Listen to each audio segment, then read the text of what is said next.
And we are live. Morning thoughts, morning thoughts, morning thoughts. Shout out to the people going out to work this morning. Shout out to the people coming in from work this morning. Extra special big up shout out to the people who work multiple jobs. I have the utmost respect for you. Shout out to my entrepreneurs, my stay-at-home moms and pops, my retirees. Shout out to the drivers. Shout out to the Uber driver, Lyft driver, truck driver, taxi driver, food delivery drivers, round town and long distance truck drivers. Shout out to the crossing guards and the school teachers, law enforcement personnel, medical field personnel, military personnel. Shout out to the lawyers. Shout out to the payroll attendees. Today is Friday. Shout out to the AC techs. Shout out to the engineers. Shout out to the barbers in the barbershops and the beauticians and hairdressers in the beauty salons. To shout out to the nail techs, shout out to the garbage truck driver and the garbage collectors, shout out to the heavy equipment operators and the construction workers, shout out to the, whatever it is you do for a living, shout out to you. If I miss your profession, it's not because I want to miss your profession, it's because there are too many to go through this morning, and I would be here all day talking about professions. So shout out to you. If you're a person that wake up and get out to get it, and you're not stealing from nobody, you're not a thief, shout out to you. By the sweat of a man's brow, so shall he eat bread. We still have not gotten to the conversation about by the sweat of a man's brow, so shall he eat bread in biblical terms, because I have interpreted that to mean the woman was not supposed to work outside of the house. Now, women, don't step on me. I'm not saying that you should not be allowed to. I said you were not supposed to, meaning you were supposed to be provided with that type of life where, hosting was your thing, and the man was supposed to provide and protect, and the provide part was very big. So it was by the sweat of his brow that he was supposed to feed his family, and so he eat bread. It never say in there, say, woman by the sweat of man and woman's brow. Somebody said the other day, SouFLo, but the Bible actually refers to everybody as man. Me not in that. Me not believe that. And I'm not gonna go with that. But we're not gonna get into that this morning. By the sweat of a man's brow, so shall he eat bread. And I am not telling you to not be with a man who cannot provide 100% and you still have to go work to make up the 50-50. Things and times have changed. We're not living in biblical times of olden days. So nobody come stress out nobody's son and talk about, I don't want to be with you unless you can pay the $2,000 a month rent and the $500 a month for my car and the electricity bill and my phone bill and the light bill and the water bill and this bill and that bill, and me not do nothing, call me a woman. That's not what I'm suggesting either. It was a conversation that I think we still need to have, and we're going to get to it, but not today. Today we have many other things to talk about. But let me heal up some people in here first, put out a message first, so the message don't get lost in the lengthy live that we're about to have this morning, and then we'll get started. Sean Cassell is the first one in this morning. Sean Cassell, big up yourself. Thank you for being here, family. I appreciate you greatly. Peter G is in the building with us this morning, bright and early. Tony Mango is in the building. Norma Jean is in the building. I did not say it. So thank you, Norma Jean, for reminding me that on days like these, we normally say, it's the freaking weekend, baby. Clap it up, clap it up, clap it up. I just feel energetic. I felt sick for the last 2 days. And I know I just feel energized. Wake up this morning, get a good workout. I feel energized. It's going to be a long day for me. I don't know if I'm delirious from not enough sleep or I'm just feeling up full and good. Either way, me give thanks because nothing wrong with me. There's nothing to complain about, right? Darren, and the chat is open to subscribers only this morning. I hope the people whose names are in green don't mind. Majority don't mind. There's always one or two that cherish their membership and say, don't share it SouFLo, make them buy them membership too. And I understand I can't keep on inviting people in to something that others pay for. So this morning, again, it was one of those mornings where something is supposed to happen this morning, right? A live stream from Jamaica is supposed to happen this morning. And there are some people who just are in places where they don't offer the service of buying membership to the channel. I thought it was because some people just don't rate the thing and don't find us worthy to give $9.99 per month to a membership.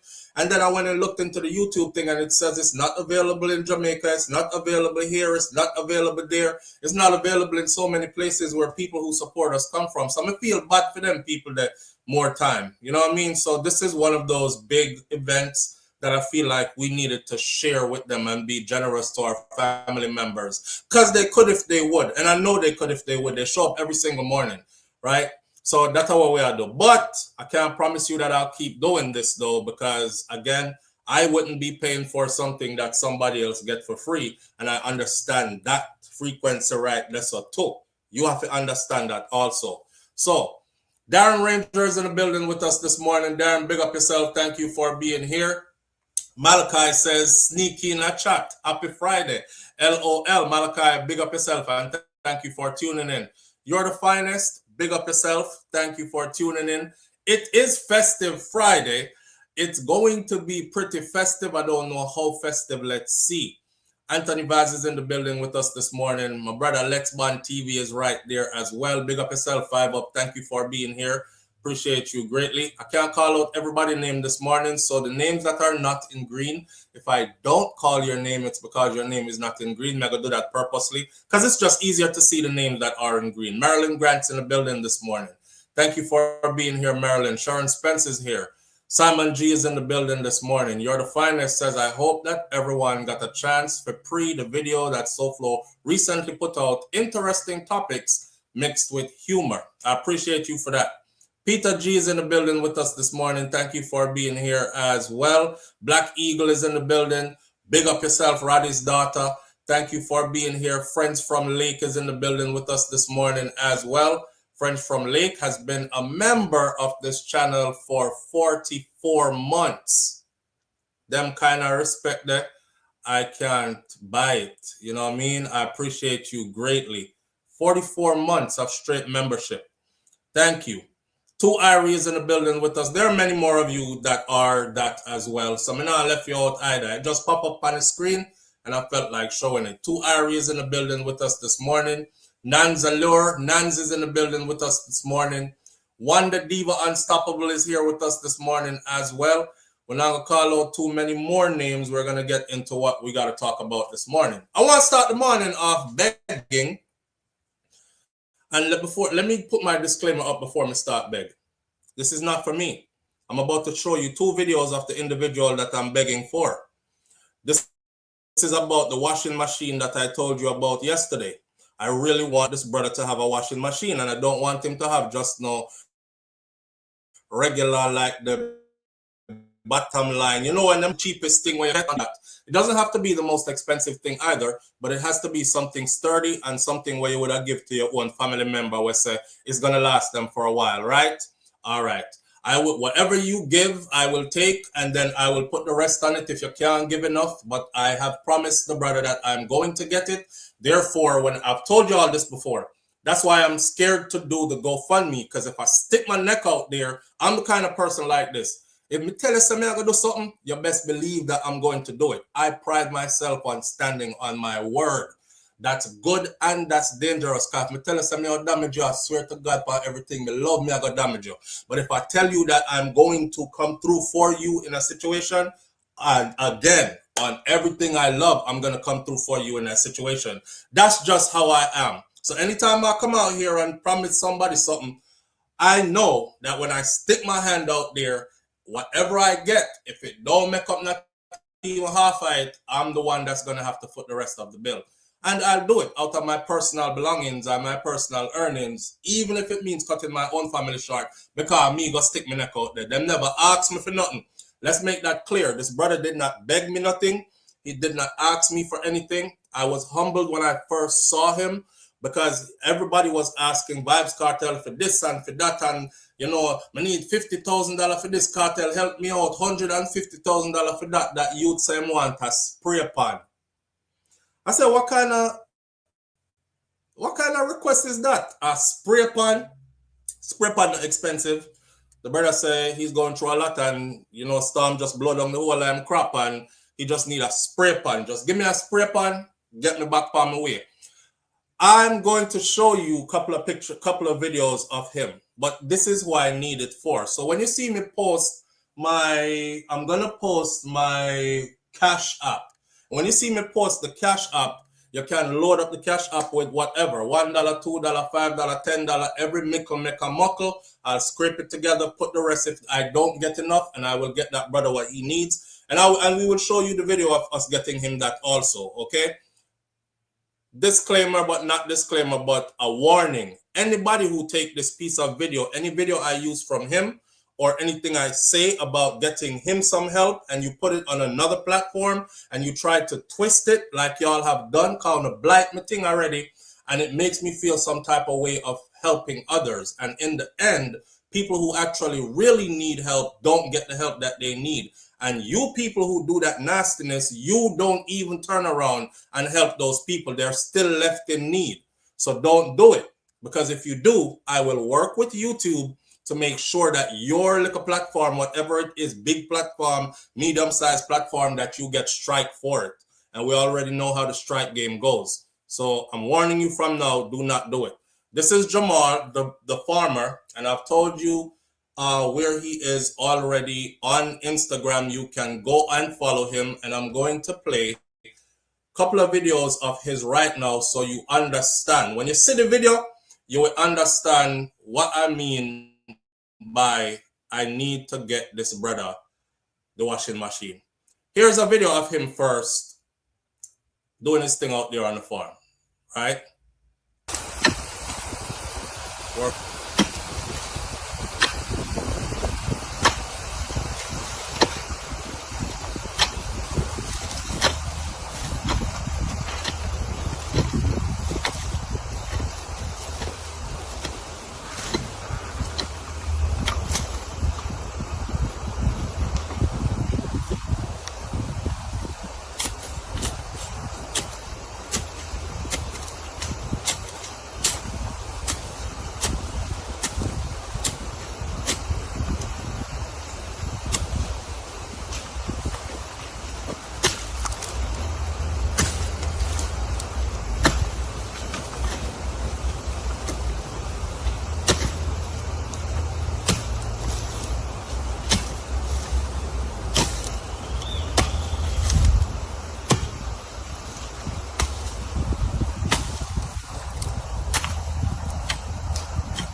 You know, so I see some video on the internet where some man a grow and a talk about say any man ever work a body man. You have to be careful on how do, you know. Just careful on how do. Careful on how to teach the young youths them. What you mean by any man ever work a body man? So you try to tell me say, me a body man because me a put in work. That you try to say. You see? And every trend me follow, you know. People say you see them man them waste man they come on the internet, you know, fi acknowledge them none at all. Me I tell you, because that them are you. I lead the youth them astray. All you have to see a thing like that.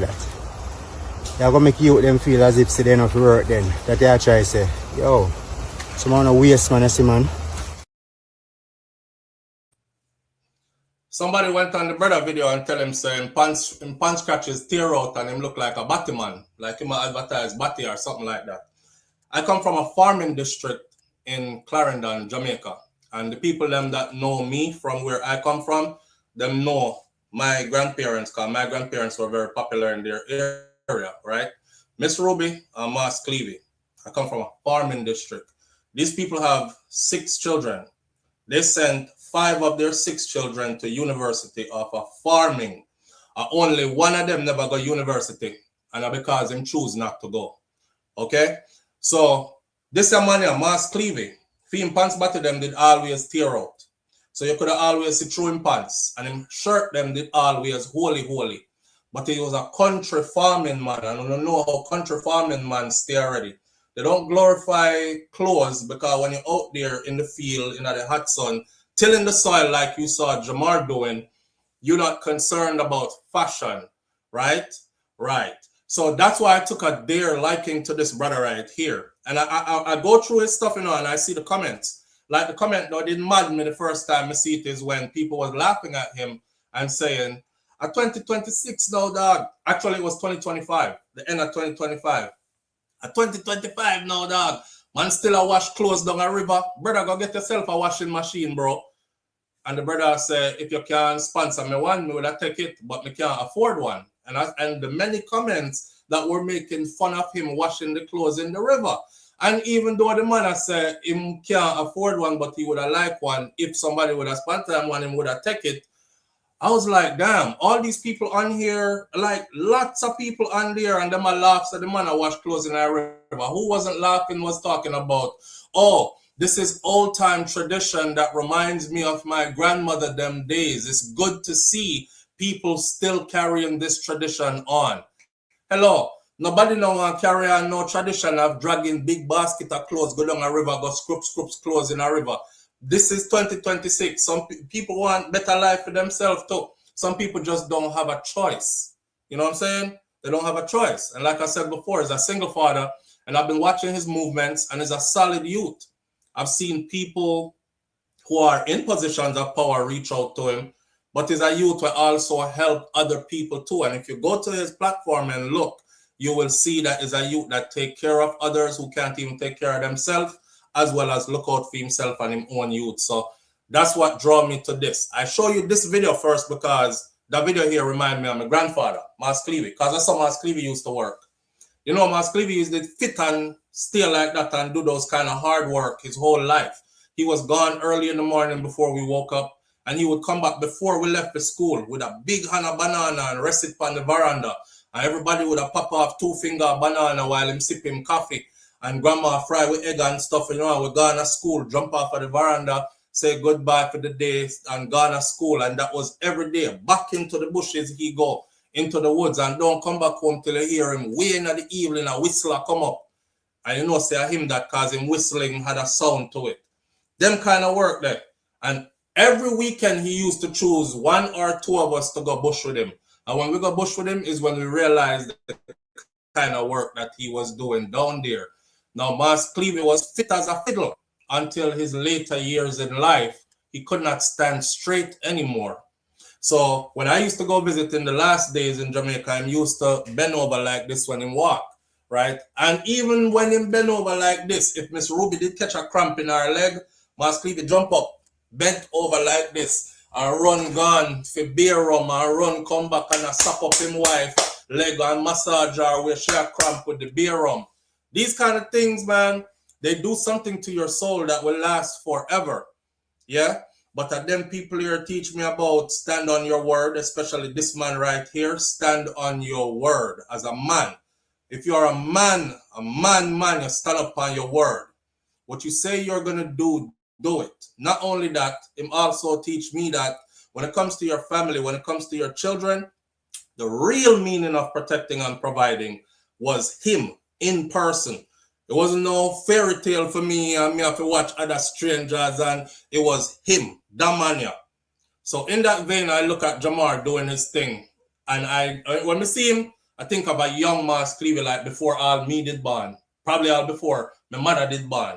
Like he did that his whole life because he lost his parents when he was the youngest child to lose female parents. And them left behind land and them something there. And I saw him get female piece and farm that from him little. Right? Hold on, caller. I have to show y'all more of Jamar. See him? Live on the air with SouFLo. Good morning. Morning, brother. Morning, family. What going? Not much. I really want to send him something, but I only Zelle me have. And the reason why I don't have Cash App, Cash App robbed me a couple of times. Well, bro, I'm going on my account and mess up my stuff. And me, Fred, as well, I'm going to use it neither. The bank just actually called me and tell me that they closed my Zelle because it's not being used. I used Zelle like 2 times, and the 2 times I used it, I had to give out too much personal information. So me nobody use it again, right? Yeah, man. Because my father, in my 70s right now, and he kind of retire. And him do farming. And I used to go bush with him. So I know how them thing run. No matter what I do, I always try give back. But I just not say nothing because me is a brother. I don't like nobody know what I do. Because I don't feel glory. You just help one and move on. Plain and simple. Exactly, bro. Exactly. But you know, the brother here, I feel like I can use him for greater than that. Just what he does is an example. Yo, Yeah, you the know. man that take care and daughter. Yes, how much brother. more than that you want? That are more than love. That are more than him and a giving daughter a word. So anybody talk about man a batty man, that they have on their mind. Yeah, that's a foolishness. We need to let go their stuff, the big man thing. You know, some of our people sick, you know. Some of our people are sick. So but we have to stop that before we see the sickness spread too far, because it look like it spread real easy these days. You know? That stuff that vex me, man. God know. Vex me. Yeah, man, but if you can't do nothing, see what me can do. If you can't do nothing with the cash up, then don't worry about it. But you no, know, man, I have to try a way to do something. All right. Because we have to help each other and stop talk about, yo, me said that you the dollar on SouFLo or whatever. That's a foolishness. Yeah. If you want to help him, man, do it from your heart. If not, just shut your mouth and move on. As you say more time, if me see certain topic on your stuff and on my thing, me log off. And if I'm my thing, I stay upon it. I'm going to make a comment and say, Flo, good thing. Or if I'm not bad, I not agree. I say, no, sir. But I not push our brother down. We need to stop them. But, brother, continue good work. I'm going to try see if we can find a way to do the cash app thing there, because I don't have it. But I don't have cash app, I mean. But I try to reach out and do something to the best of my ability. Anything, brother. Anything you can do. All right. Oh, you mean, man? All right. Every make a mock up. One love, manners and respect to you and your family. Manners and respect, my brother. Same way. All right. So, yeah, without further talking, let's get into the other video that I wanted to show you. And this other video is after the hurricane. Remember, the hurricane just passed, you know? And when the hurricane passed, which part Jamar is from get blown down bad. Because I saw the videos. I follow him on IG. I saw the videos. Mr. The man farm flattened. And he was so depressed because he was like, oh God, we just have one next hurricane not too long ago and it blow down flat. And I plant back everything I got. And people don't understand how farming goes. And I like your farm and plant something Monday and it grow by end of the weekend. You have to till soil, clear ground, till soil, put seed in the ground and wait patiently for something to produce, right?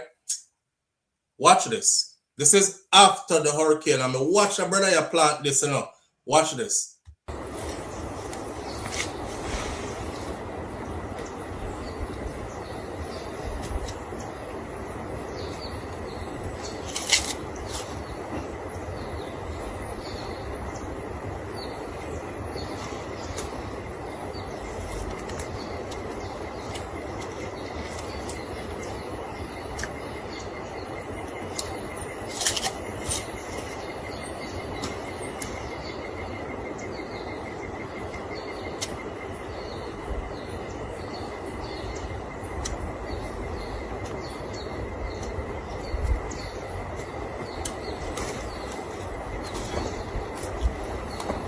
The people cabbage and pretty, you see me? And next week, man, cabbage ready, me I tell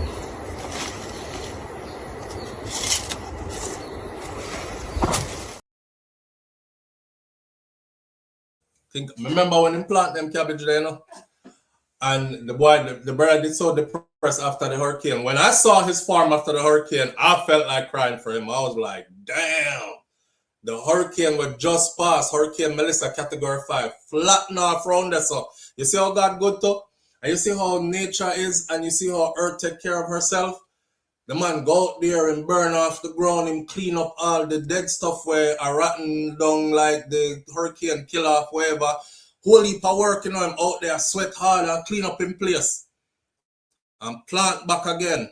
And look at that field of cabbage. Look at that field of cabbage there. I said, wow, yo, bro, you are to be commended. You are to be commended. There's a video of him in the river. When the river, he's in the river washing clothes and all these things, right? And I didn't get that video up this morning, but I've showed you the video before. It's a big, nice river with the behind him house. Live on the air with SouFLo. Good morning. SouFLo, my brother. Blessings. Manners and respect, my brother. What going, Mervin? Boy, me just have to put one quick meeting because I want to say something for our school. Yeah. The machine, I made a note in the comment the other day.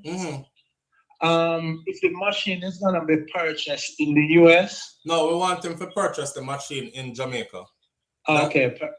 Because it would eliminate us buying it here the and shipping and the delivery and all that other stuff. He would just go get the machine.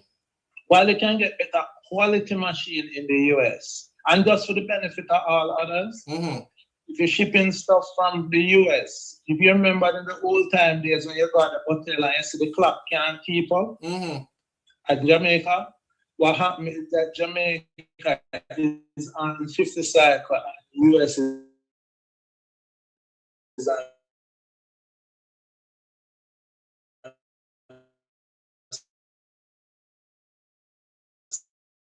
60 cycle. So it won't keep you get damaged.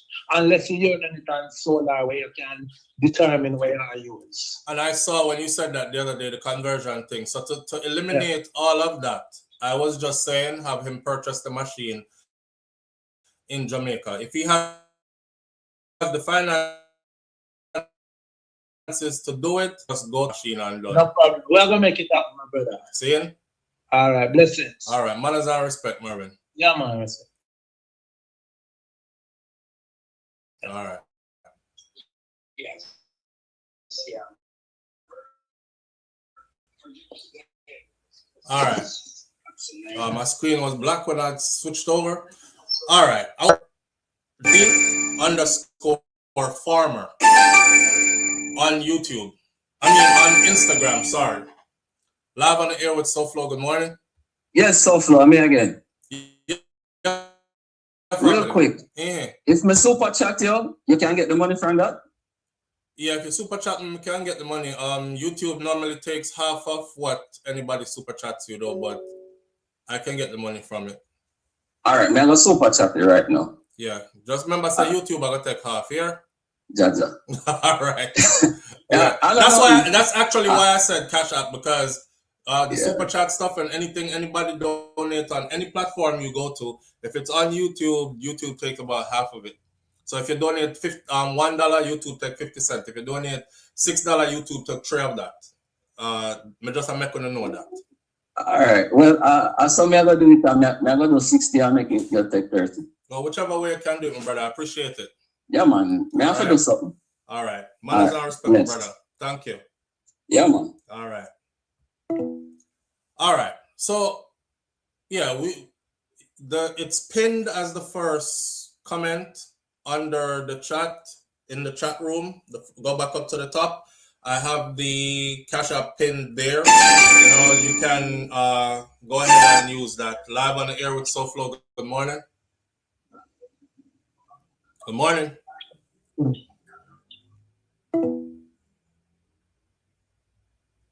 Hello. All right. Yeah, that's what I say, Malachi. We don't want to buy a cheap machine. We're not trying to buy a cheap machine. We're not trying to skimp buy. Because if you buy a cheap machine and it's broken in no time, you'll be back to square one again. Right? Live on the air with SouFLo. Good morning. Hey, what's up? What go on, family? You hearing me, Loda? Yes, man. Loud and clear. All right. So we need YouTube for the money. Okay, we're not hearing you loud and clear anymore. Oh my God. You don't have a phone speaker or Bluetooth or anything, right? Well, honestly, with Bluetooth, no, the reason why we phone now, I hear it without a Bluetooth. I'm not sure if I'm calling it different. All right. Can't make out what you say. All right. Heart of a Lion, I appreciate you greatly. How Heart of a Lion look like Troy Star's trucking vlog, so? Heart of a Lion, I try that. Heart of a Lion, I appreciate you greatly. Thank you so much. OC, thank you so much. Live on the air with SouFLo. Good morning. Yes. Hearing me? Yes, loud and clear now. All right. I was saying to you, if somebody could, like a trust, and you could say, sell them the money, and let people sell them the money because they said you only use cash out. No, we're not doing and then any that of that. person will get in from Zelle to cash out to you. We're not doing any of that. All right, I'm then. keeping it as simple as I can. All right, no confusion. problem. All right, thank you. Yes. All right. Yeah, I don't want any confusion. I want to keep it as simple as possible. There's a cash app you can use, or I see people using right here to the super chat. I just explained to the brother that whatever you give, YouTube is going to take half of it, just so you know. People are still giving. I appreciate you still giving, right? We don't want to start sending people in a 5 different direction and all these other kind of things. Send it one place, but take it from there. So wherever you don't give, I will have to make up the rest for myself out of my own pocket. But we're gonna make that happen for the brother, so he can get that washing machine. And later on, or another day, I will pull up more of his videos because I'm intrigued by the river that's behind his house. And this is how I got to this. I saw him at the river. I washed clothes. Even yesterday, he put up a headline that said, washing some clothes before me head off to the farm for the day. And down a river goes and the river runs so fast. I see some of the clothes wash away and him have to chase the clothes them. And that's the first thing I thought. I was like, oh God, if him did have a washing machine, he wouldn't have to chase the clothes. Because the river not run slow, the river run fast. Right? It's a nice river. And I told him, I said, boy, Jamar, I would rather see you and your little princess down there playing at the river and enjoy the river. I told him, I said, me have a swimming pool in my yard, but you don't have, look at what you have. You know how much are we there here where we are just dead, we are dead to come home to live like that. That in the back of your yard. I say, you blessed, man. You are on prime real estate. You are blessed. You know, I always hear him talk about his father is his role model, and when his father dropped out not too long ago, it broke him heart and he was in confusion and depression and stuff like that. So I'm guessing like his father accumulated some stuff and obviously left behind something for him. So he might live off of the land and continuing what he was taught in the tradition of farming and these kind of things. And I just love it. I just love seeds. So I want him go to the river, go enjoy the river instead of him always dead just for beard and wash clothes at the same time. All them kind of something there, right? All the donations that are coming in, they're coming in fast, and I appreciate y'all for doing it, and I love you so much. Thank you. Just help each other to help each other. That is what this is. Help each other to help each other, right? All right. Let me shout out some names real quick. Sassafras Hero, thank you. I appreciate you greatly. So what is the Cash App info? Just scroll back up to the top of the chat. The first comment is pinned at the top of the chat is the Cash App info. All right. Nicole Trusty, thank you so much. I appreciate you greatly. Jerome Neo, thank you so much. Jerome Neo says, Flo, can repeat this for me. FIFA Dan, why are you not a member? Jerome had gifted you twice membership. Come on, FIFA Dan, do the right things. So Geronio is calling out FIFA Dan. I said, Jerome gifted you twice already, so why are you not a member? And I call out FIFA Dan. Boy, I don't know other people situation, so I'm not even going to speak on it. You know, when you collect all the subbies money, then send it to Mervyn in JA to purchase the machine. We'll get to the purchasing of the machine. But FIFA Dan, somebody want to call you out in this morning. Yeah, people, this is just us coming together as a community to help each other, right? Remember, I'm telling us, I love the fact that we formed a community here. When everybody have happy birthday, we sing them happy birthday, and them get 100 and something or 1,000 and something happy birthday to you, make you feel like somebody kind of thing. At the same way, when any of us in here are in need, somebody can come to the platform and say, why SouFLo, me in a desperate situation, XYZ, and we bring it to the forefront, and then everybody see what they can do. That's what community is about. If you're not building a platform that's going to help, don't build a platform then. That's how I see it anyways. So I don't just want to have a platform just to have a platform so me can say people know me, you know, me have like 400 and something thousand subscribers, you know, that don't do nothing for me. That don't do a thing for me. Honestly, I would rather be silent and rather be not seen and not known. But there's so much good to be done from being this and doing this, and I can't do it without an audience that when we say move, the audience say, all right, boom, we see the mission, let's get it done. So thanks to everybody who is going to be a part of this. All right. Make me feel good about myself. Make me feel good about Uno. Make me feel good about building this platform with you and keeping this platform going. We actually make difference in people's lives. That's what it's about for me. I'm not just there. All right. Elaine Turner, I appreciate you greatly. Elaine Turner says, SouFLo, good morning. Came across this and wish to help. Bless. I'm out.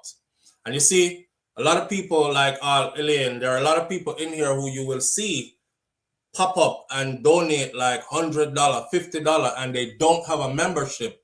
And it's not that they can't afford it. It's that where they are at, it is not available there for them. Them can't get it from which part them there.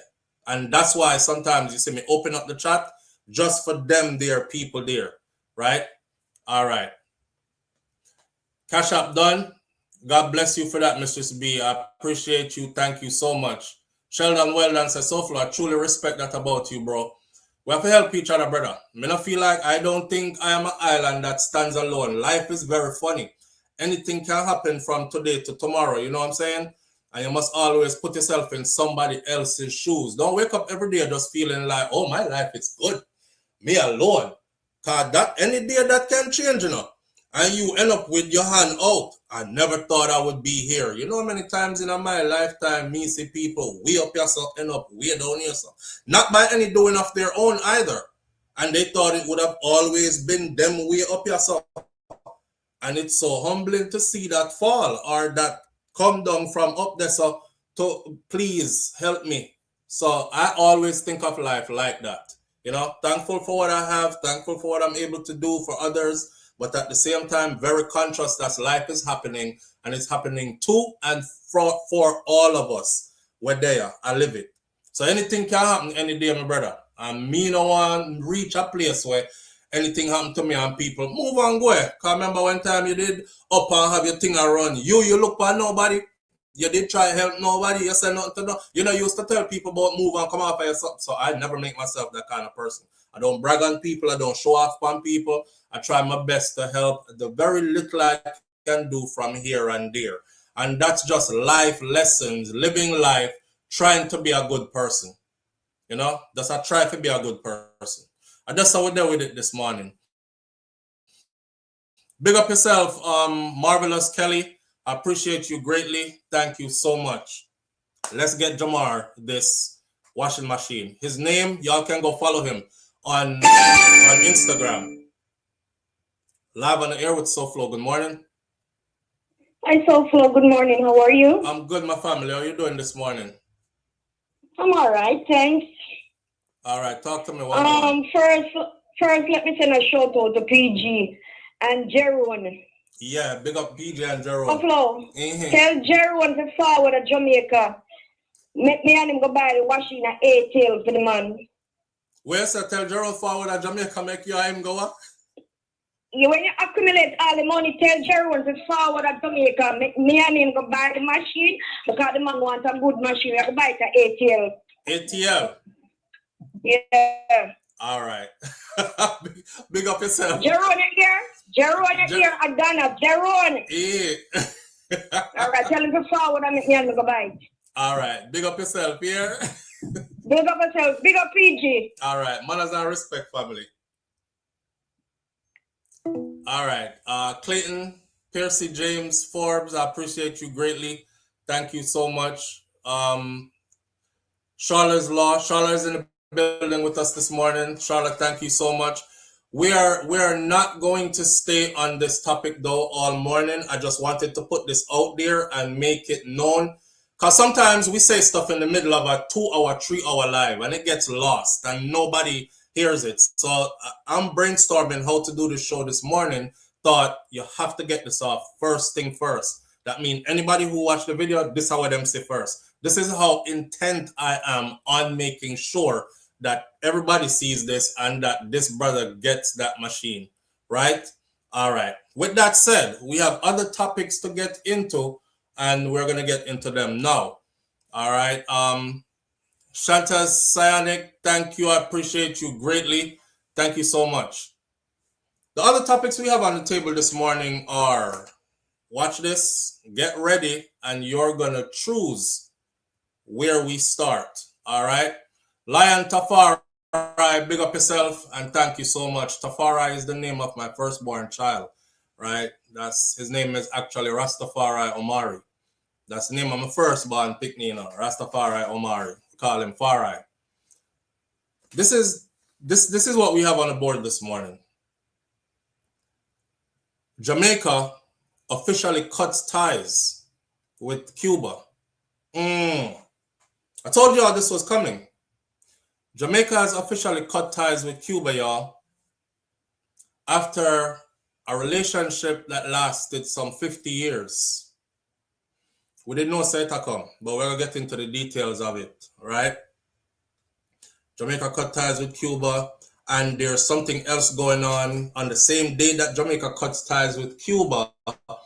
Ecuador declares Cuba's ambassador that is visiting their place as persona non grata. Persona non grata, we're going to talk about all of that. We'll talk about all of that. Then you have, remember the Jamaican athletes who decided that they weren't going to run for Jamaica anymore? They were going to run over to Turkey. Well, they have now been offered $300,000 a piece. 300,000 US a piece to start out for switching allegiance from Jamaica to Turkey. We're talking about some of our top athletes here who felt like they were treated really badly in Jamaica. Nobody wasn't caring for them as athletes. You had one guy who made it all the way to the Olympics, and it wasn't his first go around, and he was training to get back there again to represent us. And I remember somebody said when them call him to say, yo, where you there? You know, come a training. Him say, yeah, man, I'm there on my way, but me have to finish them deliveries here first.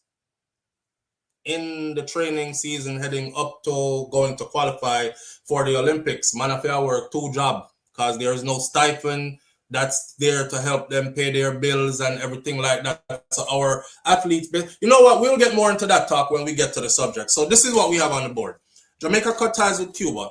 $300,000 for our athletes who switch allegiance. Jolyan Silvera's sentencing that is supposed to be live this morning on this channel, broadcast, streamed live out of Jamaica, and live on the air with SouFLo. Good morning. Flo, good morning. How you doing? You're very much behind me, can tell, because me want the people them to choose where we start right now. I mean, I tell them the topic, but me know you, me answer. What go on, Jerome?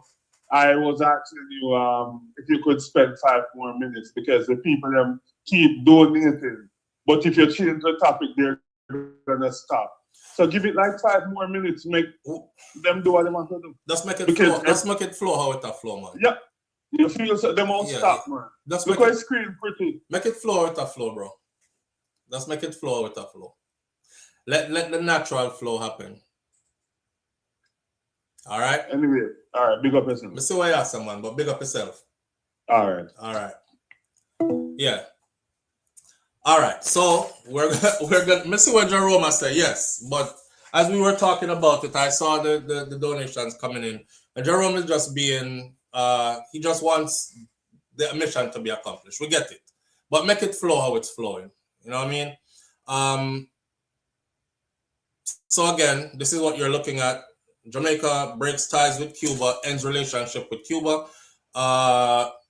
Jamaican athletes offered $300,000 to switch allegiance to Turkey. Jolyan Silvera's live sentencing today. And we have some other knickknacks in there, like Buju Banton's son still trending, and something that Sprague Ben said yesterday that I wanted to address today pertaining to Buju Banton's son, as well as, and you know, it's funny we call him Buju Banton's son, but I'll explain as we go along. And then Vybz Kartel living his life. Those are the 5 things you have to choose from. So you have Vybz Kartel living his life, Buju Banton's son. You can choose Vybz Kartel, Buju Banton's son, Jolyan Silvera, 300K, or athletes, and you can choose Jamaica cuts ties with Cuba. Any one of those will suffice. You have 60 seconds to do so starting right now. I see a lot. I see Cuba straight out the gate. Cuba, I have 3 for Cuba athletes. I have 1 for athletes. I have 2 more for Cuba right there. I have 3 more for Cuba right there. I told a lot of people that things changing. Not a Cuba right there. Not a Cuba right there. Heavy on the Cuba this morning. Another Cuba right there. I'm not seeing anything else but Cuba. I think it's going to be Cuba. We are 24 seconds in and counting. SouFLo mentioned Jamar donation throughout the live. I will, family. Thank you. Cuba again. Cuba again. Cuba again. The time is running out. We are 35 seconds. 36, 37. Rash Jada, big up yourself. Cuba again. It's Cuba. We have 10 seconds left. 9, 8, 7, 6, 5, 4, 3, 2, 1. Cuba it is. This is what we got. We get 1 Buju. We get 1 athletes, and we got 1, 2, 3, 4, 5, 6, 7, 8, 9, 10, 11, 12, 13, 14, 15, 16, 17, 18, 19, 20, 1, 2, 3, 4, 5, 6, 7, 8, 29 Cuba. So and it's still I say Cuba. The Buju are coming late. There would be 2 Bujus in there still, and then there would actually be 31, 2, 3, 34 Cubas. So Cuba it is. What did I tell y'all? What did I tell you already? You see, people be kicking me hard sometimes, you know. Move on, go and stop going like say America is all of that. It's not that. It's just us being realistic. We're watching, you know, we're citizens of the world, and we are seeing what is happening here on earth at the moment. I knew this was coming. And the reason why I know that this did not come is because, and as tough as our Prime Minister was talking, up until last week, the Prime Minister got up and had all intentions of sticking with Cuba. And remember, want me jog your memory? When the Prime Minister get up to last week and said Jamaica stands in solidarity with Cuba, what did the congressman from the United States of America say? Oh, for those of you who don't know, he said Jamaica will pay the consequences. Those were his exact words. Jamaica will pay the consequences. That time, me did watch, you know, I said to myself, say, then our Andrew say, well, our kind of consequences we have to go pay now, master, because the man on the say we will stand in solidarity with Cuba. Live on the air with SouFLo, good morning. Hello. Yeah, family. Morning. Yeah, you hear me good, right? I hear you loud and clear. What go on? Yeah, man. Are you catch up with your thing with the TV screen? We can't hear you now because you're going underwater. All right. Yeah, you hear me better? Yes. If you have a spot in the Bluetooth or something, take me off. Hold on.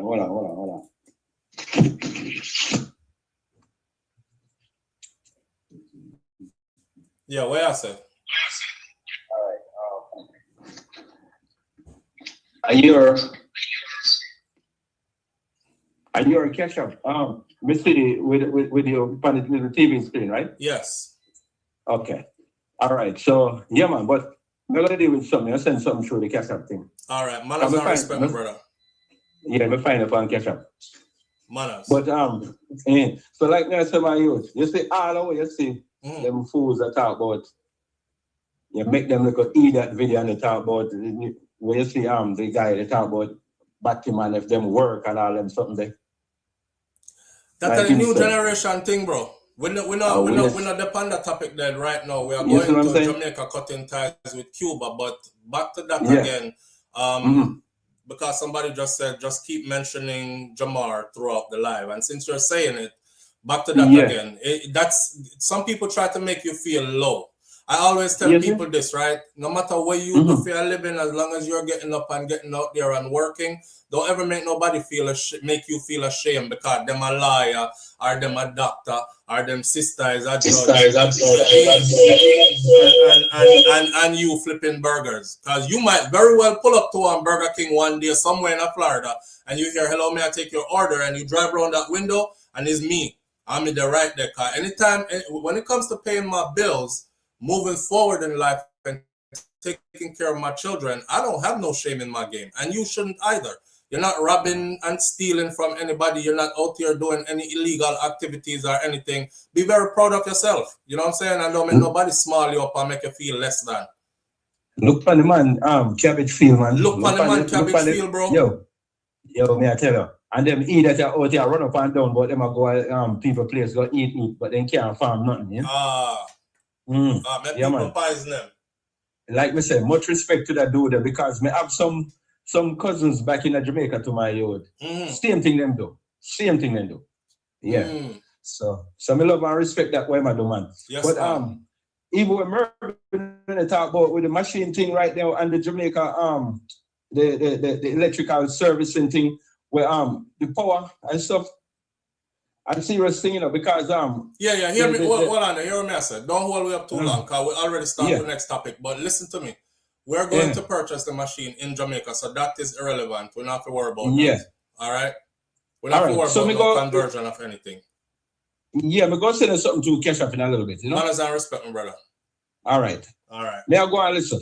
All right, King. Yeah, man. Let's. All right. Again.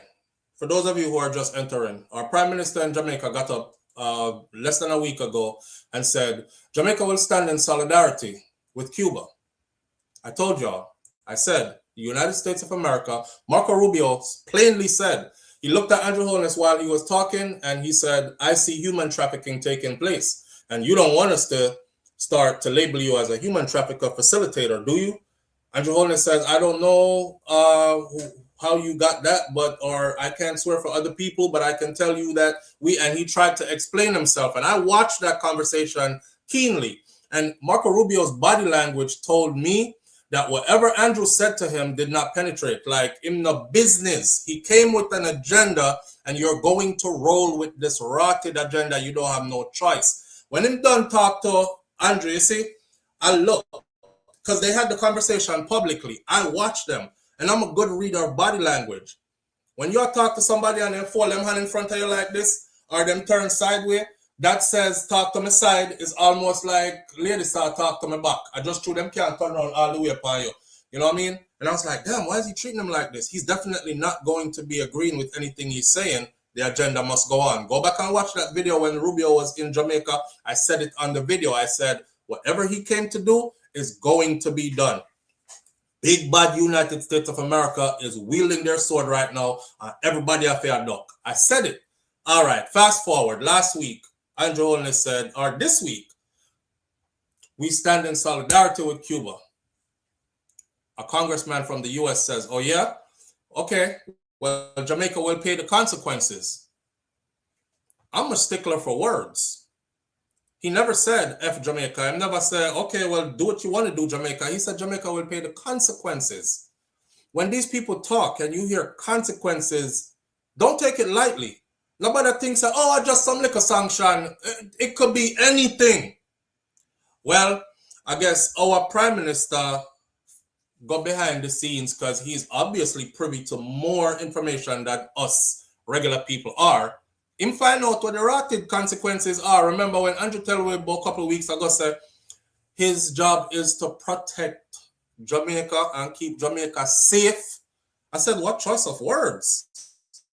After you just meet with them people here to protect Jamaica and keep Jamaica safe, I went in to start use them the word. Hold on. Who you protect we from and where you keep we safe from? I was in my head twirling around. And again, I came right here and I said it. What is he having to protect us from and keep us safe from? Me say, you know, say anything them put on the table, Andrew, I figure roll with it. Me not care how much big tough talk. Oh, we stand in solidarity with Cuba. Oh yeah, you ready for your consequences? When them show him the consequences behind the scenes, him say, Bumbo clot. You don't think when the Prime Minister don't curse? He does. But see it here. On the same day that this happens, something else takes place that's very telling. Very telling. Someone will run as soon as I hear bomber clot. Listen, that shirt right there says bomber clot right there. So the other shirt is Caribbean bloodline with all the Caribbean flags on it. Okay? When nobody get carried away and start majoring in minor. I saw people in a suit and tie and shaved face trickle all the time when the righteous people them have beard pan them face and them head picky and them have on jeans and t-shirt. So stop looking for outside image. Jamaica has discontinued. This is not Jamaica is going to discontinue. This is breaking news out of Jamaica as of this morning. Jamaica has discontinued its medical cooperation program with Cuba. The foreign ministry announced that yesterday evening, Thursday. That move now ends a 5 decades-long relationship under which healthcare workers from Cuba filled key gaps in local public health system. Y'all remember when Christopher Tufton said, come on home, and we need specialty nurses. And I said to you, because them are kick out the Cuban them. And y'all forgot that I said that, right? Me says because they're kicking out the Cuban them people because and remember so when the Cubans were there, they used to be like, go on, run away and go away which part you want to go. We don't care because they wouldn't better the system so more of our people could stay or anything because they had the Cubans there. But they didn't see this coming. And when America said, deadline, we ain't playing with you. You keep on a stall. Get rid of them Ross now. Right now. No more deadline, delay, nothing. I said the only reason why he's begging now for Jamaicans to come back and talking about incentives and we're making the place this and that is because them both get rid of the whole of the Cuban them out of Jamaica. See it here? See it right here? I'm just tracking. That's all I'm doing. In the military, we call it tracking. I'm just tracking. All right. This comes as both governments are unable to agree on terms and conditions of new technical cooperation agreements following the Jamaica government again are gonna try nice this up. You see how them stay? They're not telling you that the US made them do this. They're telling you that this ending of a relationship of 50 odd years comes as both governments were unable, speaking of Cuba and Jamaica, are unable to agree on terms and conditions of new technical cooperation agreements following the expiration of the previous agreement in February of 2023. The Kamina Johnson Smith-led ministry said in a statement, 2023 was a long time ago. So if that the agreement that ended in 2023, how come they were still there till 2026? When right after the United States of America comes, suddenly you have to empty them out. Nobody is a fool around here. And they were all good and nothing was said publicly until Marco Rubio touched down in Jamaica. And the day after he left, we saw a host of them at the airport heading out of the country while you told the people in Jamaica that it's not what it looks like.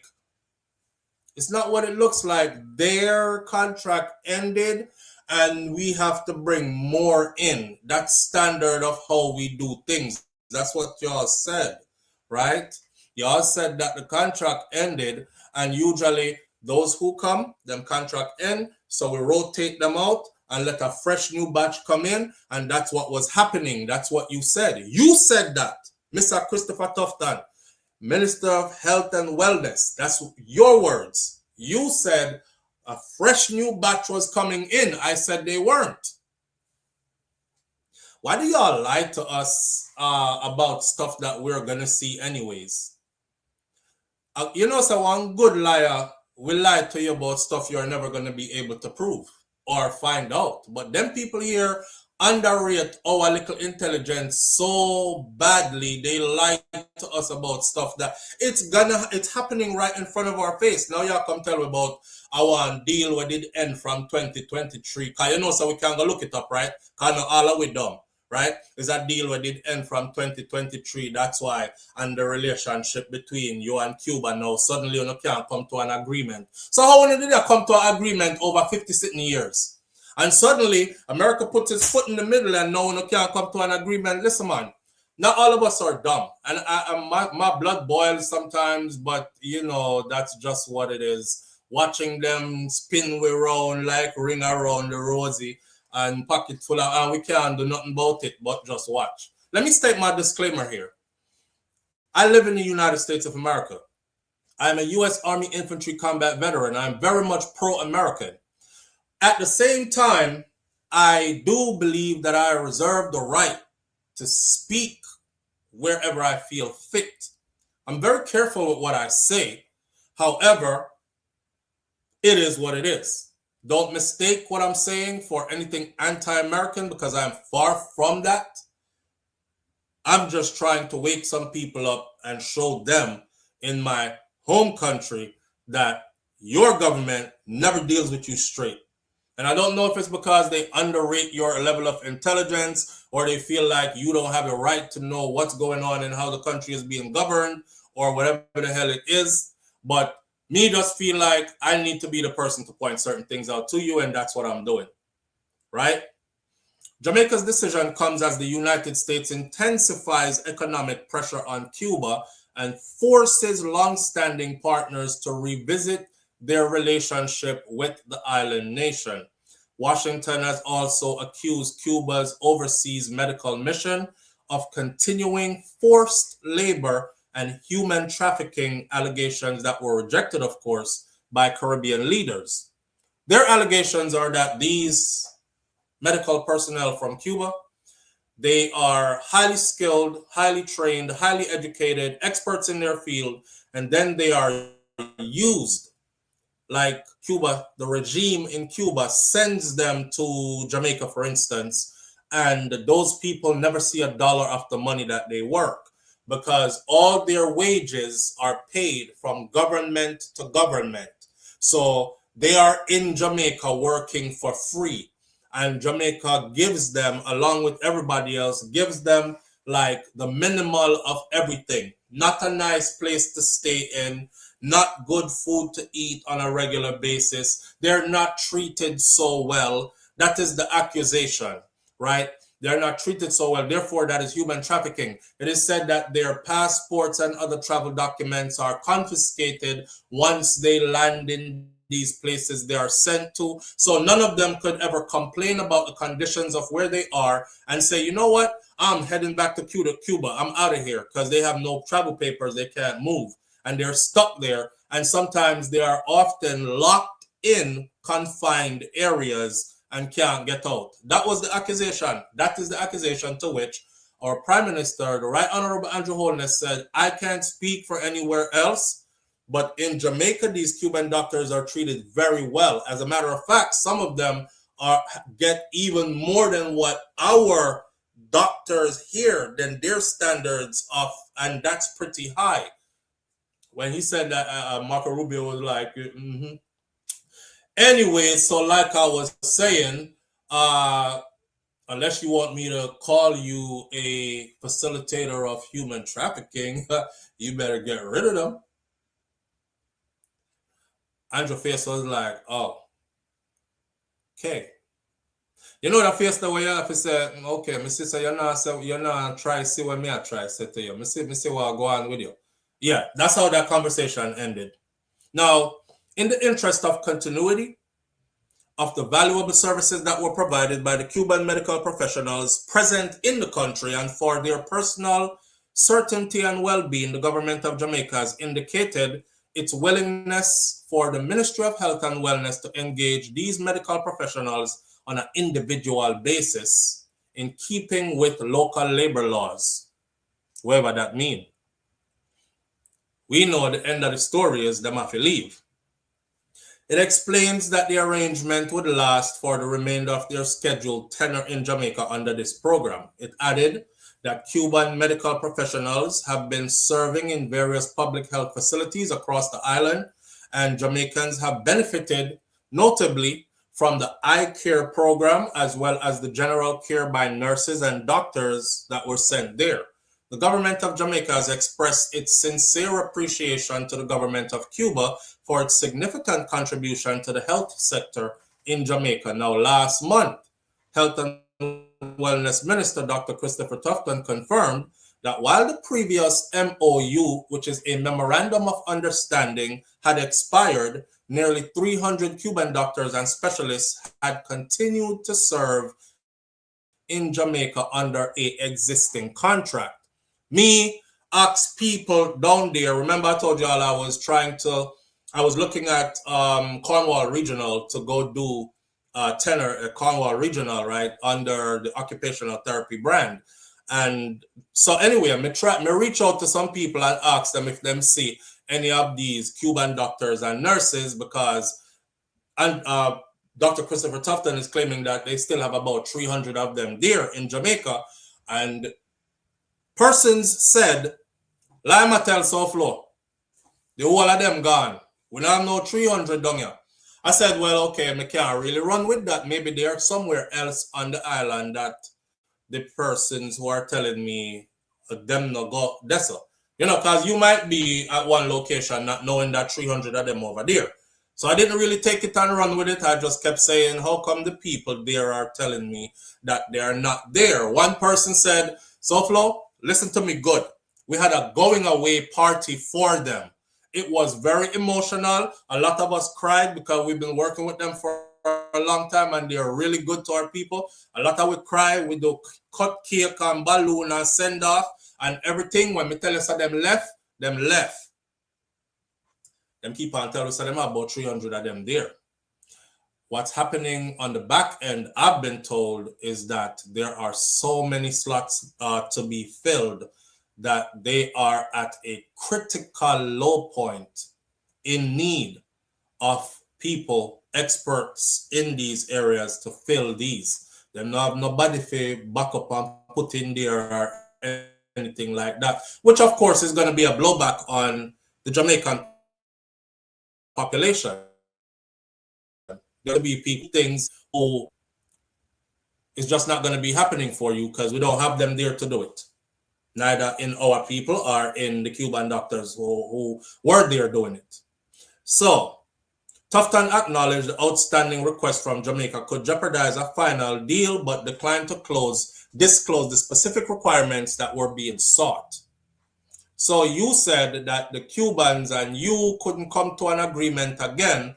Now, when the public say, well, tell us what it was that you couldn't agree on. Shh. You don't have to know that. Really? Don't y'all think that's public knowledge or should be public knowledge? Don't you think we are owed that? If we've been dealing with them for 50 plus years, don't you think we are owed that? Them that are from before me born. Don't you think you are owed that for them to actually just say what it is? What was it that you tried to get them to agree with in the new memorandum of understanding that the Cuban government would not agree with, forcing you to close your 50 plus years of relationship with them and suddenly go elsewhere? What was it? We're not going to say that to you. A Cuban doctor saved my life in 1992 at the University of the West Indies Hospital emergency appendix operation. I've had so many people come here and speak about them and the services they gave to the island. But guess what? The United States of America don't give a damn. Who saved your life? Who delivered your baby? who was this awesome Cuban doctor or nurse that did this, that, and the other.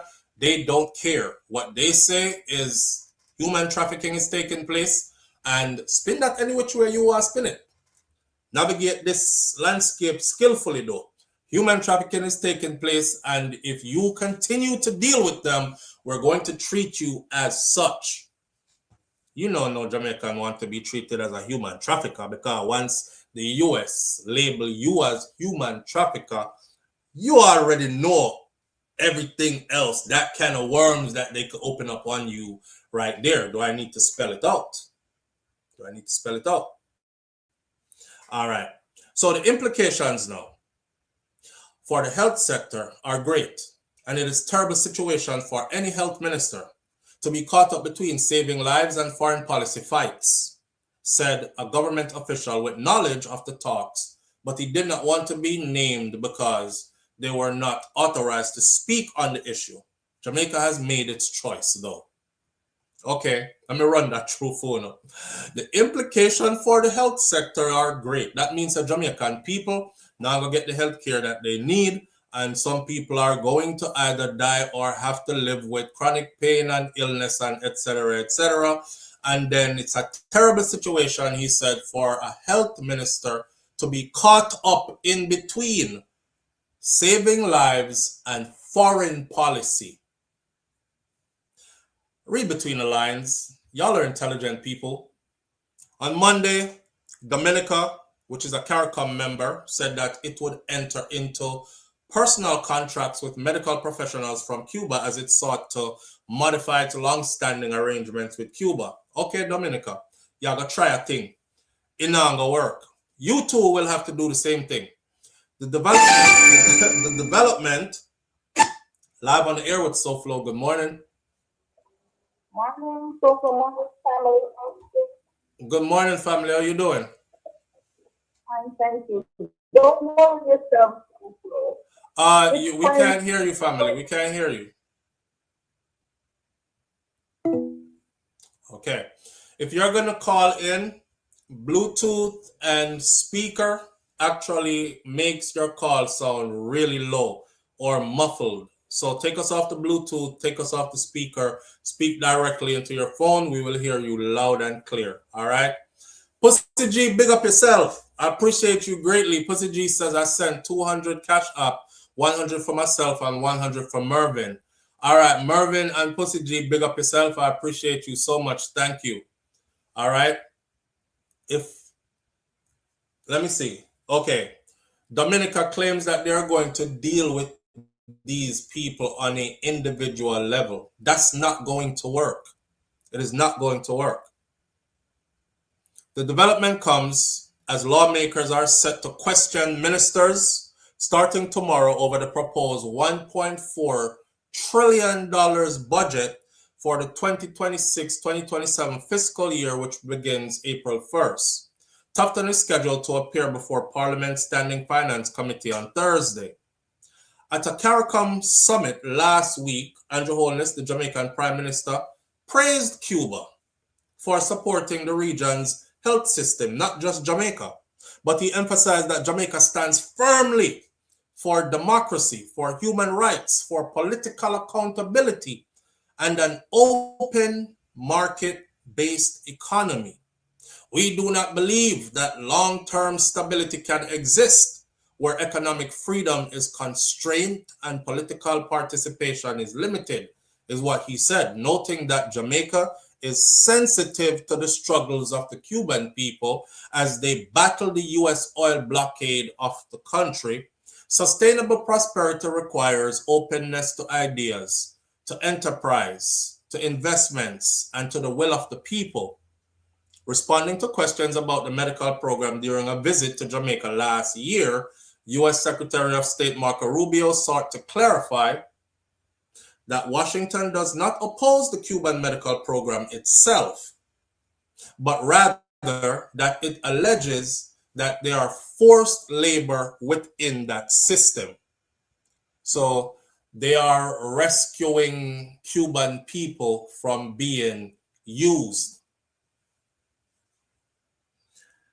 Jamaica's medical cooperation program with Cuba has been in place since 1976 and upheld by successive political administration, the foreign ministry said in a statement in March of 2025. It said that Johnson Smith affirmed that Jamaica's bilateral medical cooperation with Cuba has been in place for more than 5 decades, and it remains a vital pillar of Jamaica's healthcare system, providing essential services to various public health facilities. That's when they were talking good, just last week and weeks prior. Minister Johnson Smith emphasized that a review of the program had been initiated well before international scrutiny had commenced.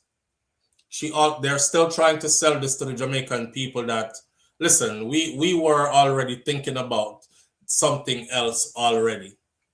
She also reiterated that the country's commitment to ethical labor practices and expressed confidence that while improvements would be made to the administration of the program, it would not be found to involve human trafficking.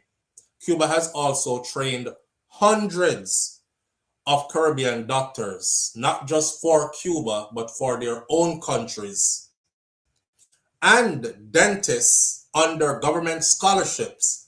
And they've been doing that since the early 1970s, many of whom now serve across the region, some in their own practices, etc. And some are even here in the United States of America doing big things as doctors and dentists as well, right? So essentially what just happened here is the United States of America, let me say it brawling and brave, the United States of America basically forced Jamaica's hand and they had to close the door on Cuba. Now, what I find interesting is this. When I remember the other day when the hurricane passed and then where Prime Minister said it's going to take about 8-point-something billion US dollars, because that's how much damage was done, to get us to rebuild back all the places that were damaged in Jamaica, put our breadbasket back on track and build back better than before, to include smart city and all this stuff. It was 8-point-something billion, watch, it was 8-point-something billion US. I'm going to round it off to 9 billion US. Why when me look around a couple days ago, I saw our Prime Minister saying, actually, the damage to repair after Hurricane Melissa is now no longer 8.9 billion US. It is now 1-point-something trillion.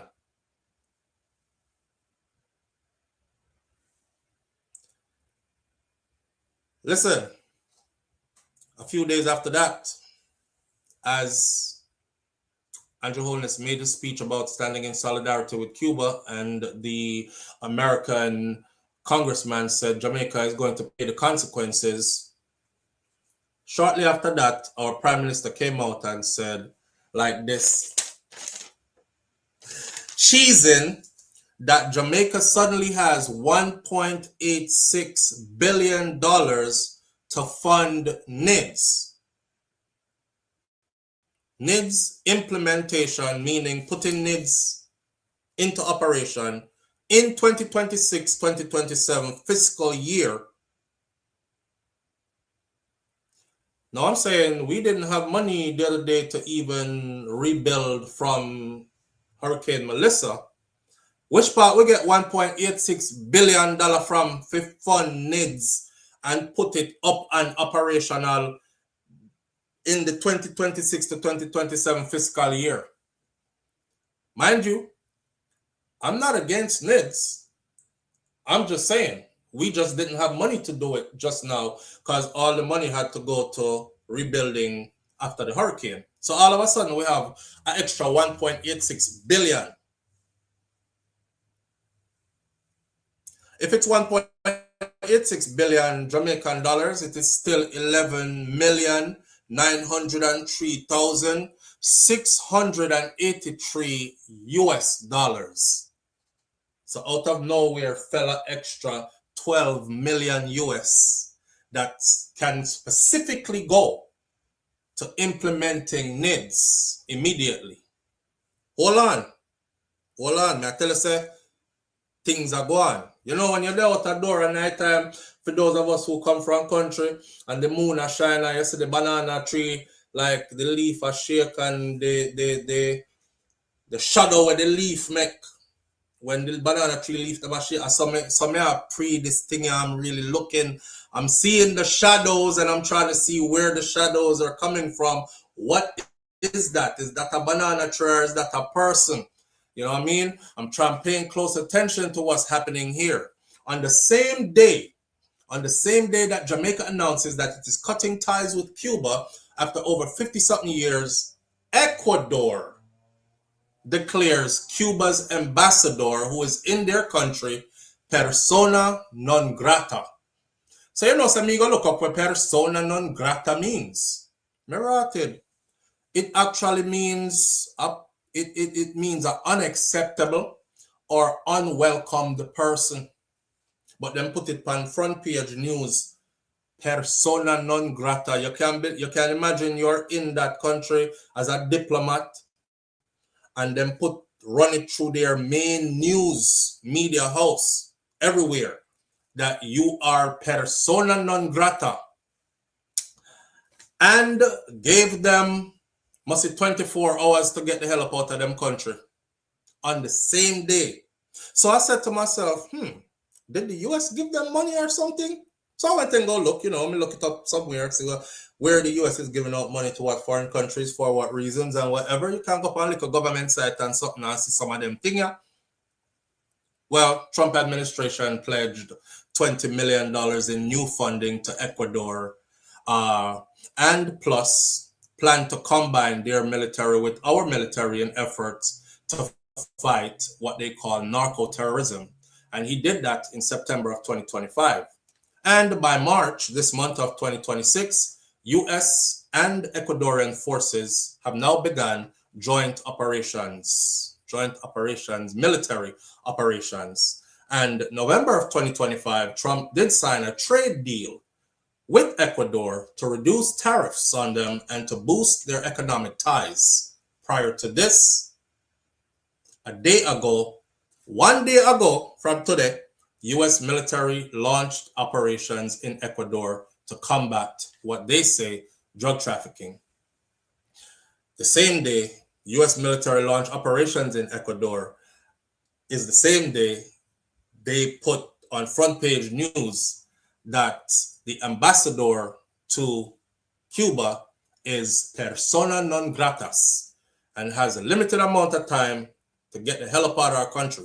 You're no longer welcomed here. Same day, Jamaica announces we're cutting ties with Cuba after 50 plus years. You see what I'm saying? All right. So things are happening. Like I told y'all before, though, everybody are gonna have them opinion. I wouldn't want to be Andrew Holness. I used to say on certain things.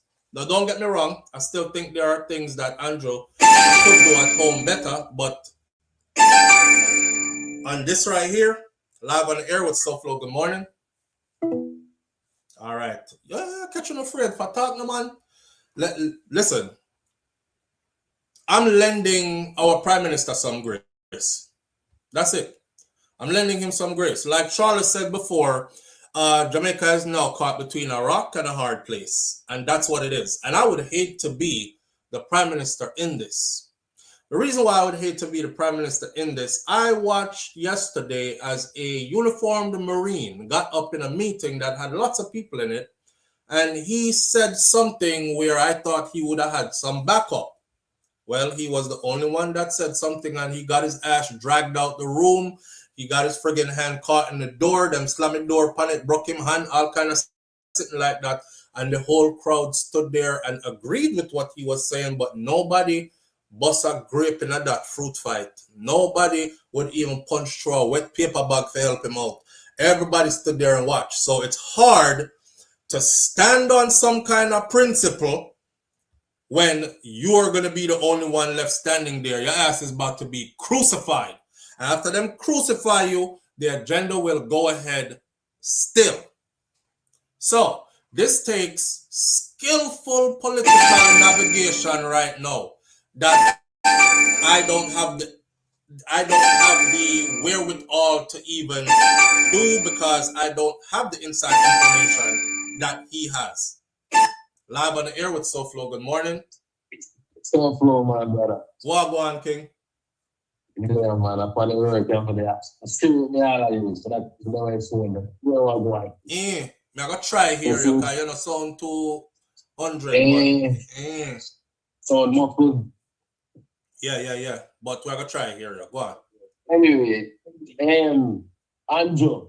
You see, fuck that thing from out other day and so I said about Cuba. In terms of standing with them. In solidarity. We all know that I would have loved to do. Right. What you see in terms of survival and the people, they also have to do another thing. Where I go look for a certain type of way. You understand? And in all that, him don't want to look like a weak leader either, but it can. Yeah, man, he have to preach survival. Yes. If he stick out with Cuba, people younger than Jamaica. All right. Say it again, brother. Bottom line. If you stick out with Cuba, people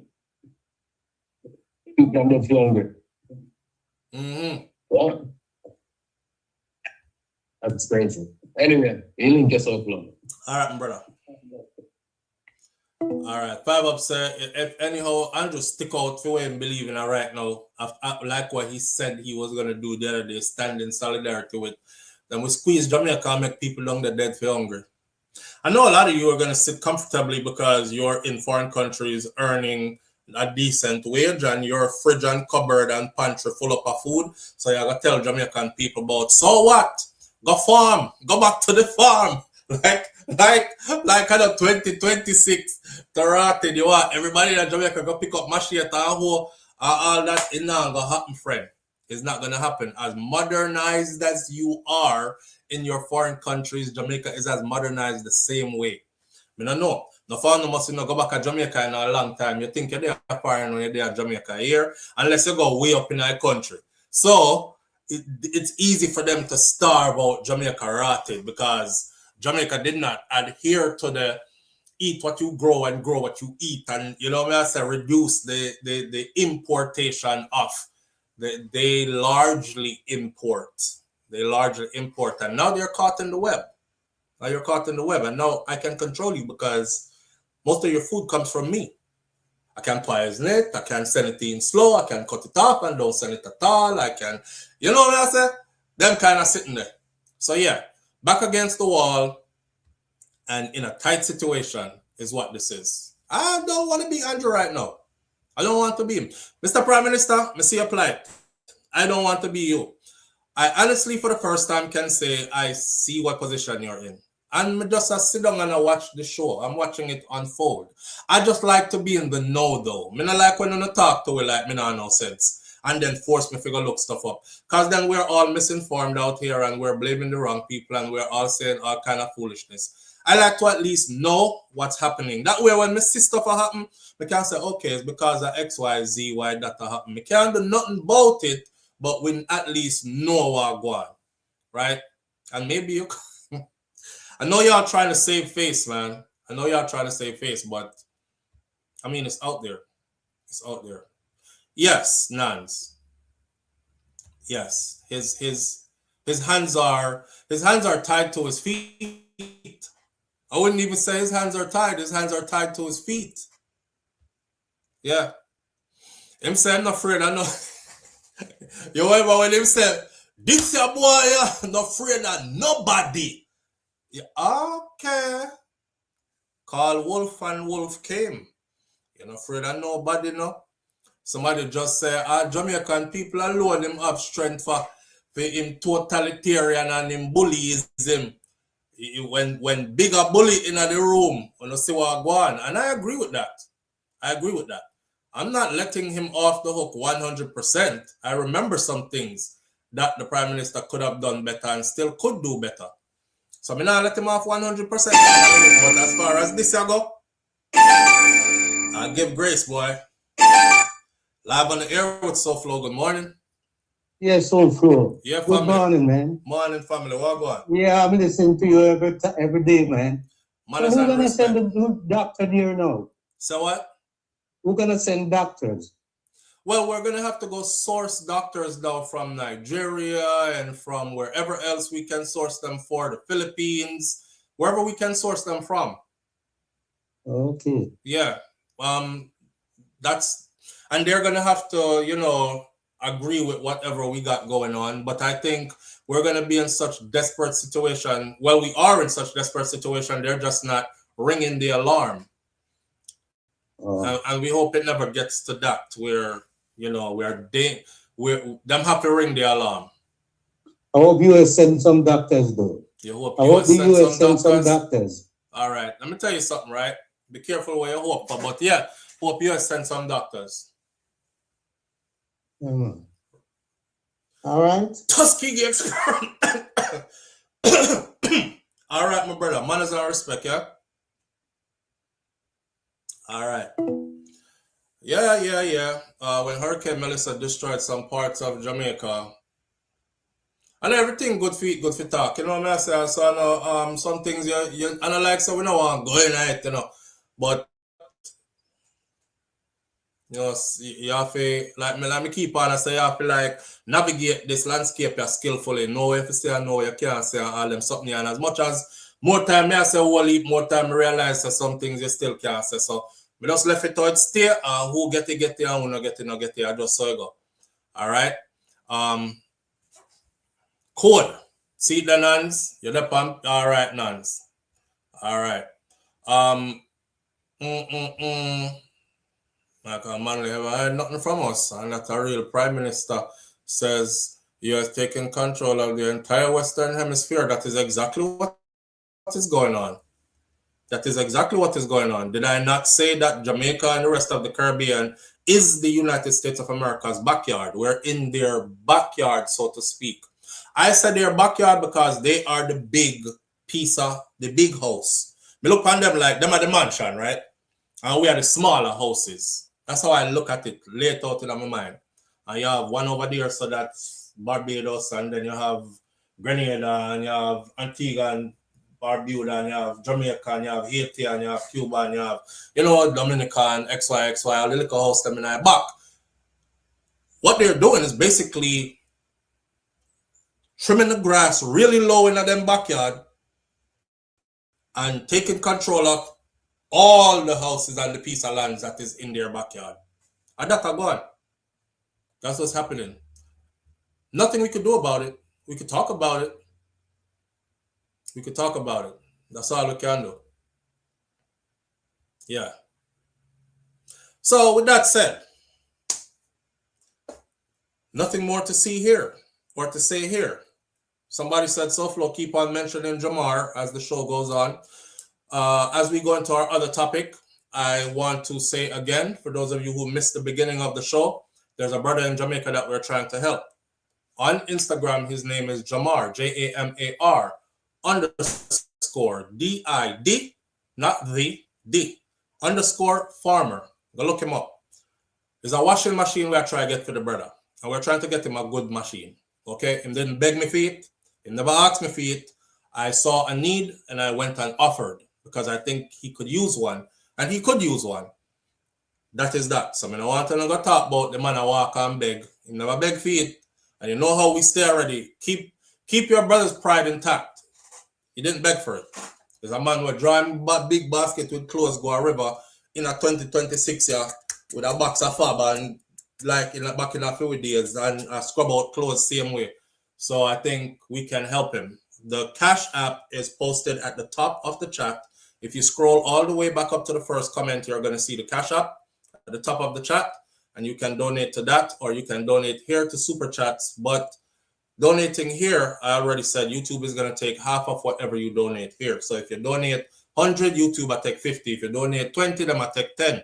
If you donate $1, 50 cents, I'll donate to it because YouTube will take the next half. All right. and keep the donations going. At the end of the day, I will let you know how much we accumulated, and we will move forward with the mission, getting this brother that he needs, the washing machine that he needs.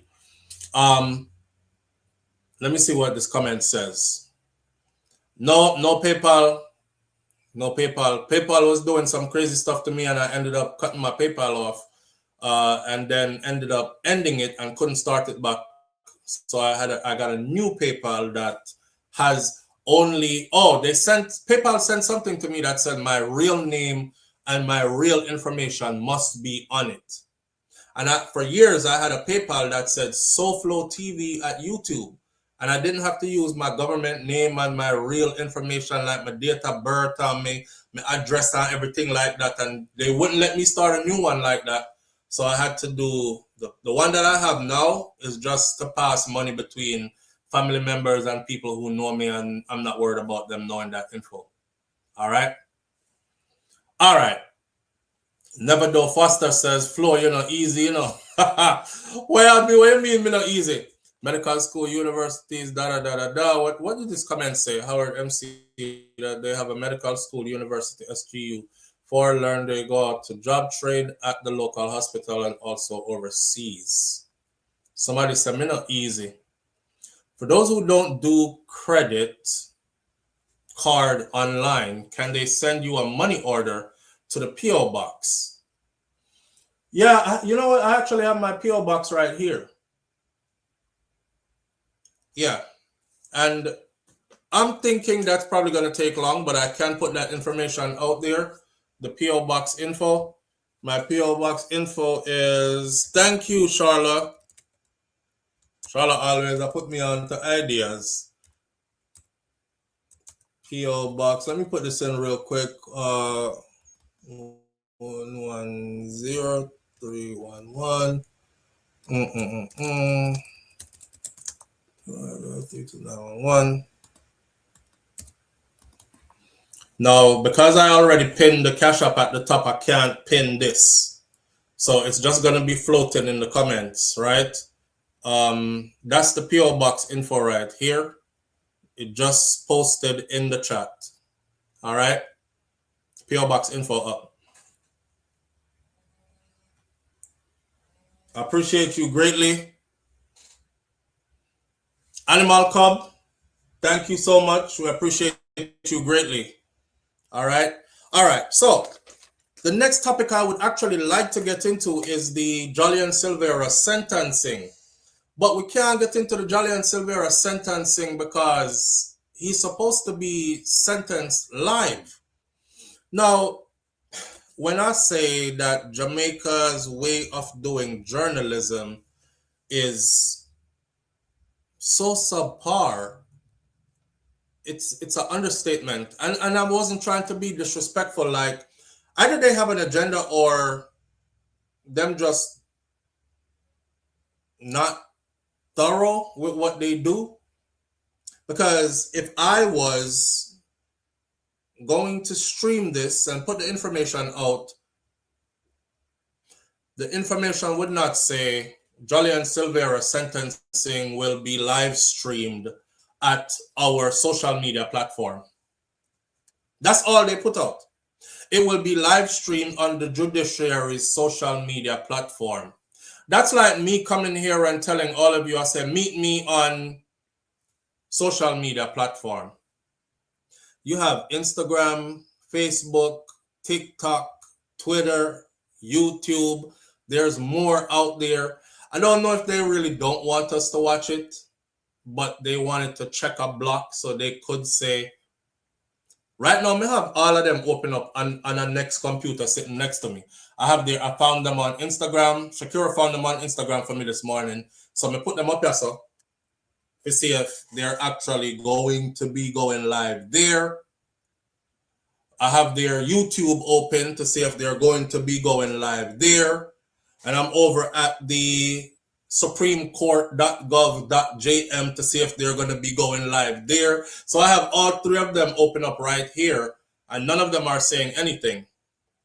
I went through the supremecourt.gov.jm all over it, just looking for recent cases, recent judgments, and me find Klansman gang something in there, Tesha Miller and about 24 man, and who's in for murder and who's in for gun. Me found stuff about people who is in for raping and all other kind of something, and who is out on bail. Nothing about Jolyan Silvera's case that is supposed to be. Now, I'll just send a message out to my Jamaican journalists, them, and particularly people at Jamaica Star, Gleaner, TVJ, all of you.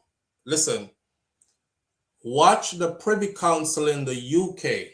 This is why I said, I don't think we're ready yet to let go of the Privy Council. It's not a matter of SouFLo still wants to stay upon the plantation, because that's what they said. Watch him now. Him still wants to stay upon the plantation. Him no want independent. No, I see where we're not up to par yet. When the Privy Council was about to try Vybz Kartel's case live, right? The Privy Council put out way ahead exactly what time it will be in whatever region you're in. Like, you know how you say 10 a.m. Mountain Time, 10 a.m. Pacific Time, 10 a.m. Standard Eastern Standard Time. They put out exactly what time. They put out exactly the, like them would have said, Supreme Court.gov. Privy Council. Something. They didn't say catch us on our platform. No time, just catch up on our platform. We're going to air the case. This is a huge case. This is a member of parliament. This is an ex-member of parliament that murdered his wife. And now he's about to be the first person they're going to televise to the world his sentencing on this platform, and on never give a proper .com nothing. On never give a proper time to start. I feel like on don't want to watch it. I feel like on don't want us to see it. Either that or the journalists them are just lackadaisical and don't know how to do proper reporting. Because those are the basics. I can't just say meet me downtown. Meet you downtown when? Meet you downtown where? Downtown is big. You're not going to tell me if you meet your tasties or meet your juicy beef, the one juicy beef them have down there. Yeah, meet me in front of juicy beef. The juicy beef are across the street from the clock. Meet me just at 10 o'clock in the morning. That's a meetup. Not just meet me downtown. What? So I'm here, as we're doing this, I'm like, let me check again, because I don't want to miss it. And it's supposed to be a big part of our morning this morning, because I've made a couple of predictions. Charlotte. I said that the judge is going to put a end date to his sentence. He's looking at 15 to life, right? But the judge has the authority to say 7 years. And Charlotte, I don't know if I'm right in this because I'm not an attorney, but my understanding of when you are sentenced to 15 to life is that you must do 15 years at a minimum, but you could be in there for life, right? Whereas, and I call that a coffin sentence because you don't have an out date. It's up to the system then to get an out date. They'll eventually look at you and say, okay, we think you're rehabilitated and ready to go back to society, or keep you in there longer. Whereas if you have a sentence that says you are sentenced to 7 years at the Department of Corrections, you know that 7 years from now, your end date is there. I think I'm right? I'm not sure if I'm right or not. So that's what Jolyan Silvera is facing. Yes, this Silvera thing makes it even more apparent that we are just not ready. We're not ready. I think he's facing 15 to life. I know that. But I know also that he's going to get privileged. He's going to get privileged. The judge is definitely going to say an end date for him on this. He's not going to get a time. These are my predictions. He's not going to get a time that is a deterrent where anybody else can look and say, damn, me not commit no, me not kill my wife. Because you see how much time them give him? Him a the big politician and him have whole heap of friends where in a upper society, so imagine what them would have given me. That would be a deterrent. To give him a time that would shock the daylights out of others to deter others. Instead, I think his case will go down as one of those cases that will set a precedence for more men to be able to kill their wife. Remember, I know, Jolyan Silvera was not offered manslaughter. He offered them a plea of guilty to manslaughter. I've never seen that done before. And then they accepted it. They deliberated on it. The prosecution deliberated on it. They accepted it. And then they passed it to the judge. And the judge said, okay, this is where we're going. Right? Where you say the back and forth then is? Yeah. Donna Thompson said, big up Isaac Buchanan. Are you saying something to me? You are SSH? Me not too up to par with them abbreviations there, you know. SSH. Me kind of know what KMT mean, kiss me teeth, and BBC is, you know, a cuss word, and or so them say, and RC and PC. Me not know the new SSH and these things. You have to talk to me like old smarty. But we're all trying to figure out when they will start. I'm constantly looking over here. I have all their platforms open on another computer beside me. They're not starting yet. My fear is that they will start later. By the time we come off of here, sometime in the afternoon, because we're not going to stay here all afternoon. You know what I mean? Nationwide Radio updating its Facebook page. They were swearing a witness now, so I guess they'll start soon. And this is where it's going to take some community effort. So Nikki Sam says Nationwide Radio is updating its Facebook page and they are swearing in witnesses now. So I guess they'll start soon. They're swearing in witnesses at sentencing.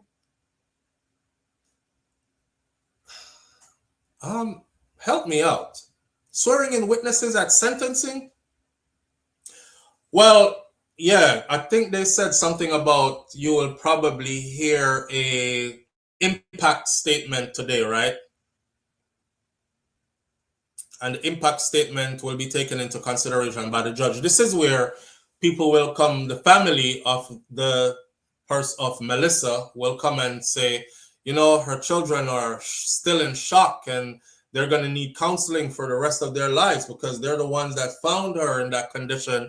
And for the first couple of months after she passed, one of the children went nonverbal and XYZ. This is where they give the impact of what he did to the judge for a broader understanding for the judge to consider when considering how many years to give him.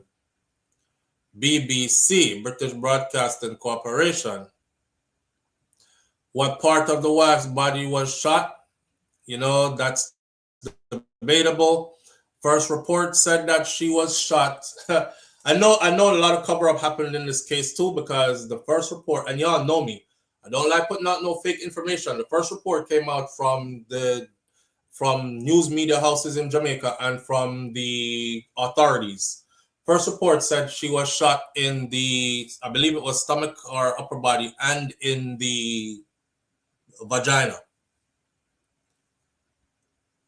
Last report I read, after he confessed and the prosecution came up with their final summation of this is what happened, this is how it went, this we have an understanding of, this we could charge on. It said she was shot in the thigh. It changed from vagina to thigh. And I thought, that's weird. That's weird. Because, you know, if she was shot in the vagina, that would open up a whole different kind of conversation. You and wifey were arguing. She said something. You got heated. You flew off the handle. You get your gun and you boom, fire in her direction. Not really meaning to hit her, but to scare her, the lie says, right? And she ended up getting one shot and she dead. But you gave her 3. Okay, you were so mad you gave her 3. But how do you explain shooting into a vagina? I mean, that would say something else. That would have me thinking, was she cheating on you? Your whole life and identity is attached to her vagina? Or, you know, some people think like, a big man, you know, a big man to be respected. Some boy, they are ride my wife or next thing. I mean, chat her in our pussy hole. Like, I don't know. What could have gotten you to do that? That was smart lawyering to get that out the way. It wasn't in her vagina. It was in her thigh. It was in her thigh. Okay, we'll settle for that. It was in her thigh. So that's what the final paperwork said. In her thigh. Yeah, somebody just asked what part of the wife's body it was. Godiva Redway just asked that. That's why I said that. Where's Sir Richard? Richard says 7 years served. 7 years, time served, out in 5. That's your guess. Boy. Somebody said Barbados PM is not folding. Barbados PM is not folding yet. We don't know what's coming down the pipeline next. These people have a way of strangling you until you are forced to fold, you know. Remember, y'all still looking at certain people like they deal lovingly, or when it comes to putting the hurt on, they have a conscience or something like that. So, yeah, she hasn't folded yet. But we'll see. We'll see. Time will tell. Time will tell. That's one of our biggest mistakes, is that we underestimate. I don't want to say underestimate the levels of wickedness for some people. We got to. I don't want to say underestimate the enemy. I don't want to say underestimate nothing. But I say we always underestimate. And then we act surprised when we get liquid when we get liquid. There was a supervisor from Monster Mac that unalived his girlfriend on New Year's Eve. He pleaded guilty to manslaughter and got 18 years. But he gave in himself the next day. I remember him, the one that killed her in front of everybody in the break room, because the guy was talking to her and she and him was flirting. I remember that one. As we were here celebrating the ringing in of the new year. Right. He got 18 years. That brother there was a Looney Tune, you know. That brother had his own wife, right? He had his own wife from what I understood, and a child at home as well. I don't remember if his wife had one more on the way, but I know he had a wife and a child. And him took up young girl at work and start spend out all that money on young girl, you know, help her build up our little house and furnish up our place and all these things. And she's like, you know, I want to be with somebody like more like my age group still. And plus you have your wife already. So when me want cuddling and them thing there and go out to live a good life, you're not around. You play in house with your wife. So left me go find somebody. The man felt very used. The guy that is at her job, it is said that she was just flirting with him on purpose because she didn't want to get rid of the manager dude. And him take it serious. Yeah, try me like me a punk or something. Told her already to get away from him or make him get away from her. And she did it again. And him do it in front of everybody. SM is stating that the hearing will be streamed on the Judiciary of Jamaica's official media platform. Are you right? You are right. Why are they not specific? Yes, that's exactly what I have here. It will be streamed live on the judiciary's social media platform. Roddy's daughter. That is exactly what I just said. Why weren't they specific? Why didn't they tell us Instagram, YouTube? I have all their platforms open right now on the computer that I'm on the next computer next to me. It hasn't started anywhere from what I can tell so far. Me there I look same way. Want to see if them are going to go live on Instagram. It wouldn't make sense. Or YouTube, which is the only two places I can find them. Instagram, YouTube, and the official SupremeCourt.gov site. If you go to SupremeCourt.gov.jm /content/live/stream, you'll see that it's a YouTube they have. That's why I said they have a YouTube. I haven't seen anything. You know what? Because they're not ready, fam. They're not ready. There's nothing professional about them. They're just... Me just feel like them lackadaisical. You ever been in Jamaica and tried to like conduct business? I went one time in Jamaica and I'm trying to open a simple bank account. And boy, the run around you get to open the bank account. Then I think I told this story before. The brother said to me, sir, stand up over there, sir, another line there till me deal with everybody else. Then I'll come back to you. And I said, okay. So maybe because in realize I don't live here throughout the year and thing. And deal with other people and get back to me and say, what kind of documents you have? Because I already told him I want to open an account, right? Checking and saving. Him say, what kind of documents you have? I thought that was such a weird question, like, what kind of documents you have? How about you tell me what I need to present to you in order to make this work, right? Him say, give me a driver's license from Florida. I need your, him asked for a bunch of other things. I presented everything that he asked for. Nobody carries this with them going on vacation. The man asked for a light bill from my house or where I live in the US. You know what's funny? As we were leaving to go on vacation, I said, let me stop and check the mailbox real quick. Guess what was in there? A light bill.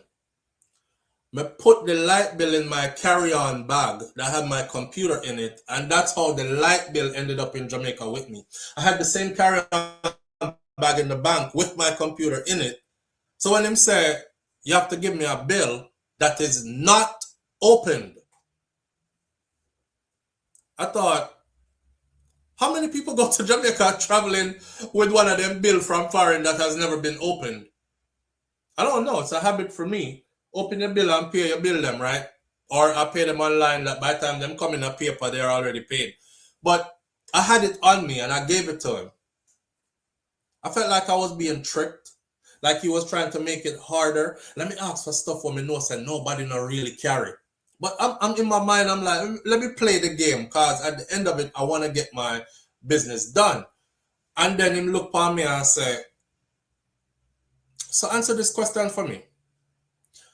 Why you want to open an account in Jamaica? I'm telling y'all right now, that was the breaking point for me. Answer this question for me. Why you want to open an account in Jamaica? Me say, SouFLo, this is God talking to you. Come out of the bank now. Nobody open no account in here. And I left.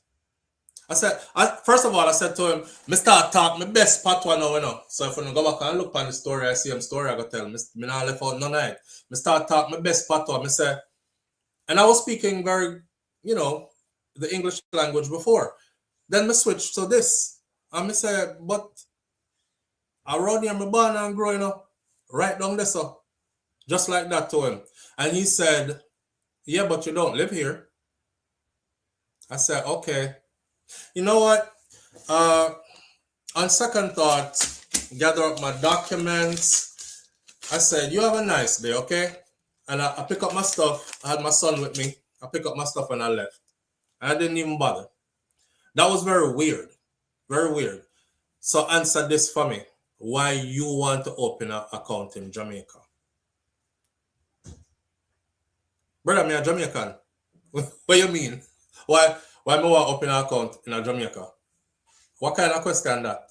The next question you're going to ask is, how often do you come here? Was that going to be the next question? The next thing you were going to say, show me your passport. Let me see how it gets stamped up. We can't verify how many times you travel here within the space of years or a year or whatever. It was getting weird. It was getting weird. Yes, Pussy G. It's like pulling teeth to get things done in Jamaica, which we're so behind. We're so behind. It's so frustrating.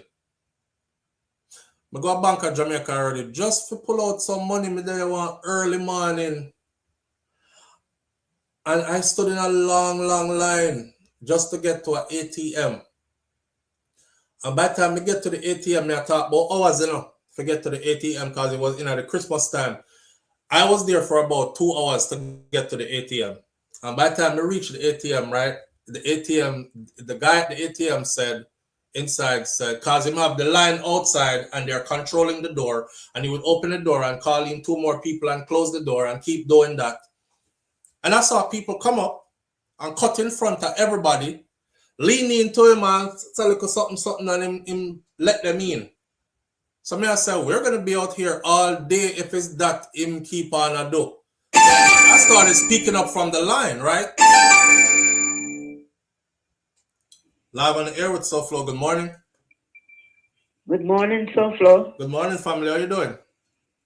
I'm not doing too bad, thank you. How's the family? That's good. My family is good. Thanks for asking. Yeah. Yeah, talk to us. So, go on. Then them ball out for Jamaicans to come back home. And you can't open a bank account? You can't open it without all the rigmarole, apparently. I'm sure others in here. Yeah, so you should have asked if your father and your mother birth certificate too. That probably was coming. Were your parents really born in Jamaica? That probably was coming up next. I guess so. The question started to get weird, Yeah. Yeah. So me just cut. At them cut them neck short, At them always put rope on them neck, Yeah. We are Jamaicans. We have to explain to you why we want to open bank account here. And we're traveling here. Yeah. I'm and the man that they talk good, like say, me feel like I'm a virgin now and him understands, say, me travel back and forth, but I want to solidify myself in the place and whatever. Until he got to the answer me this one question. I took that question as a warning sign. Everything in my instincts said, SouFLo, get up and left right now. So I did. The thing is, SouFLo, in every organization and in every government agencies, you find people that do things that the government never asks them to do. That question, maybe nobody don't tell him to ask that. That is what Raddy's daughter is saying right now. That's what Raddy's daughter. That's what Raddy's daughter just said right now, and I just put it on the screen. Then nobody knows. The man, bad man, and grudgeful. Yeah. Yeah. Oh, this man can come in Jamaica, come open bank account, and me can't even get a visa to leave. Boy. Bad man, grudgeful people, them there. I don't know, but all I know said that was my sign to lift up out of there. Well, my sister had a bank account in Jamaica with her husband. And her husband died and she decided to take off her husband's name because he died in the States. So she took all the papers and she was going to put her daughter's name on it with hers. And run around with them there. She have the money at the bank and she just, after them go on, she just said, look, give me all my money right now. And then start hesitate and she said, yes, look, I no longer want to keep this bank account. Because her husband dead and she got to do the right thing to leave on the take film name off and have her daughter upon it now. Them ask her so much things and go on, so she just said, look. Frustrate her. Give me my money right now. Yep. You know why I was scared too? Not to cut you off, but I was scared because right when I went to Jamaica that time, people had called me before I left and they was telling me, say, SouFLo, they're emptying out people's bank account in Jamaica. My auntie in England just said her bank account was empty. Them sent her zero balance and she had money in there. And when she asked them how come her bank account empty, they told her it was because she had been away from Jamaica for years and they draw out fees out of the account and her fees accumulated to where it ate up all the money that was in the account. So if I was to stay here and walk out my soul case and put my money in an account in Jamaica and somebody called me to tell me that your account has a zero balance, I would go crazy. So when it happened and him asked me those questions, I just look at it like God was protecting me. I said, SouFLo, get up and left.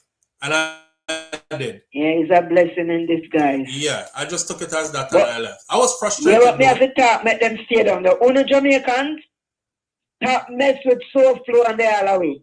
Stop mess with me. Them now stop, I saw it go. And don't ask about if you come back on the doctors, nurses, teachers, or anything else. Leave we alone. If we want to come back, make we come back. But do not ask us. Because we don't treat we like we are nobody. Oh, the diaspora abroad must help us. Help us to do what? Mash up the country? Help us to do what? Be disrespectful?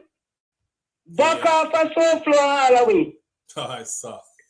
Anyway, later. All right, my Take friend. care. Later. All right, yeah.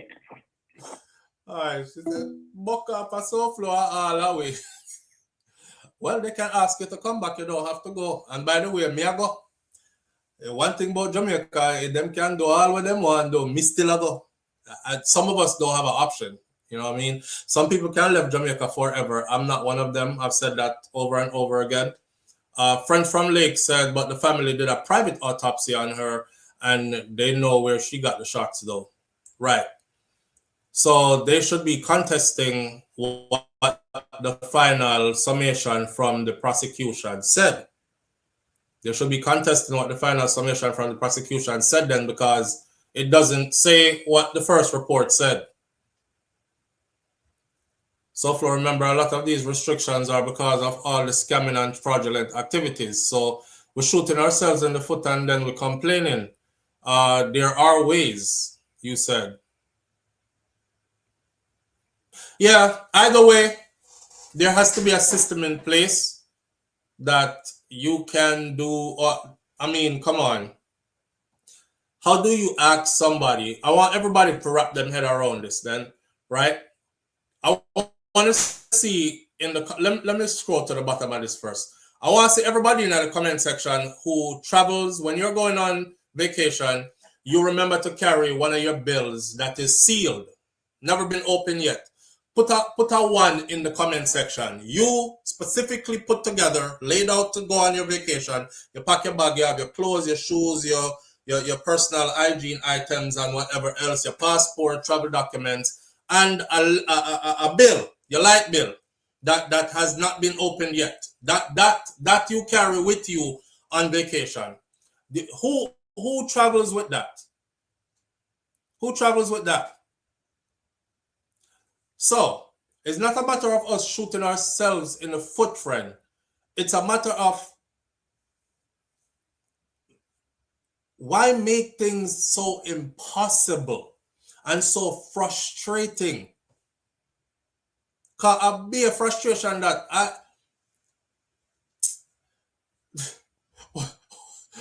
that's what you say. The way you happy if you left, you not even see bills.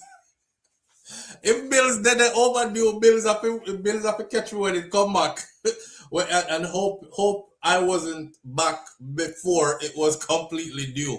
I try to pay up everything before me left, but if I miss something, as it draw closer to my time to leave, I don't see nothing. The only thing me start do a countdown. I'm counting down and making sure my family has everything who's going, and that's about it. Me stop look on bills. Me start de-stress from here first. Because I don't want to carry too much stress with me. Go at airport and next thing it up on the plane. And next thing me land in Jamaica stressed out or anything. Me not wrong in hands. Me not see no bills either. I don't see no bills either. So nobody does that. Nobody. I'm just trying to say that we gotta find better ways to do things. You know what I'm saying? And remember, I'm not one of the people who are running away from Jamaica telling everybody don't go there because it's so bad. I'm there and you're always going to see me there.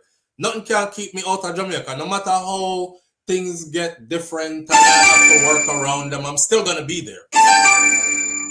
Live on the air with SouFLo. Good morning. Flo, good morning. Morning, brother. What going? Me hear you ask some question who travel with a bill. Some people in America, they don't even like checking their mail because they don't want to see no bill. Yeah. And you carry your biggest stress and problem with you on vacation. Remind you the whole time, say, you have this $550 that you didn't pay. Don't spend too much. You have to pay it when you come back. Why? Nobody would ever do that. And I saw them stay a long time. I remember I had 2 accounts there. I had a Jamaican account and a US account. And when Jamaica was hot, and then when they keep on unalive and they lady them and they baby them, a couple of years ago, I say, you know what?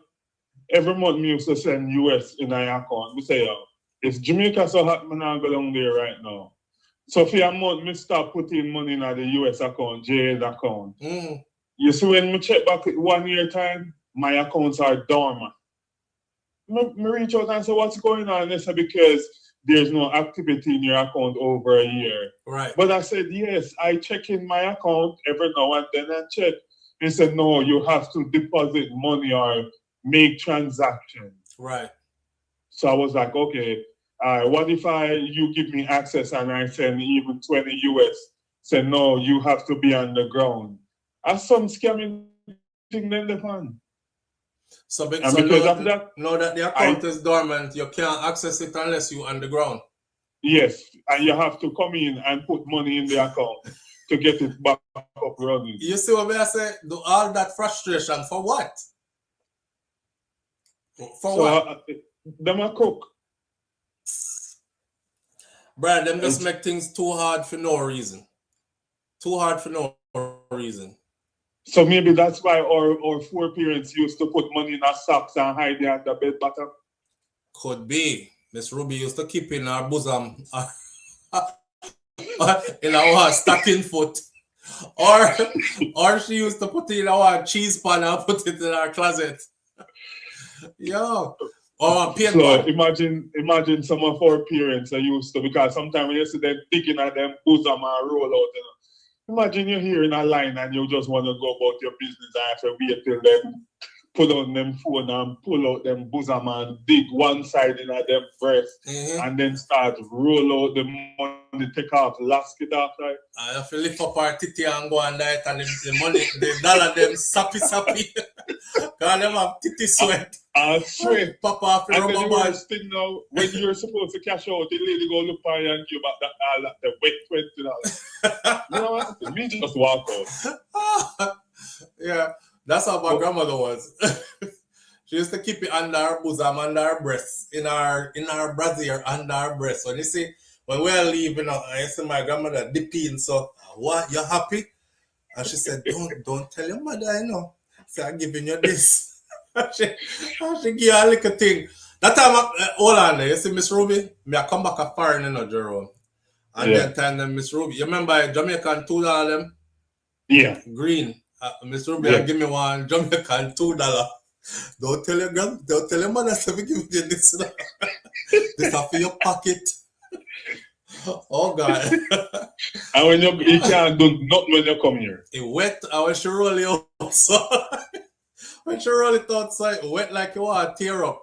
And you take it. But why they always tight on them though?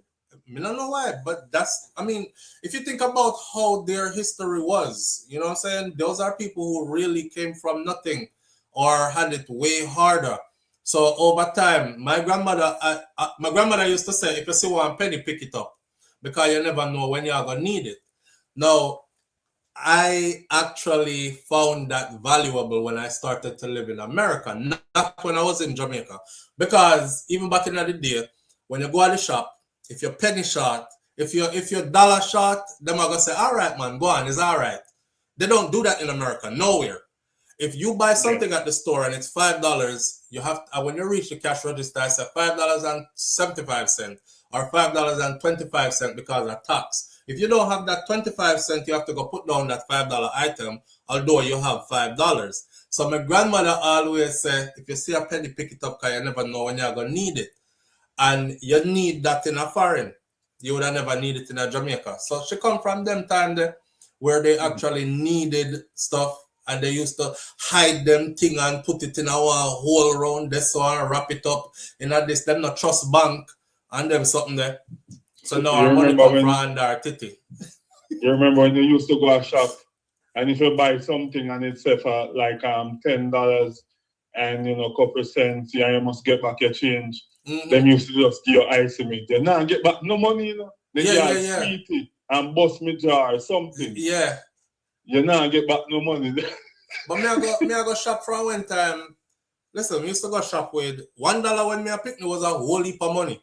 Cause I used to go shop with $1 and come back with a whole bag of sweetie.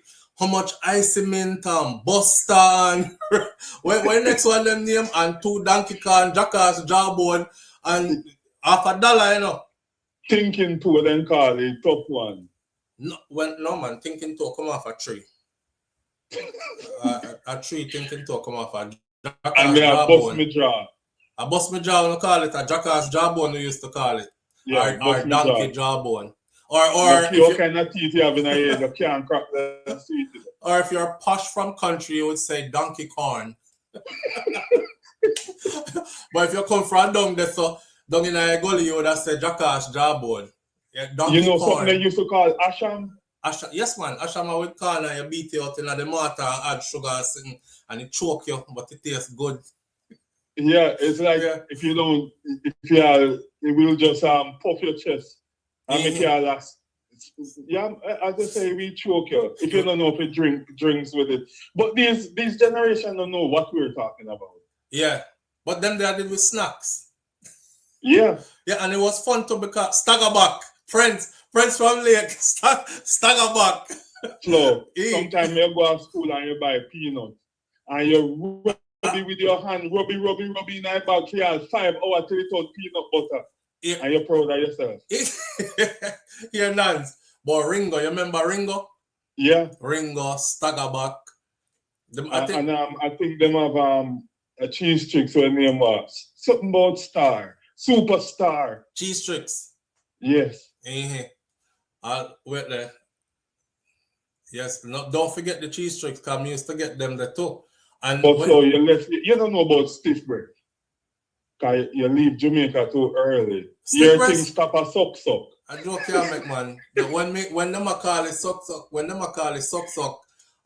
stiff breast, some man would have call it. But me couldn't say stiff breast. They would have lined me up put some boxes, see, but breast stiff. Stiff breast. Yeah, listen, which part me come from when you grow up, you're a picnic, you have no talk, I was telling my kids that, was it yesterday or the day before yesterday? Like, I was talking to wifey and Kai and Malani, they like jump in when you're talking. Them just jump in and just start them own conversation.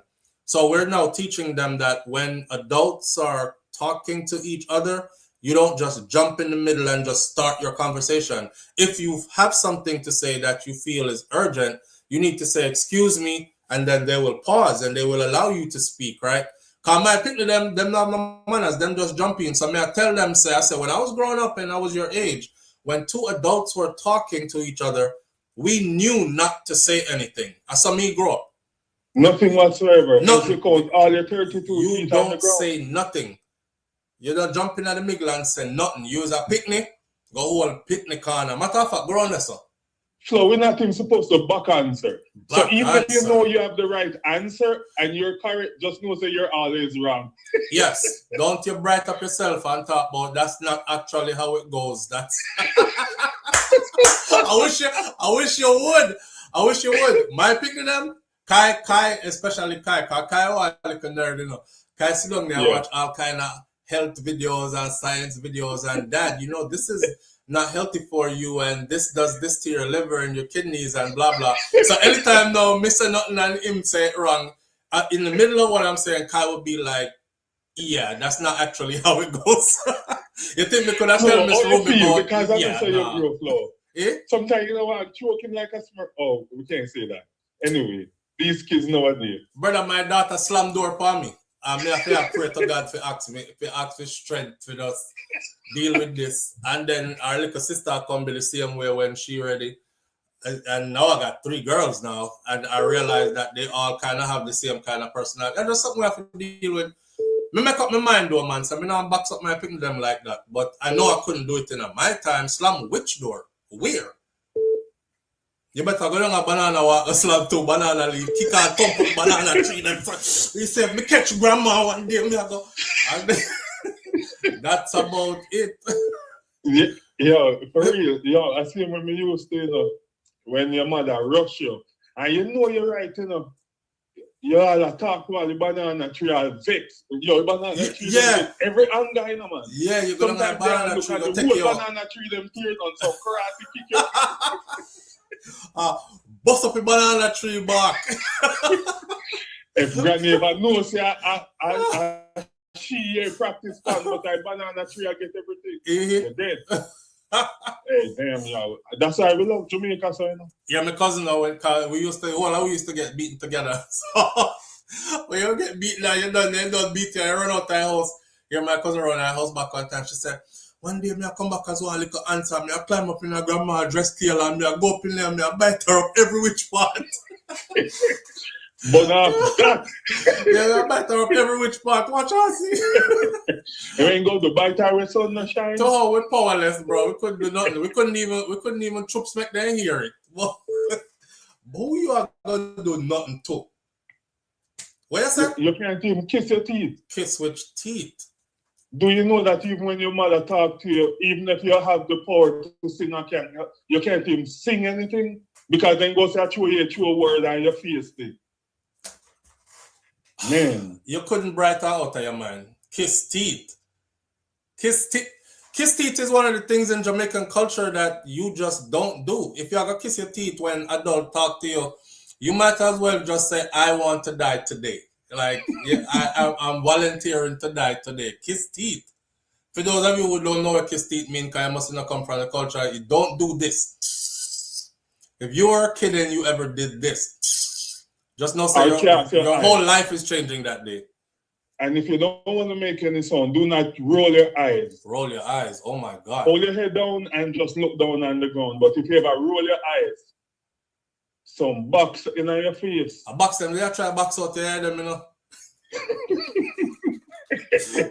You know what's crazy? Me I talk like this, and I see somebody come on the live one morning and I say, Jesus Christ, it's like y'all romanticize abuse and neglect, and that's why y'all are like this today. Listen, I'm not holding nothing against the people who raised us. Nothing. They come from a time when it probably was necessary.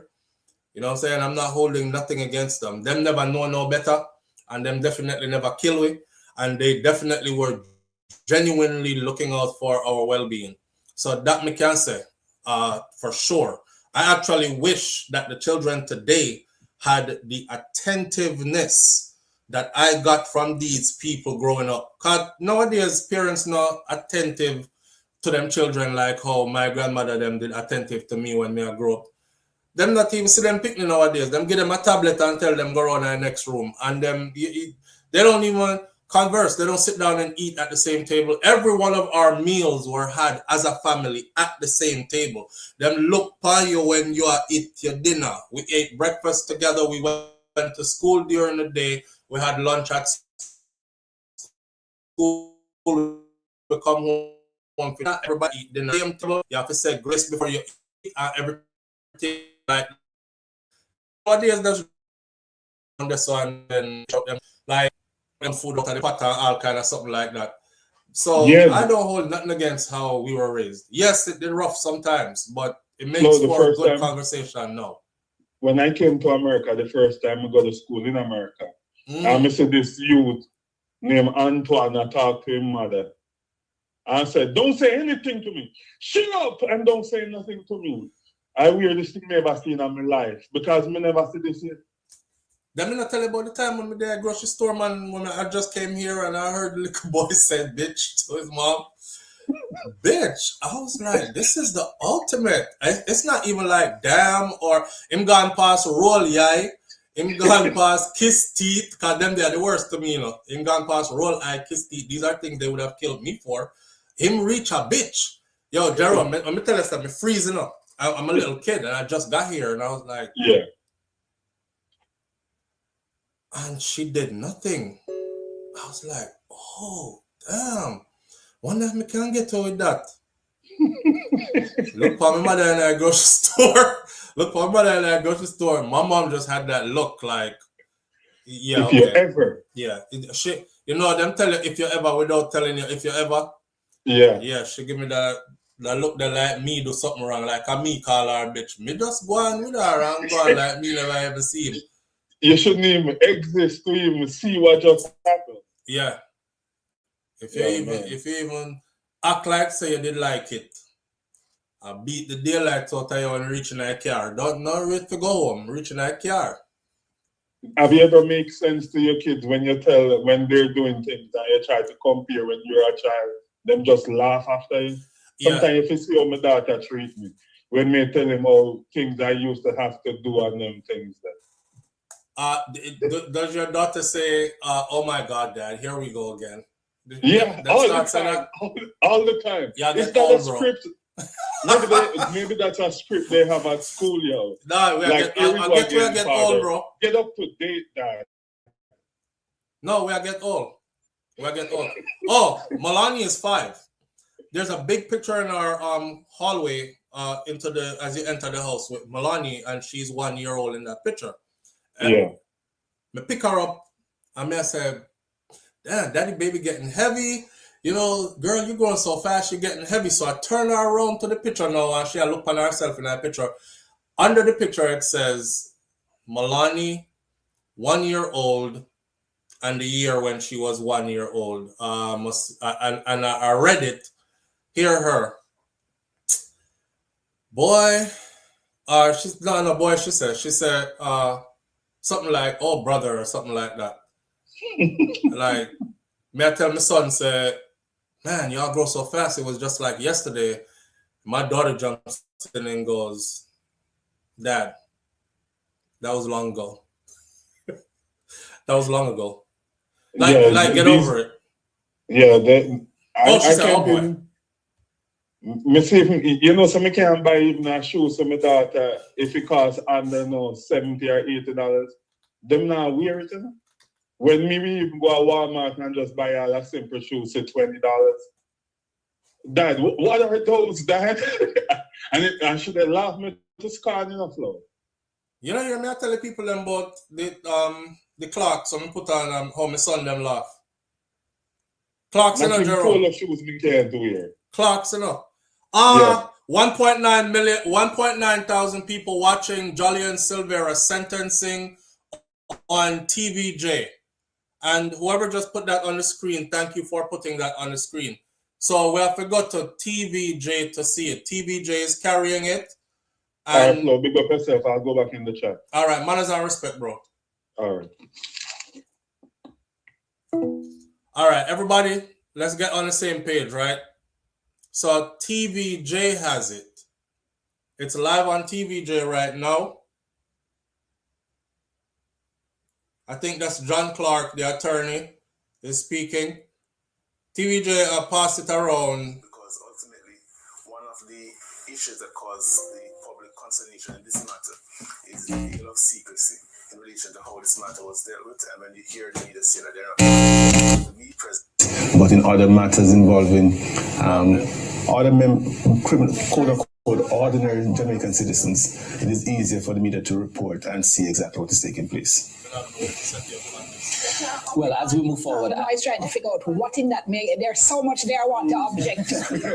And I'm not going to. I'm going to, as usual, John and I are now on opposite sides, and that has been happening for a number of years. But I just want to remind the public, especially as we had a discussion about the public interest, that the office of the DPP is in fact exercising and representing the public interest in all they do.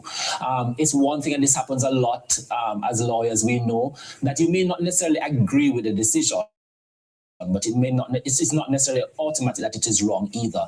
And I think that the DPP office has trained lawyers and they look out for the interests of the public.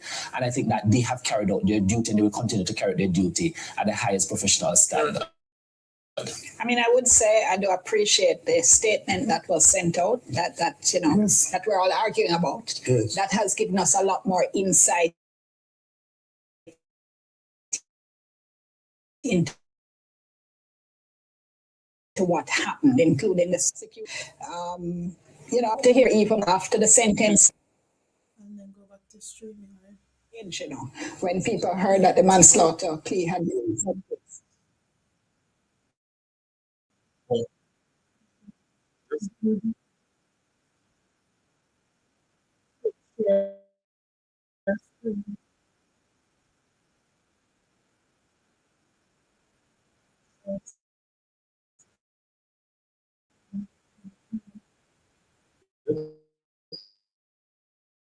Yeah.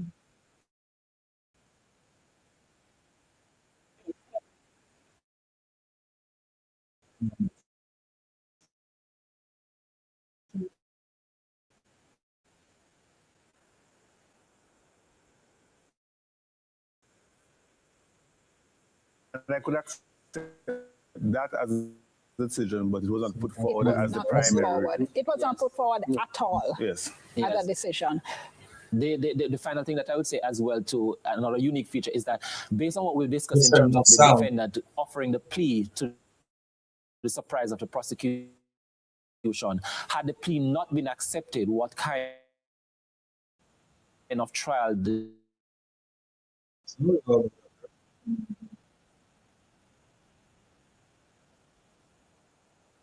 as well. So based on what? We didn't know anything, get a fair trial. But I'm saying it's not that we knew anything. So the jury would have been hearing a lot of evidence for the first time. No, but he would have offered a plea and that would no longer be in a secret. And then you'd have to impanel a jury after that. Him already accepting liability in terms of how that would have affected the trial at the end of the day. Sounds like a lot of legal gamesmanship. Well, very quickly, just a minute or two, but Leonard, that whole issue of sentencing again, just explain very quickly for my listeners what the judge is going to have to do. Well, I think the judge will have to look at the point I raised earlier. An early plea of guilt, one.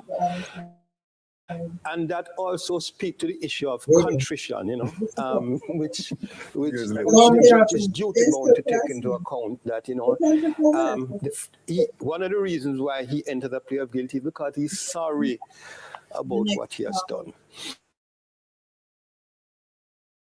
And he would be duty bound to take that sentencing because to be done by perhaps the most senior jurists in the land. And I know a lot of persons are concerned that with this plea, that ultimately he'll get away with it. But if one knows our Chief Justice, he'll be just and will operate within the framework available to him by law and will arrive at a sentence that is considers all the relevant factors and ultimately will be very hard to appeal.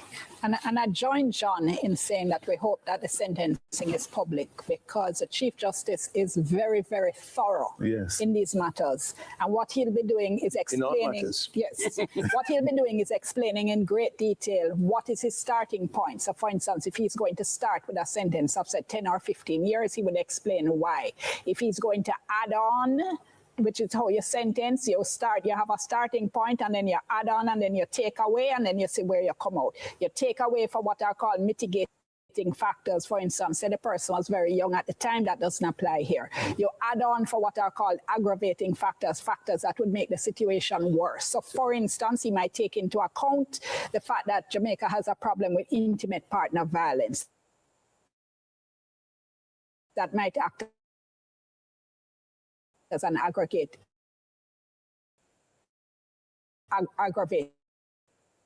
factor.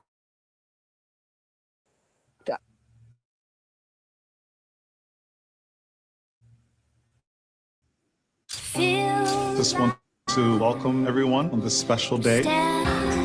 It's drunk. Taking into account and then how it is we're going to arrive at that final sentence that I know Jamaicans are watching for with very great interest. All right, thank you so much. That was All Angles, first aired on February 11. Now, we have some information from what has been happening in the court so far. Witnesses have been giving character evidence. The Supreme Court has heard from 2 character witnesses in the sentencing hearing for former Member of Parliament Jolyan Silvera, who pleaded guilty to manslaughter in the death of his wife Melissa. The first witness, called by defense attorney Patrice Patrice Riley, said he met Silvera over 2 decades ago through politics. He said they would speak about 5 times per week. Responding to how he would describe interactions with Silvera, the witness said their relationship was cordial.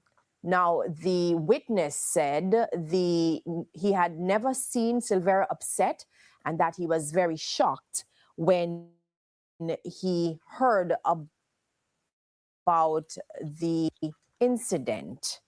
Silvera as humble, kind, and a good father, adding that he hoped he would be shown some leniency. Meanwhile, the second witness said he knew the former politician for approximately 15 years. He said when he heard that Silvera had pleaded guilty, he was gutted, disappointed, and hurt. Nonetheless, he said he was giving character evidence because that was not the man he knew. 54-year-old Silvera has had no previous conviction. Again, this is part of the process before the judge hands down his trying sentence. real hard, That boy. will be done later this morning or could go into the afternoon. It depends on how many witnesses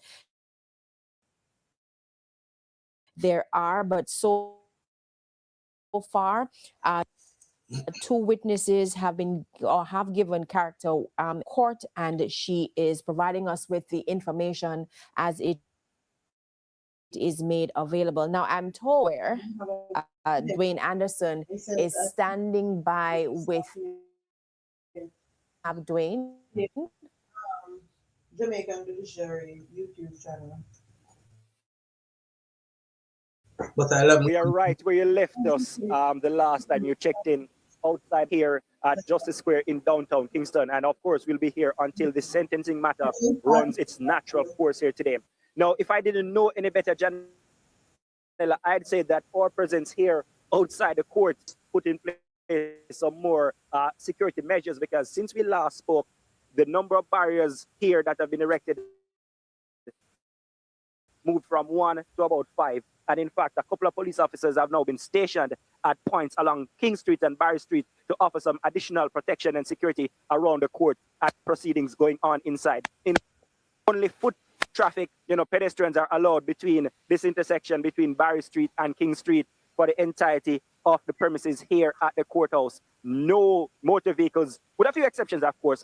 So the only vehicles that are allowed to pass through this particular area are emergency vehicles, and since they've erected these barriers, I've seen 1 police car go through and an ambulance. People coming here now, they're starting to get an idea of what is really happening, and interest is building among some of these people. As I said earlier when you last spoke to me, a lot of people in Jamaica born in the 2000s and the audience can't hear me talking, go to jail for any matter whatsoever, so they are very intrigued. And of course, for many people in Jamaica, the biggest test of the justice system is when how it deals with people who are perceived to be in high power, people in high, like say a politician, in normal Jamaicans looking on, then in their estimation, the system is working. Now, one particular gentleman I spoke with this morning, Mr. Dewey, he's aware of what is going on. In fact, one of the very knowledgeable gentlemen I was speaking to, and he's now joining me for about 2 minutes. First of all, what do you make of the proceedings leading up to this point? It's kind of a puzzle. Well, I was about to say some things. I've been following the case, and it's lucky I checked first to see what it end up with. I won't go into details. Going to end up with from one to the other, which is a deal, and so it's kind of don't look so right, but when I know it might pan out is that we are looking at what, 2 charges? I think you get less than 10 years, yeah. So and the new laws now say a gun is mandatory. Hot mic, pussy G, hot mic. And then the manslaughter is what? What is the maximum? What is it? Yes, Charles. Up to 50. That's and so they probably go How would I share the link? And then the pastor give them a discount again, and then they say, all right, the sentence is going to run concurrently, so you maybe do 8 years or so. You see? Which to me, you see, although it'll be serving time, but I know whatever happens, I hear what the man just said. Family will never. All right. Will never. Let me share the link with Charlotte. You know, because this thing was too callous, and we tried to hide. You know, because we were told that the lady died in his sleep, and then turned out he didn't die in his sleep. You know what I mean? Which is, you know what that's tantamount. All right, Charlotte. The link is posted. We hope that this the link is right there, Charlotte. Please grab the link. Can be a watermark. You know, you're the man that says the same thing. I'm thinking about revisit the laws to make sure that the laws portray equality. Not one set of laws for the people up so, and the other set of laws for the people then. I'll have to silence this door. Comes on, so. Regardless of who you are, if you could have been the president. All right, so I've shared the link. I hope Charlotte gets the link, and we'll wait for her to join us on screen. Charlotte, obviously, I'm just wildly guessing from layman's terms, but knowing how they run, I mean, yeah, I'm thinking 8 years. I got them call it Donna, cowboy holiday.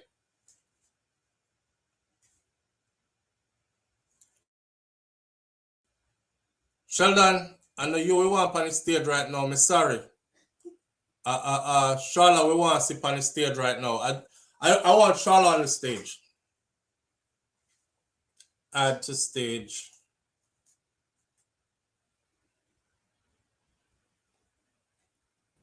Add to stage. Okay. Can you hear me? Okay, there's. Hi, Charlotte. Yes, we can hear you loud. Okay, perfect. Okay, so there was something loud I know. Clear. I know when we spoke before, I was a little bit bothered by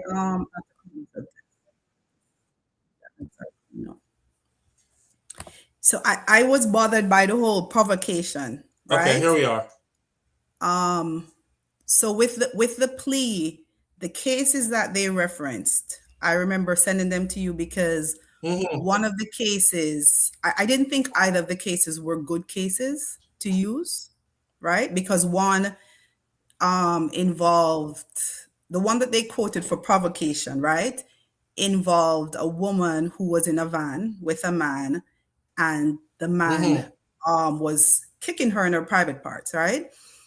And he started to curse her, and then she had a knife and she stabbed him with the knife. Now that lady got 12 years hard labor. That we see there's actual provocation, right? And physical, right? So okay, definitely different than the case that we're looking at. Let's take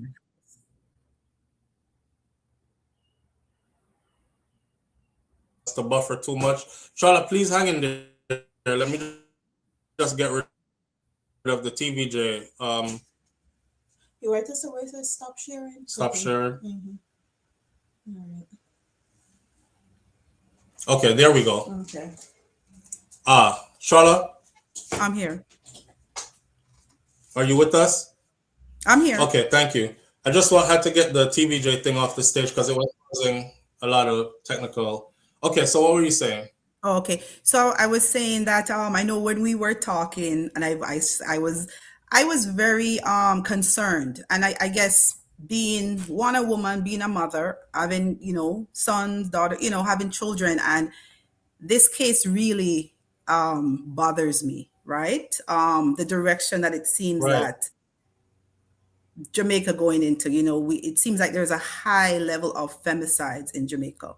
Women killing men. I mean, men killing women. Women being the victims of murder, right? And so this case is very important because it determines to where we are going as a country, right?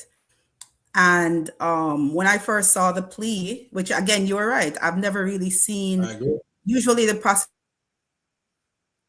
prosecution will offer you, right? They will come to you and say, okay, give you different options. In this case, the defense, they came and they said, oh, we are pleading. Now, in Jamaica, and I wanted to give your audience a little background, even though I'm licensed in the US, in Jamaica, in the UK, in the US, all laws in those countries is based on the British common law. So we have common, our law, legal system is common throughout. So that's why if you're an attorney in Jamaica, in America, you can go and do 6 months in Jamaica, do the course at UE, and you can be called to the bar in Jamaica because it's the same basis. I actually sat in on law courses because I was going to do the program, and I was amazed to see that the lecture was identical to what I had learned in law school. So just to let you know, we have the same foundation. So that's why we can have knowledge of how the legal system in Jamaica is run, right? Just giving you that understanding. No, when I saw the plea, as everyone else, I was surprised. And so I started to look up and try to find information. I looked at both cases that they quoted. And I printed them out, do my little highlighting, read all of the cases. I think this one is fifth. This is the Gainer one that they talked about. And then the other one was Perlina Wright, the one I just mentioned about the man kicking her in her private back of the truck. Right. So when you look though at Jamaica's procedure, civil procedure, the thing is, which gives them the ability to do this, is provocation. Because the defense of provocation means that you do have the opportunity to request that you're not looked at as your case is, you are no longer charged with murder, but then it can be downgraded to manslaughter. And the problem is that for us who are concerned, the problem is that the prosecution is now, because in every case the prosecution has the burden, but with provocation as the defense, prosecution has the burden to prove that the provocation is not actually so that even makes the burden even more insurmountable. So that's why in this case, even though we're upset and we're passionate, in this case the prosecution would have to say, oh, you were not adequately provoked, right? So that is why, so let me just read from this is the Jamaica's criminal bench book, and it says, let's see what it says. It says, if the elements of murder are proved and provocation is not disproved, so they have the burden to disprove provocation, the defendant is entitled to a verdict of manslaughter. So if the prosecution cannot disprove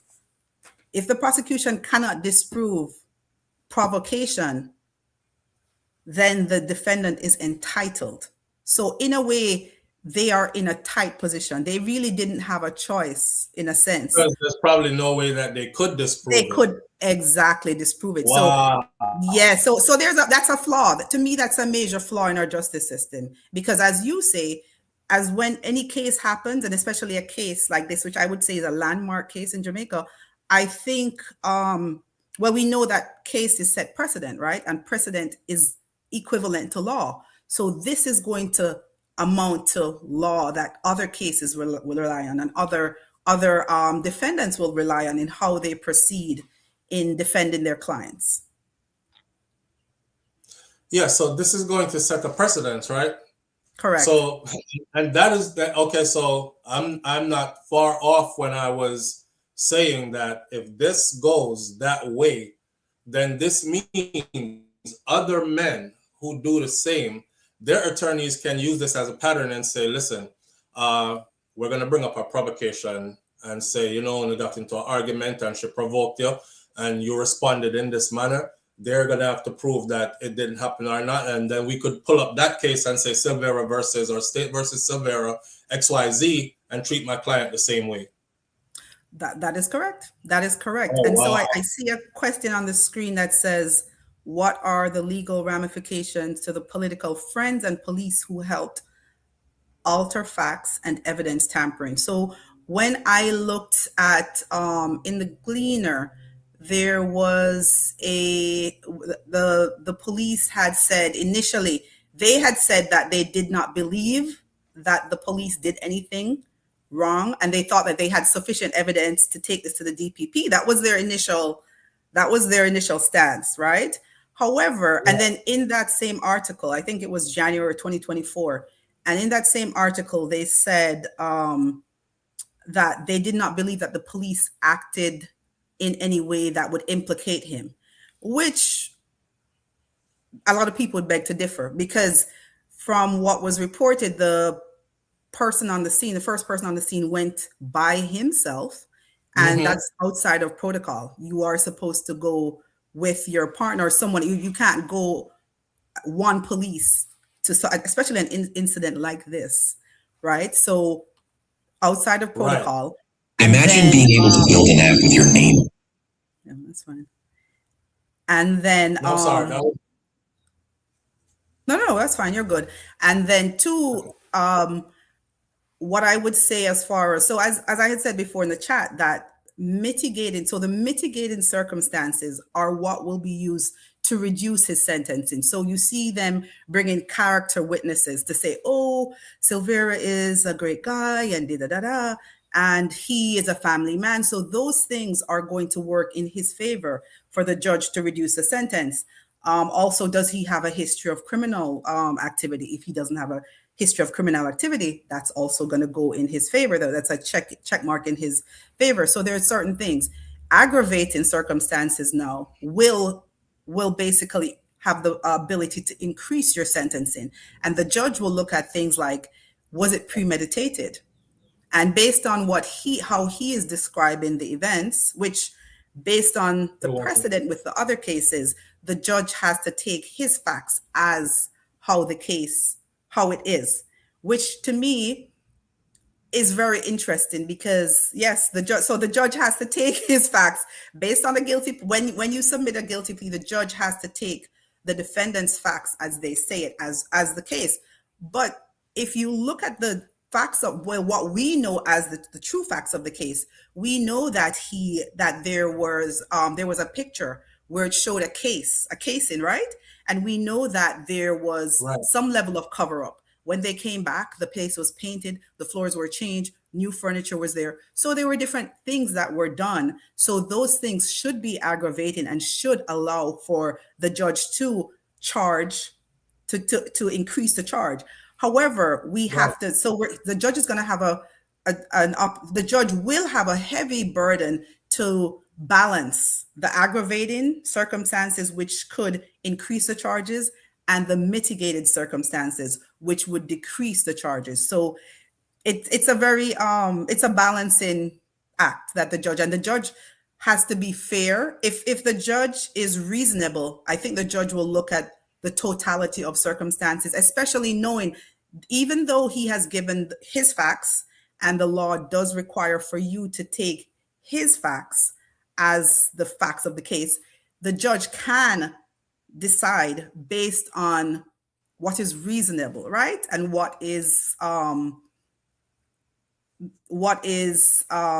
judge is a learned person, right? Very knowledgeable, very wise, right? Like a King Solomon type thing, and the King Solomon, and they came with the baby, okay, let's cut the baby in two, if we're going to go that route. So in the same way, the judge can say, okay, I see what you're doing here, I see what you're saying, but if we look at the totality, right, of the circumstances, verbal provocation, is verbal provocation sufficient to have someone murder somebody, shoot them, not just one time, but multiple times?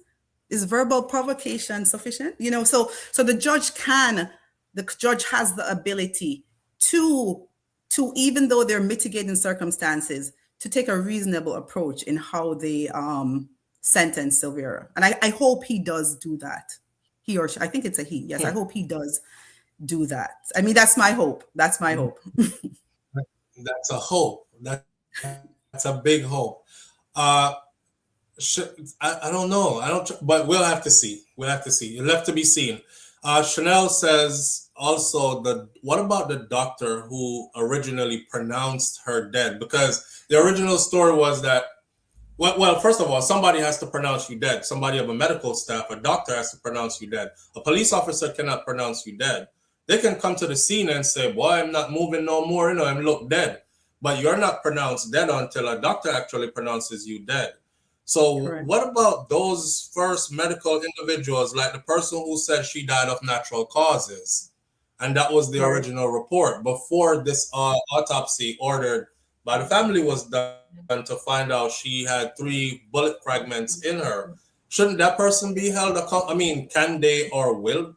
I don't know. No, I totally agree, but I totally agree. That would be the JCF, right? That would be them. The judge really doesn't have a role in that portion of it, right? Because the judge, the case at hand is Silvera, right? So that would have to be a charge from the JCF, From the right? charge. Right, from that charging point, exactly.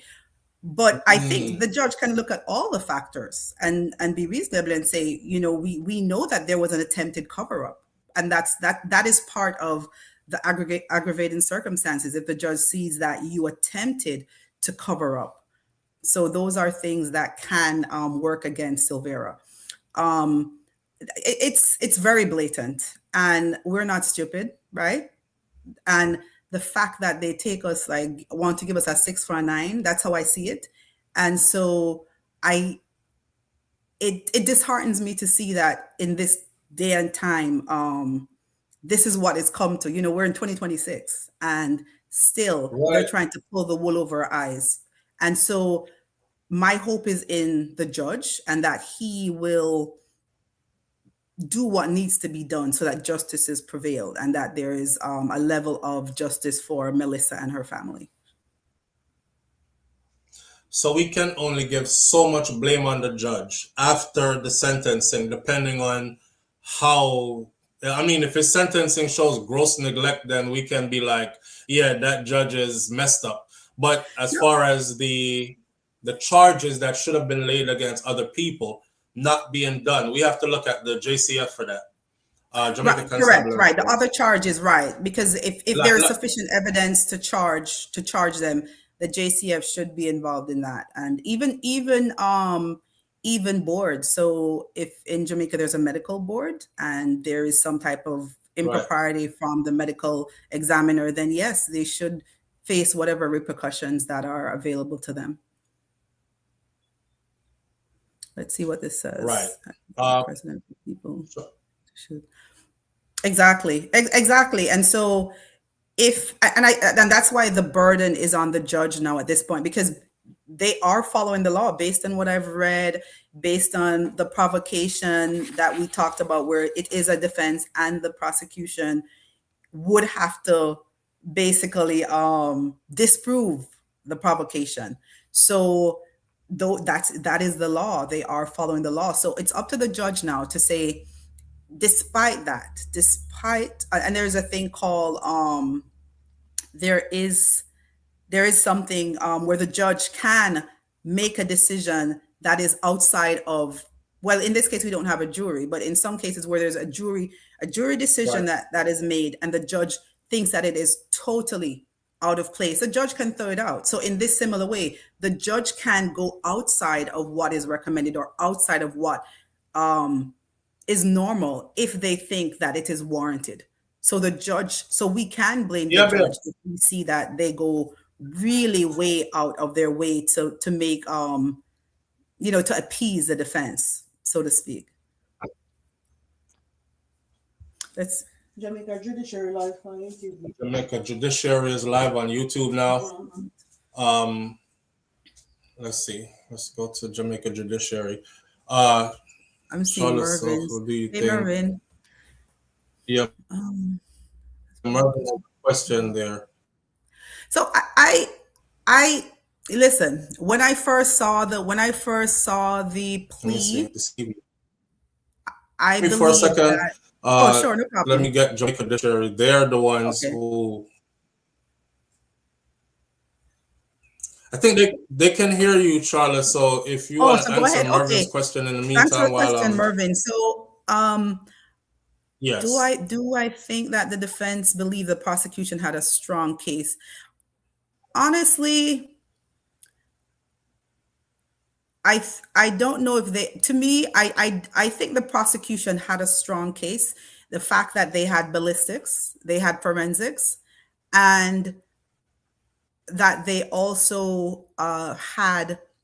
I think there was also an individual too that they were seeking out at one point who had information about the case. And I'm not sure if that person came forward eventually, but they seem to have a lot of information. It was not circumstantial by any count, right? So I think the prosecution had a decent case. I do not think that, and I am surprised that the prosecution didn't even try to argue down this plea, because the prosecution could argue that his facts shouldn't be taken into consideration based on what we know, that there was an attempt to cover up. So your quote unquote facts are actually tainted, right, by that. So I don't think that I think that the defense did believe that, but I don't know what happened behind the scenes. I want to say that there might have been something going on behind the scenes, because it seems like the prosecution just laid down and waved the flag, because to me it seemed like this is a pretty strong case against Mr. Silvera, with the evidence, with the ballistics, with the forensics, and possibly a corroborating witness as far as I can't remember the word, like a co-conspirator after the fact. I think there was someone that they were seeking out. So there is, and I think things would have, additional information could have come out with during discovery and so forth. So I think the prosecution had a fairly decent case. You appeal a judge's decision. The family can appeal the judge's decision. The only thing is the family isn't really doing anything individually. It's the prosecution. So that's why they're in a kind of tough place, right? Because the prosecution is acting on behalf of the family. So it's a really tough position to be in. However, the family may have civil recourse, so they may be able to have civil recourse, not in a criminal sense, but in a civil sense. For instance, like in the US, I know what case was it? Okay, so for instance, the OJ case in the US, OJ Simpson, he got off on the criminal case, right? Yeah. However, the civil case, they did find him liable for the death, and he was liable to the family, but criminally he was found not guilty. So there may be recourse in that respect. Man, but that does not impact Silvera himself. So I want everybody to know that the judiciary has a countdown happening.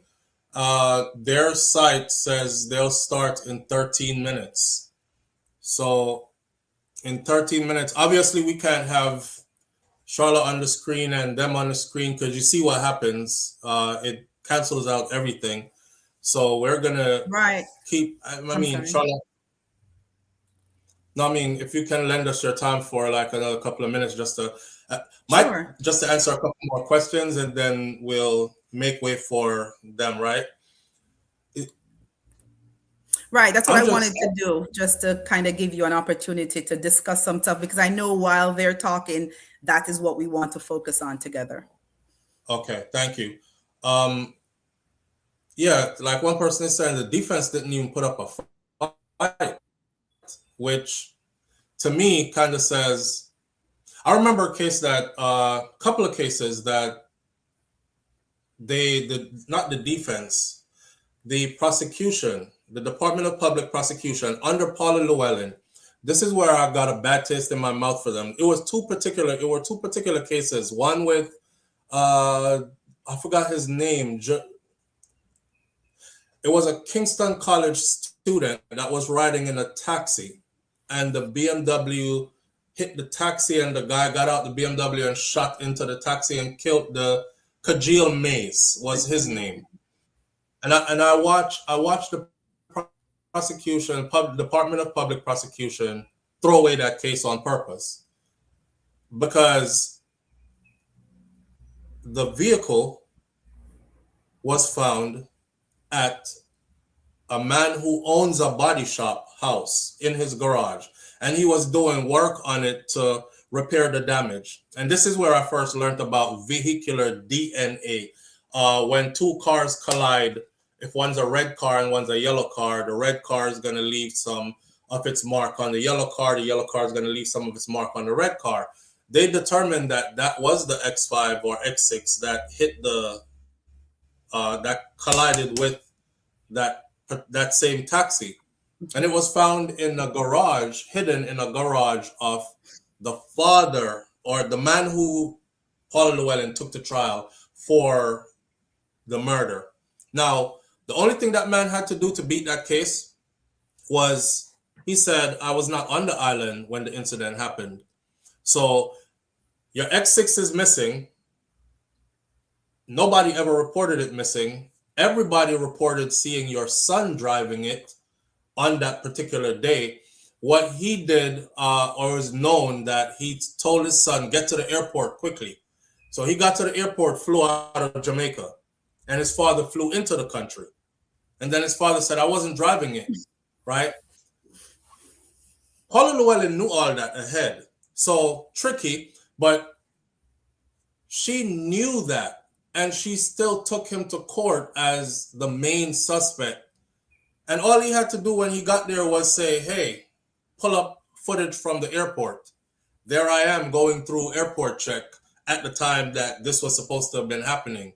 My travel itinerary will tell you I was not here. This is when I entered the country. So it could have never been him. He wouldn't surrender his firearm. They just threw that case away. And then the other case was the DJ who the police officer hit, Kentucky Kid. And Kentucky Kid, Department of Public Prosecution, he kept complaining to them, these police officers are coming to my house, they're harassing me. The police officer that hit him was said to have been driving while drunk, slammed into his car. TVJ was across the street filming another story, turned around and caught the after effects of it. And on the scene, the police officer left the scene. They kept telling Kentucky Kid to drop the case, do away with it, and he wouldn't do it.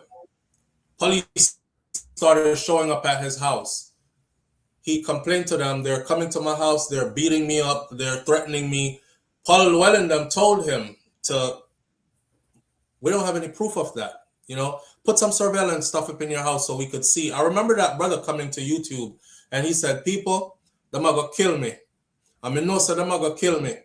But remember this video. I remember me here, and his mom came and said, they're gonna kill my son. And I know they are.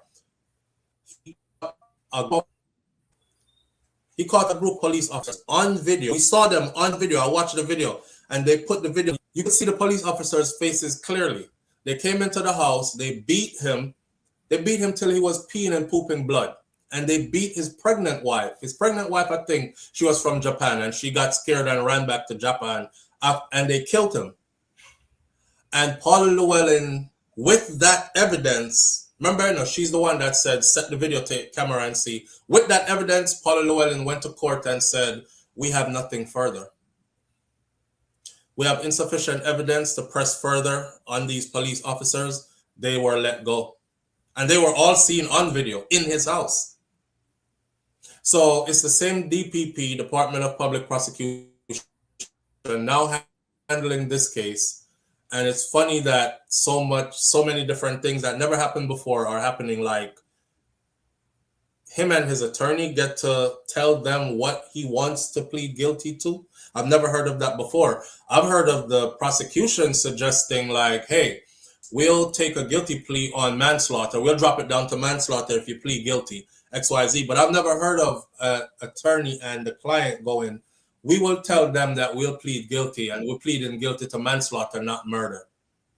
And then they're forced to think about it and accept. I've never heard of that happening. And the fact that the Kajil, just to say the Kajil Mays story, I remember I was studying for the bar when that happened, and I really felt really bad about that case, just because it was that student. I think he was about 16, driving in the back of the taxi and so forth, and just to see how power and money was able to influence that case, very horrible. And I agree with you as far as the how things are with the DPP.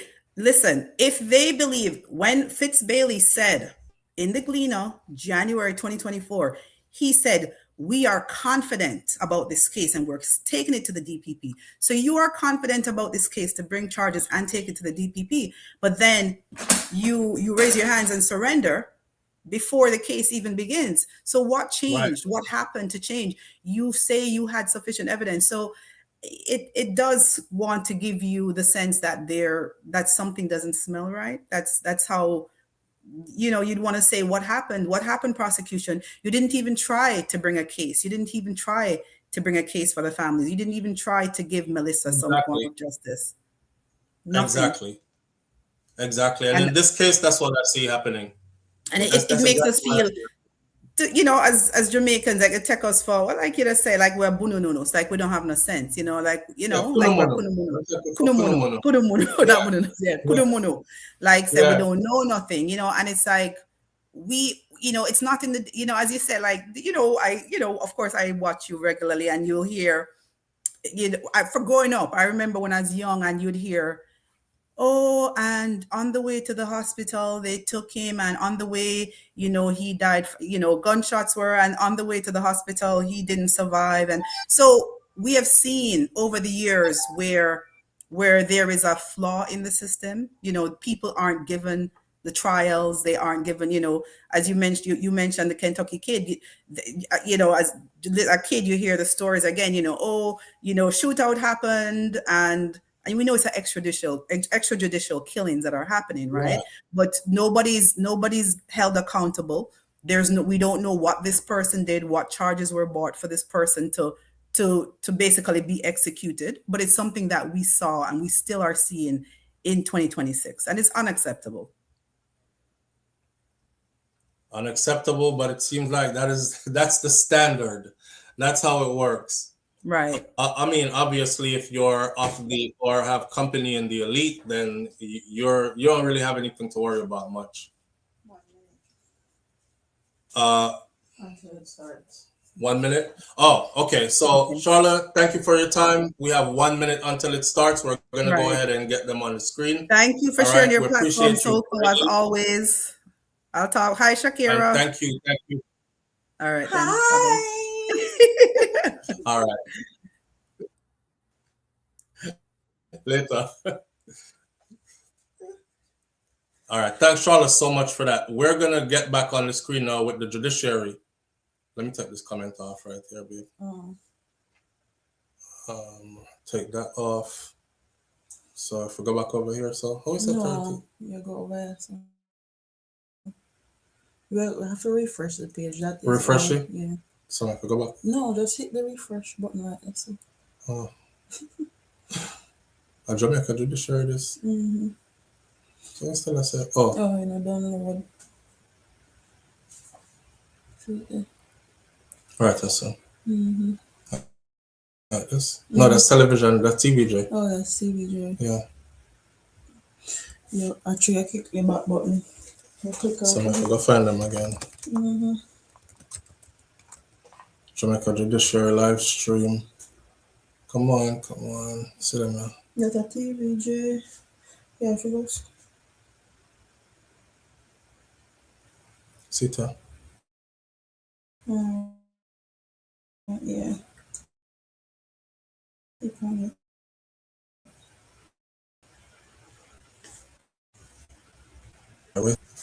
Go over there, so. Over there, so? Stream and then click on here, so. No. This one. I hit share screen. Share screen. I hit share screen. Shaki whole heap of people in there say hey. Hi. Share screen again. You're gonna hit the YouTube tab. Okay. And then hit share. Share. Yeah. All right. You can go back over to stream yet.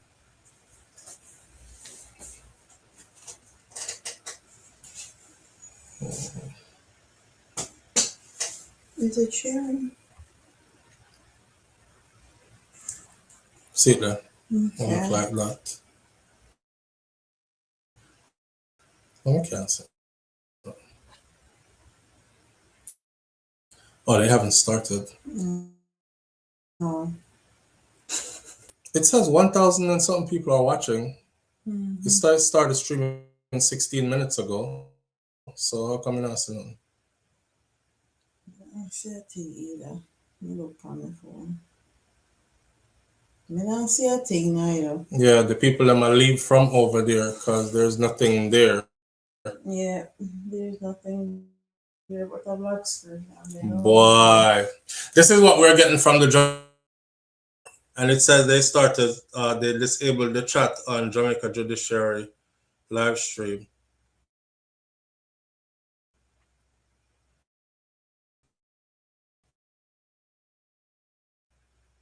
It's cool. It's cool. I wanted to hear what was happening in the courtroom, but nothing that happened in there. Yeah, I think we see a TVJ the stream for them same thing. Again, thank you to Charla for giving us her time. Again, Charla, please, if you're still around, either send me your number or call in. I have it written down somewhere right here. Number on the screen, Charla. Please.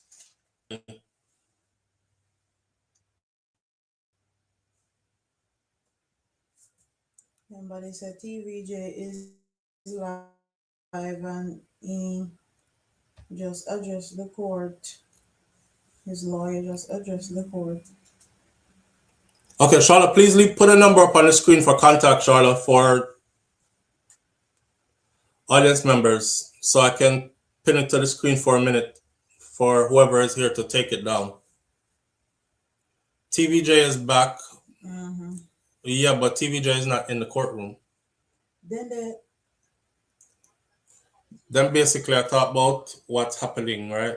Yeah. They're doing their own conversation about it.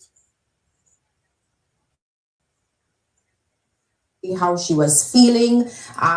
It is said there, according to our reporter Raquel, some families shook their head when he made a reference to that.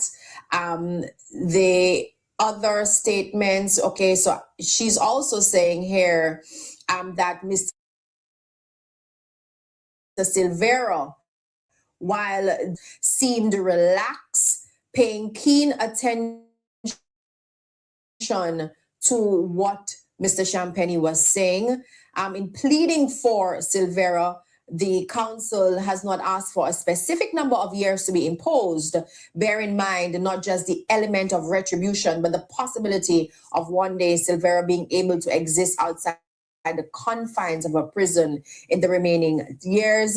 There's been a lot of hue and cry, and when we recognize what was done cannot be undone again, these are some of the submissions I'm reading to you from the courtroom, presented to me by our reporter, Raquel Porter, what is being said by the attorney, Peter Champagne, who was making a case before the Chief Justice makes his sentencing. Now I'm told that Prosecutor Green is asking the judge to consider that he knew this from the very moment he was placed before the court.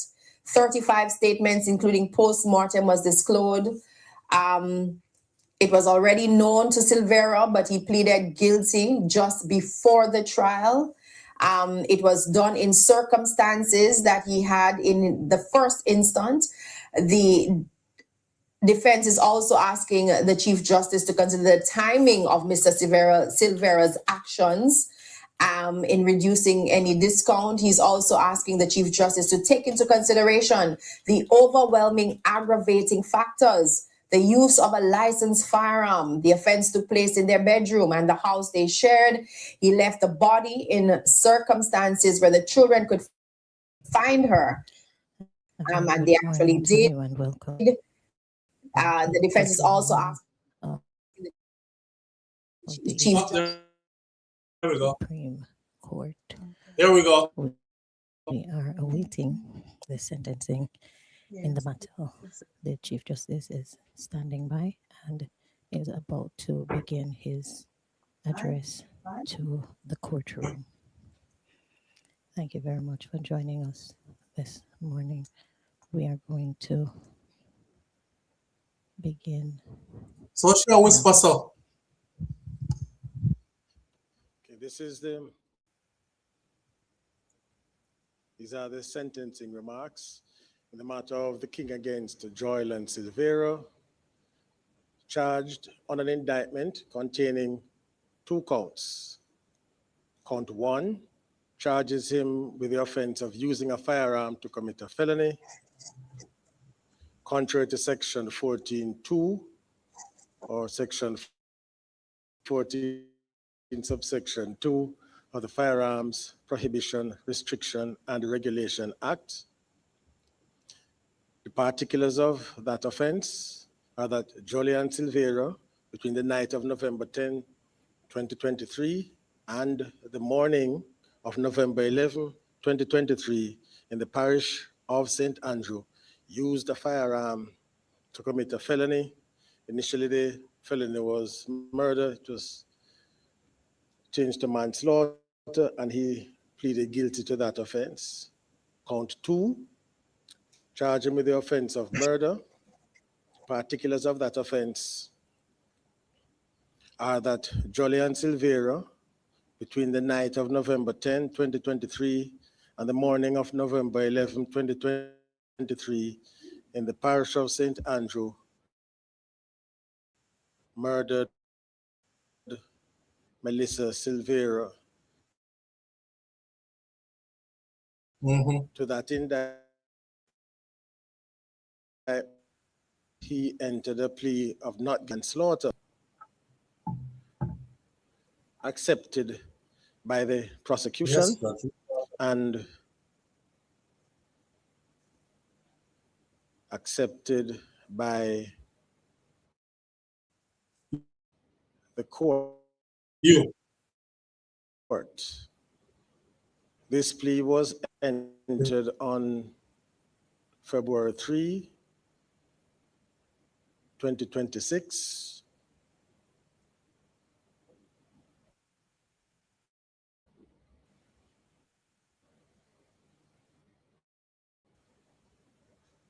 And on that date, a statement from the defendant was read into the record.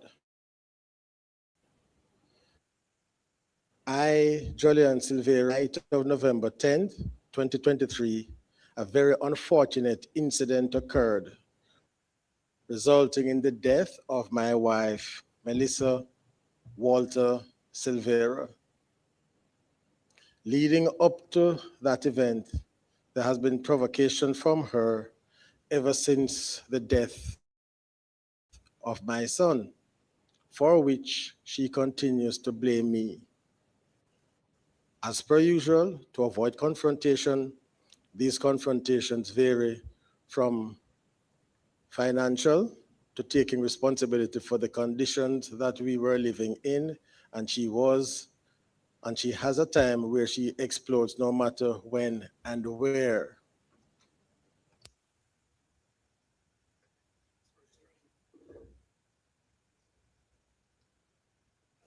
The judge killed the sound. She became very physical that particular night. These are ongoing things out of proportion. I normally take refuge, thank you, at my sister's house to allow her temper to quell. On this particular night, the rhetoric began. She became more confrontational than normal, screaming, shouting, and even at times swinging her fist. So I decided that it was time to leave. So I reached for my gun, where it is normally kept, to holster it, and told her that I would be back tomorrow.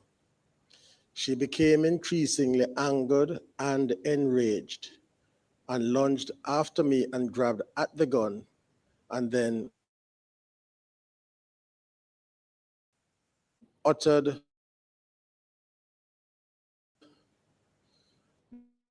the words to the effect that I had derogatory comments about, and the had mentioned blaming me for the death of my son. And before that night, the way she said it and how, and the mention of my mom and my other family, her words, and in the moment. This not believable. Rockstar, not to me. Melissa told me I must stop fucking my sister because every night I'm always going to my sister's house, and a sister can't do what a wife can do. She said that my mother was a selfish fucking bitch, and maybe I should go and fuck her too. These words provoked me, and her final comments were to fling the rest of the picnic them in the pool and kill them too. With all of these words, I lost control and fired. It was never my intention to do this. It was not premeditated, and it was not my intention to hurt or kill her that panicked, and I left. Over the course of the next few days, I thought about my children losing two parents and thought it best not to admit because I wanted to be there for them. And importantly, this statement, which I read over, consisting of what? One page signed by me, Jolyan Silvera, is made of my own account. And it went on to indicate that it bore his signature and date and a witness who was not connected to the matter. So what we have then is a written statement in which he outlined in some detail the circumstances that unfolded on that unfortunate. Now let us go now to what the prosecution outlined to the court. And then we'll have some observations about that, and then put this in context of the law relating to homicide.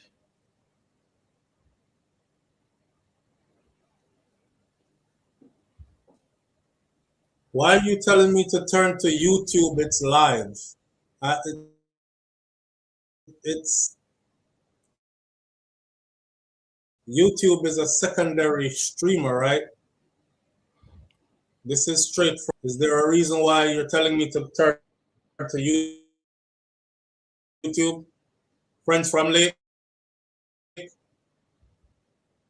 don't know how somebody said they believe that the story there. I will say this though. Women be saying some things Prosecution's narrative is this. Sometime after 10:30 p.m. on the 10th of November 2023, will return the following day. His wife told him that he could not leave, and an argument ensued. According to the children, he left. Sometime before 6 a.m. on the morning of the 11th of November 2023, one of the children, and the name is there, but I'm not calling the name, went into his parents' room. He discovered his mother's lifeless body on the floor next to her bed.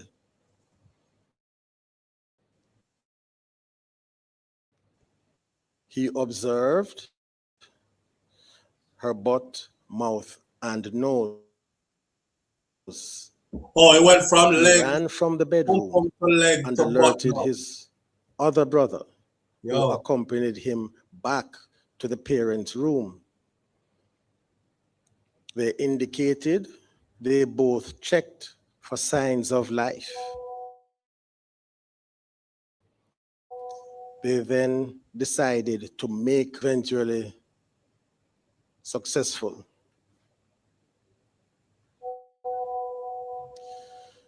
The prosecution next referred to That's what I said. a witness statement provided by Mr. Silvera. This is a statement that was provided before he became a suspect. In that statement, he indicated that upon Hill Police Station and told them that he was on his way home when he got a call from his son indicating that his mother's lifeless body was there and that he needed assistance. Upon arrival at the house at 28 Diamond Road, Stony Hill in the parish of St. Andrew, Mr. Silvera went into his bedroom, saw his wife sitting in a position with her head leaning forward at the side of the bed.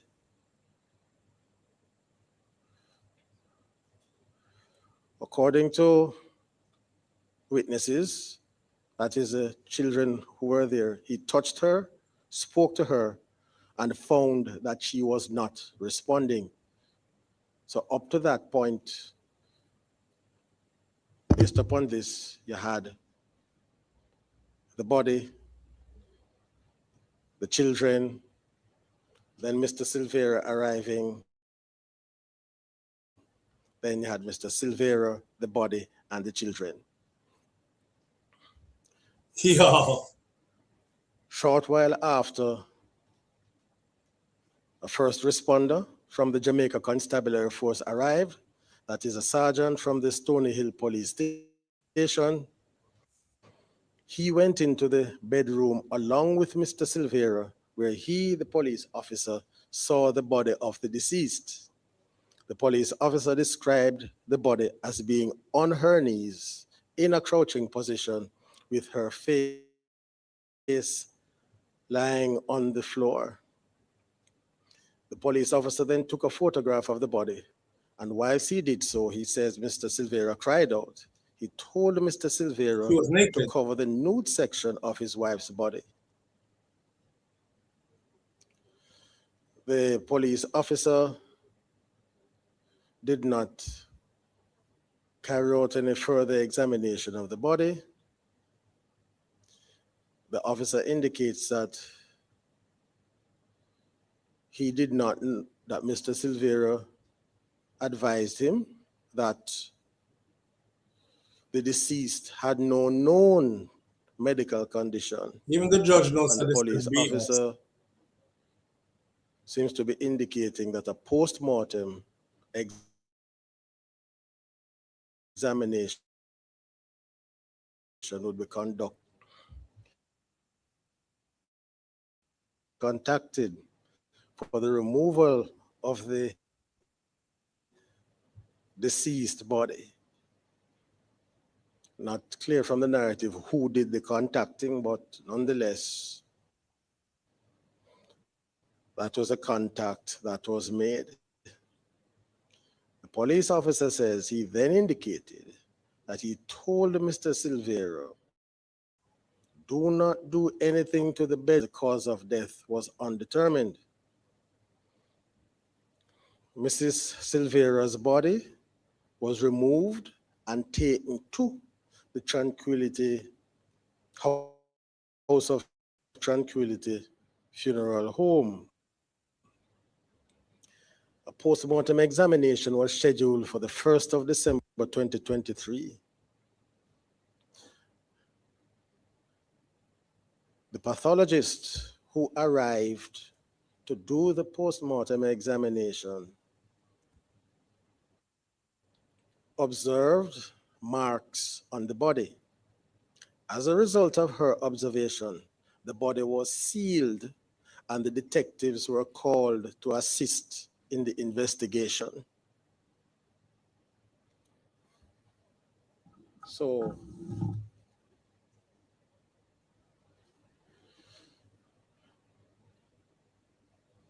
on the 15th of December 2023,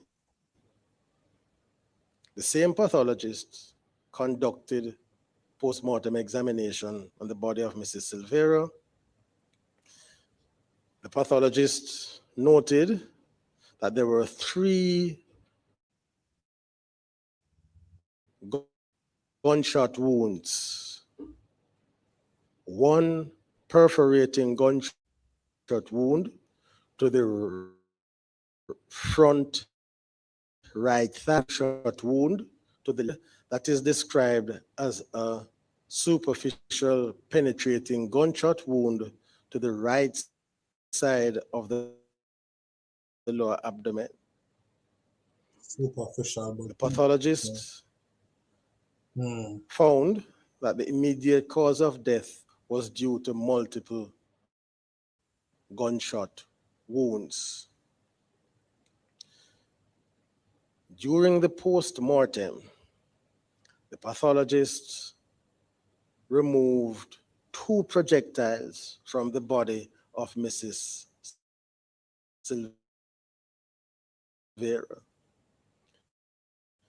These projectiles were handed apparently on the 10th of November, assigned to the Jamaica Constabulary Force. And it was after the post-mortem was concluded, Mr. Silvera became a suspect and was taken into custody. The narrative goes on to indicate that he's a licensed firearm holder. Specifically, he has a 9mm Glock Model 17 Gen 4 double action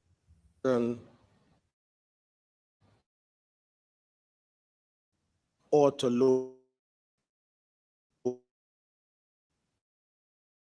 loading pistol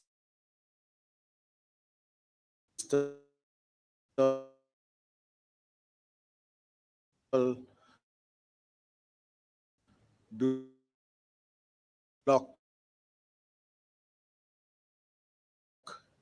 black polymer receiver slide, a 17 cartridge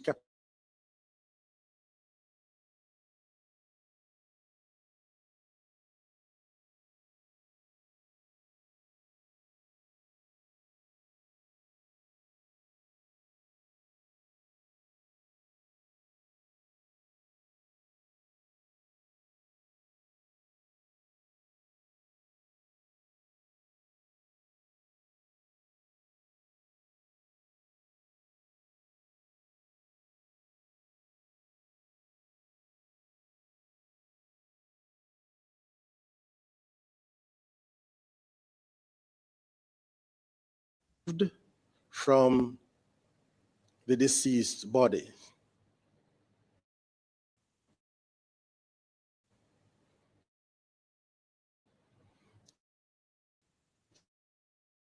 He found projectile came from a Glock pistol, the type of Glock that it would have come from. It took a while for process out back. He found that there was drink, please. Some amount of level 2 matching. And this apparently is striations, and that there were no additional markings that were unusual. Request. Turn up the volume. So I'll pause here for a moment. Still hear him talking, and you can't hear unless.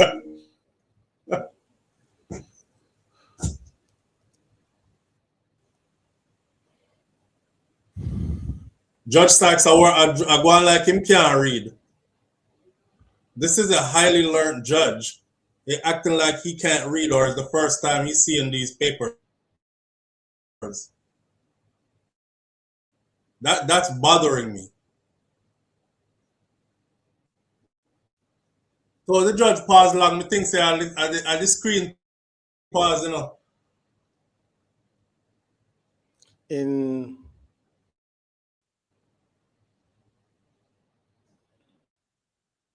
preparing for this matter, I was reading through the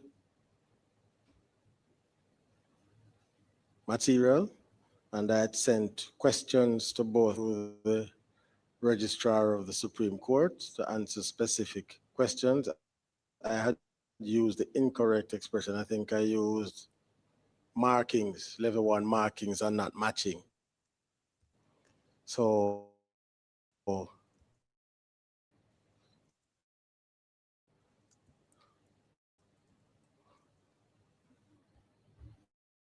indicated that he did not have any document that referred to level 1 or level 2 markings. So that was my error. They should have been matching.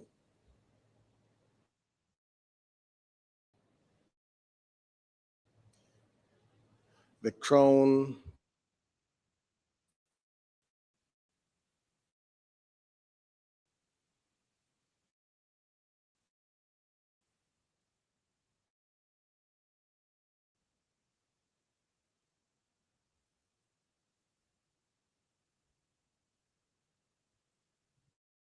exposition on this by the superintendent. He says, correcting me, that the term used was level 1 matching and level 2 matching. The term is used to provide a simplified understanding of the examination process. Level 1 matching, this is matching of the class characteristics. Class characteristics can be used to eliminate certain firearms as potential sources of firing a bullet or cartridge case. They do not narrow it down to one specific firearm in the class or group. Class characteristics of bullets include the caliber, the number of lands and grooves, direction of twist of lands and grooves, and the width of the lands and grooves. It says in this case of the King against Jolyan Silvera, the class characteristics narrowed the source of the marks on the bullet to Glock pistols, which is a smaller group from all the potential make of firearms that exist. The accused firearm submitted as evidence in the case to level 2 examination. So what he seems to be saying is that the level 1 determines the class.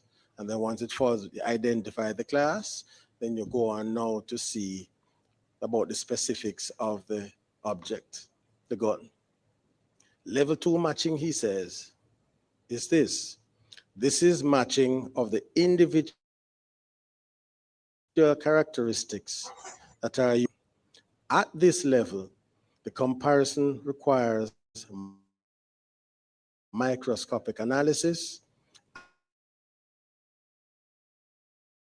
and cannot be done with the naked eye. Individual characteristic markings on the bullets. In this case, the King against Jolyan Silvera, there was sufficient matching of the bullets matched the test fires said to be from the accused's licensed firearm. He says the damage seen in the barrel was consistent with a corrosive chemical reaction in the barrel. Yeah, man. Was unlikely to have occurred naturally because in the relatively short space of time between the death of the deceased Melissa Silvera and the gun being submitted to the ballistics, making it difficult to match bullets fired through the barrel before the corrosion and those that were fired through the barrel after the corrosion. That is to say, the damage was consistent with or likely a deliberate attempt to prevent any subsequent matching of test fires from the gun with any bullets that were fired through the barrel prior to the corrosion. So, internet, you can still hear him speaking, so it's not like it cut way off or anything. Like, look, watch when the screen goes black. You still hear him speaking when he's speaking. But when them long pause they happen, I him I take the long pause them. That's why I said the judge is acting like him can't read. Look there. Yes. Justice Sykes act like he never said this before.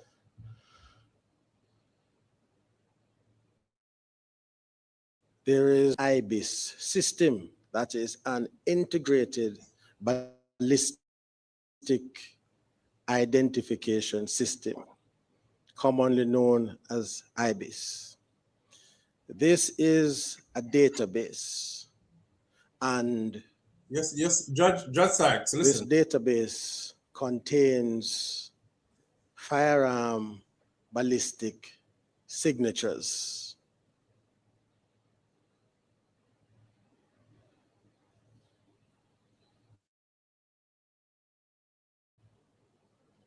We told you all that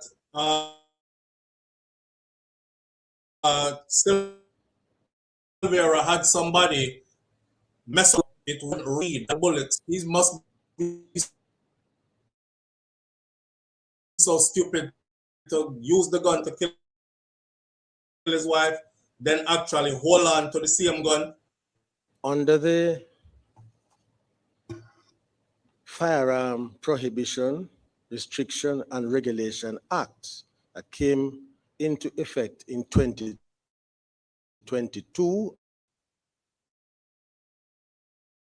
roughly a year before this incident, sets out the responsibilities of what is called the Firearm Licensing Authority. Section 20, subsection 1 says, a body to be known as the Firearm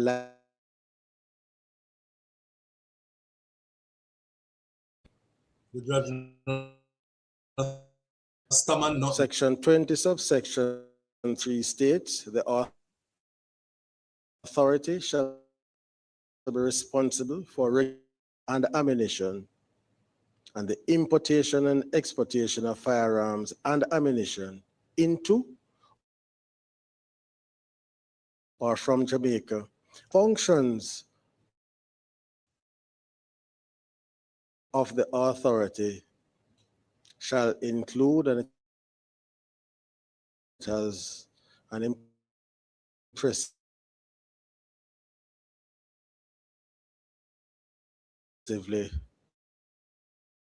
long list, but for our purpose is now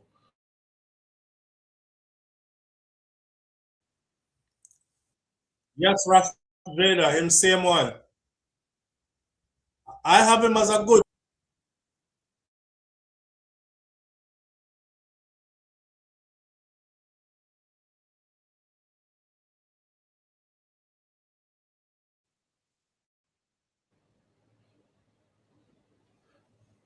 Then there is reference to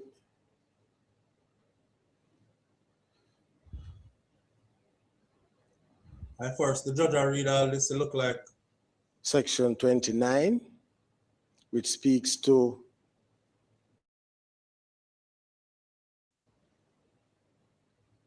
the identification. And then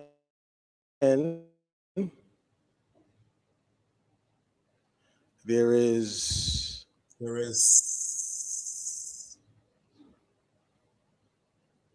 banana tree, Aki walk. Section 31, which says the institute shall be the responsible entity for capturing ballistic signatures and other information in relation to firearms that are the property of the government of Jamaica. And then Section 31, subsection 2 says the authority shall be the responsible entity for capturing ballistic signatures and other information relating to privately owned Our in glasses too. firearms. In glasses no good. So that is the context in which of firearms take place. An institute is defined in the legislation as the Institute of Forensic Science and Legal Medicine. That's found in Section 2. That's the interpretation section of the statute that defines institute. So that is what is being referred to in the legislation at Section 31.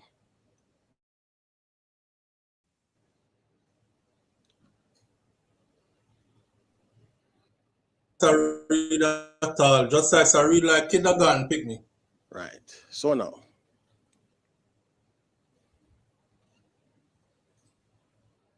so the narrative goes on. The Firearm Licensing Authority apparently has access to this IBIS database. Yes, Judge. And apparently the idea is that whenever a person would acquire a firearm that's a private citizen and present the firearm to the Firearm Licensing Authority, test fires will be made and the ballistic signature from the said firearm is uploaded to the IBIS system. So the FLA creates a signature, is stored on the IBIS system. I drag it out, you know, because him both forgive we are surprised, you see. Watch and see. People don't, you know, Jamaican people stay already. I'm gonna my yard here. Mr. Take too long. What's your number in here? Expert goes on to say now 800 to 700 to 600 to 5 January 2024 from Mr. Silvera's firearm and compared it to the ballistic signature that the FLA would have had. My God. And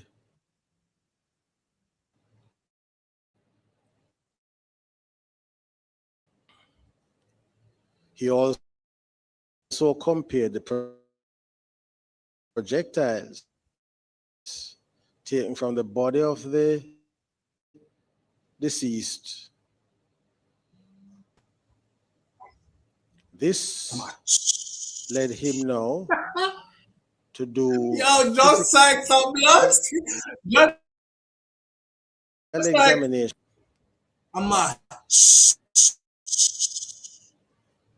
So the expert contacted the Firearm Licensing Authority and requested the physical ballistic material belonging to Mr. Silvera's pistol. This is not the judge that I know. I know Judge Sykes. The FLA provided the material to the Institute of Forensic Science and Legal Medicine. The expert did a comparison, and the spent casings in the FLA's possession that came from Mr. Silvera's firearm was compared against projectiles, that is the bullets taken from the body of the deceased, and it was a match. A match. He went further. Not reading like this. He did a comparison as well between the spent casing, that is the ballistic material from the FLA, to the test fires the ballistic expert did of Mr. Silvera's firearm in January of 2024 and arrived at the same conclusion. That is, he saw level 1 matching and some amount of level 2 matching. That's how I feel. I feel like expert goes on to say, according to the and the verdict on here. Having looked at the barrel of the firearm closely, he saw what, in his opinion, would have been the existence of corrosion or the existence of a corrosive material being introduced into the barrel of the firearm. Judge, you read that already though. But based on the extent of the level 2 matching of the characteristics, he was able to say that these projectiles came from this firearm.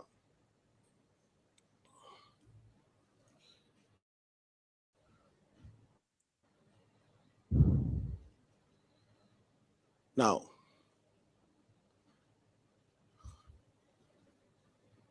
additional narrative here. The Crown outlined that each time an individual renews his or her license for the firearm, the authority itself would take the firearm and inspect it for modifications or any signs of tampering.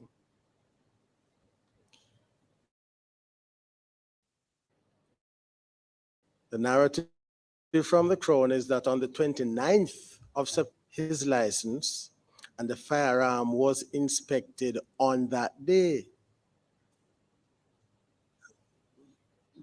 The information from the Firearm Licensing Authority is that no signs of tampering were observed during that inspection.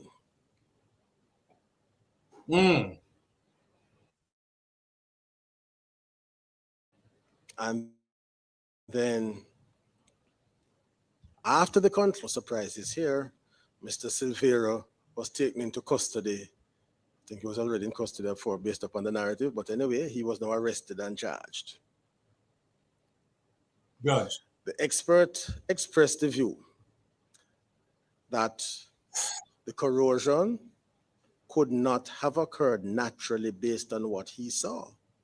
In fact, he said that that type of corrosion would normally occur in firearms that are kept in water or firearms that's frequented by liquid or some other form of substance. He expressed the view that it could not have occurred between the 29th of September 2023 when the firearm was examined by the Firearm Licensing Authority, and January 2024 when he, the expert, did his examination. He. So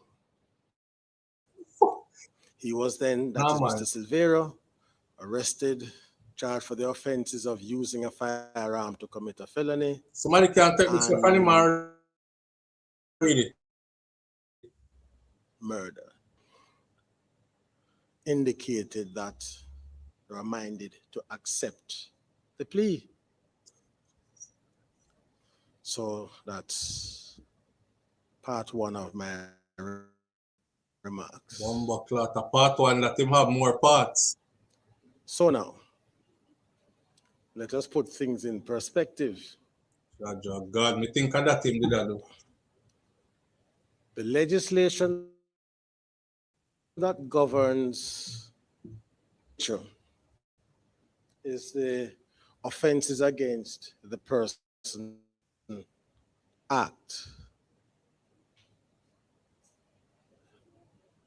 At Section 6,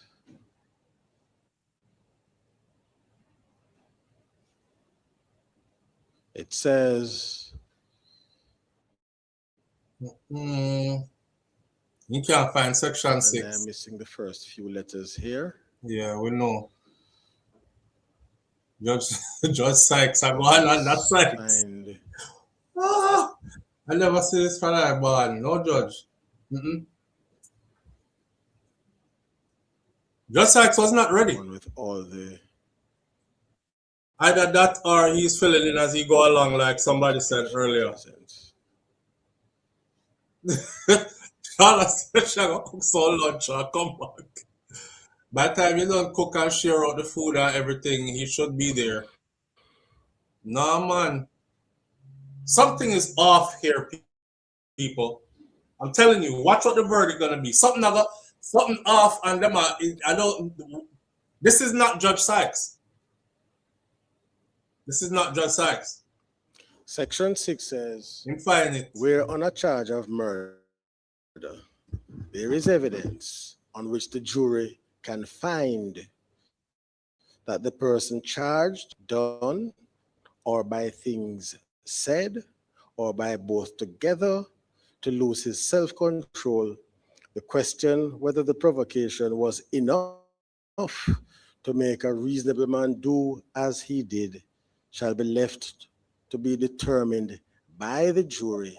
And in determining that question, the jury shall take into account everything done and said according to the effect which, in their opinion, it would have on a reasonable man. You have to forgive the gender of the language, but that was the language of the statute at the time. It applies to both men and women. So the point is that what Mr. Silvera outlined in his statement, had it gone to trial, would for them to consider whether he's not guilty of murder, but guilty of manslaughter. And let us not forget that in the context of a trial, the jury, in its wisdom, can acquit completely, because we seem to forget at times that juries don't have to accept any fact that is put to them. They are constantly. There was no jury in this trial, though. So while Judge Sykes are talking about what the jury would do, the jury wouldn't do. There was no jury in this trial. Then they are duty bound. The man trial was about to start, and him plead guilty to manslaughter. A verdict of not guilty, because at that point the only opinion that counts is theirs, not the judge's, not counsel for the defense, not counsel for the prosecution. So, having regard to what is in the statement, though he was indicted for murder, the question of manslaughter would have to be left for the consideration of the jury. And they would have been told, among other things, that they cannot convict of murder unless they are sure that provocation or lack of intent or any other factor that will. So now, let's just put this in perspective. So manslaughter is best understood if it is seen in the context of homicide, and homicide is a generic term, killing of one human being by another. And in our criminal justice system, homicides are classified as either murder or manslaughter. And I'm excluding for the purposes of this death caused by reckless or dangerous driving. So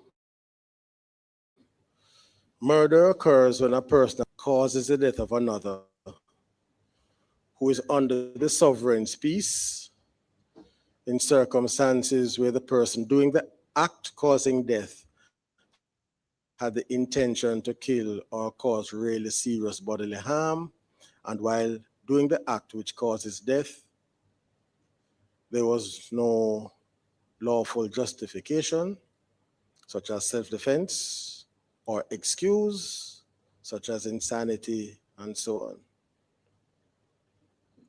God. Now, manslaughter falls into two categories: voluntary and involuntary manslaughter.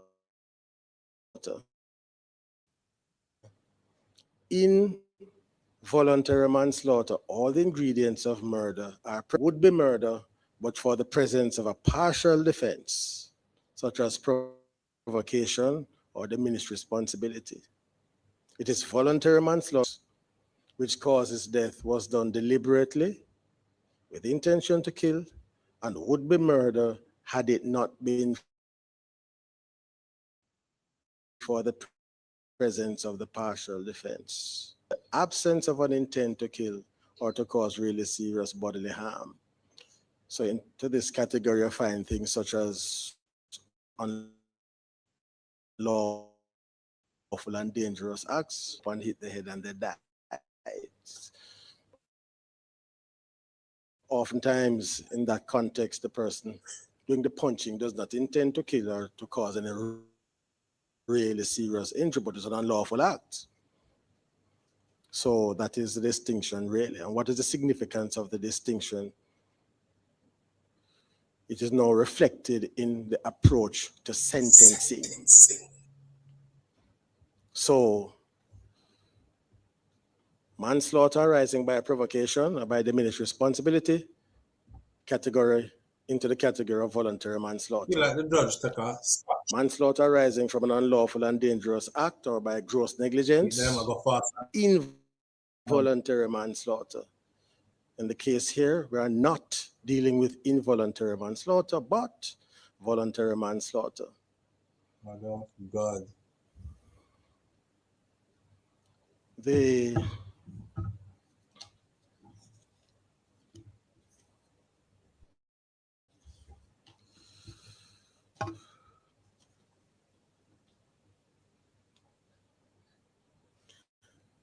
I make reference at this point to the social inquiry report, where the defendant was interviewed, and this is what he indicated to the Jolyan Silvera was interviewed at the Kingston Central Police lockups. During the interview, he was respectful and cooperative. He stated that for several years prior to the incident, he and his late wife frequently argued, primarily over financial matters. He further disclosed that he was blamed for the death of their son, which further contributed to ongoing tension in the relationship. On the day of the argument occurred between him and his wife, he claimed that it was customary for him to leave and spend the night at his sister's residence following disputes. However, during this particular argument, his wife spat in his face and accused him of engaging the children and his sister. Mr. Silvera stated that during the confrontation, he reached a breaking point. He went to retrieve his licensed firearm to holster it, and as his wife approached him, the situation escalated further. And in the course of the struggle, he admitted that he panicked immediately afterward and left the apartment.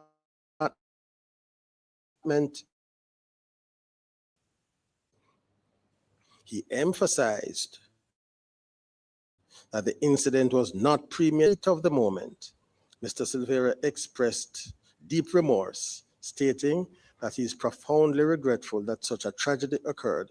He acknowledged that there will be consequences to face, but he hopes that one day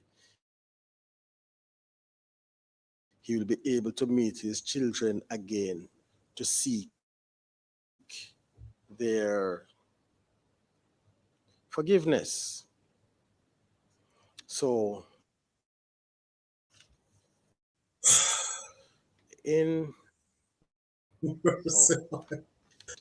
during the course of their marriage, their marital difficulties, he described his late wife as someone who would escalate quickly. During the judge said this already, you know. Encouraged her to undergo an assessment to determine. I'm sorry, but there is no need to keep repeating. Such as I've seen judge sentence people already. It's a one straight read through. There's no need to keep repeating. Following the death, and we all know he said all this already. Her mother, after which, quoting now, everything that could go wrong went wrong, unquote. And he noted that his wife did not cope well with her mother's passing. So, again, had the matter gone to trial, and this information was presented as a part of this case, the question of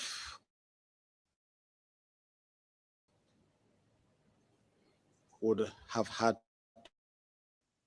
to have been left for the Crystal G, we understand that in a consideration. Come on now. The jury. You don't have to go at a friggin' I'll go back to an earlier part narrative. Look. Before, well, not so much the narrative, but remarks made by prosecuting counsel before getting into the details of the narrative for the specific night. Like Rash Jada said, but a big split, but he's just, and he got the papers this morning. And it's the first time him look at any of them. So he's just getting into it. I understand that y'all saying he's being thorough.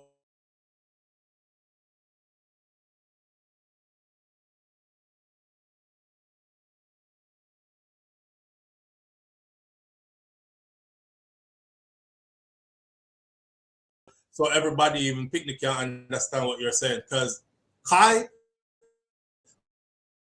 my son is 7. And Kai, if me give Kai all of this, he would read at a way better pace. Where I learned to read at year 5. She master big words and them something that she would do better than this. Information available to them from someone who had known Mrs. Silvera for a considerable period of time. That's Jay, that's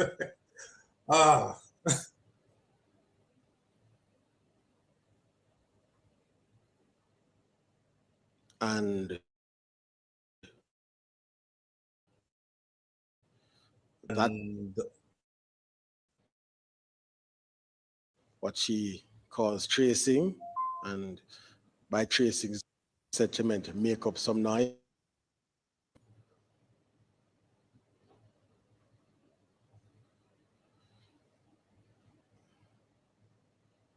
Everything in the bad boat makes it clear. Prosecution also had information that Mr. and Mrs. Silvera would often have arguments, what they would call and make up later.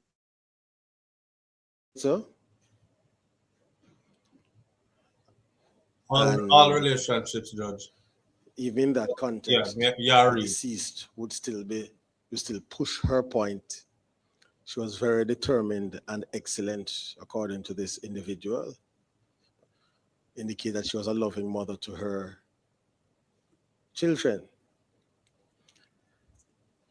And the prosecution also had information that Mrs. Silvera was very mouthy, and what was meant by that is she was feisty and who was very smart.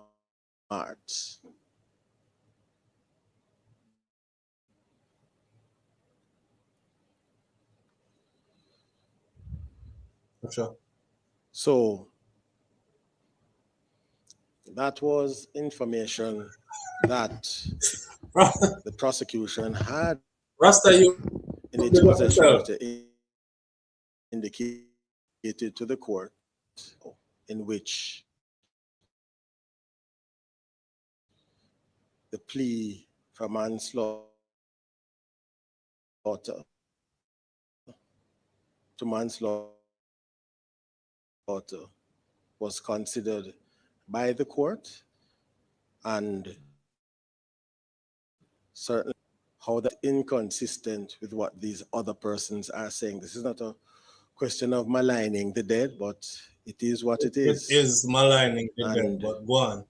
The information is from persons who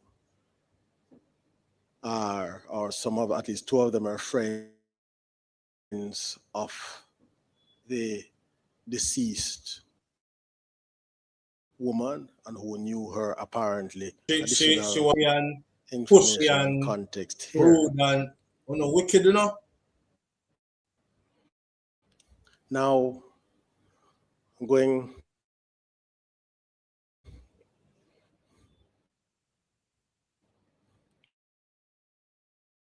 further now into the sentencing process. Sentencing is a complex process. It is a multi-layered and multi-factored process. There are factors relating to the offense itself, which must be considered, interact, and that interaction assists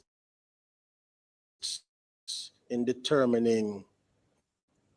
It has also been said that sentencing courts must keep in mind what has been described as the four classical principles of sentencing: retribution, deterrence, prevention, offender. So in other words, even if you are dealing with similar offenses, the sentences may not end up to be the same mathematically, because there may be factors that are peculiar to one defendant that do not apply to another defendant, even in the same case if they are convicted for the same offense. The level of participation and culpability may very well vary. So it is not surprising then in some murder cases, several persons can be convicted, but one person may be an accessory before the fact, another may be the one who did the act that caused death, and so on. So you have the variations there. Now, for voluntary manslaughter, which is what we are dealing with here, it usually attracts a custodial sentence. My God. And the custodial sentence frequently, not invariably, frequently is higher than the sentence for involuntary manslaughter, if for no other reason that voluntary manslaughter is closer to murder in the criminal calendar. So that is how the reasoning goes. Remember that voluntary manslaughter involves an intention to kill or cause serious bodily harm, but for the presence of the partial defense, as in this case of provocation. It is also a serious violation of the victim's right to life. And so, for those reasons, it attracts a custodial sentence. The Criminal Justice Reform Act tells us that the judge should proceed in a manner to consider whether a non-custodial sentence is appropriate, but the same act excludes firearm offenses, and even if that statute had not been in existence, the general approach of the court has been to a sentence in case of manslaughter. So we're getting closer, not yet there, but we're getting closer. Judge look like him down and give him the years. So we now come to how sentencing is actually done. Okay. Come, Judge, I have to pick up the people. So since 2017, we have had sentencing guidelines. Oh, God. And I emphasize guidelines. It's not a statute. It's a guide. Well, now I'm gonna follow it. What is the purpose of the guide? The purpose of the guide is to establish a consistent methodology to the question of sentencing. It is not designed to produce mathematical equality. So what it's designed to do? So when you come to look at aggravating factors, there is no such thing as this aggravating factor equals 2 years, this other aggravating factor equals 6 years, this other one equals 0, this one is 10, and the mitigating factor, if this is present, it comes down by 6 months, it comes down by 10 years, and so on and so forth. It is designed to who should articulate how he or she went about the sentencing process. So firstly, the defendant would need to know why he got the sentence that he did.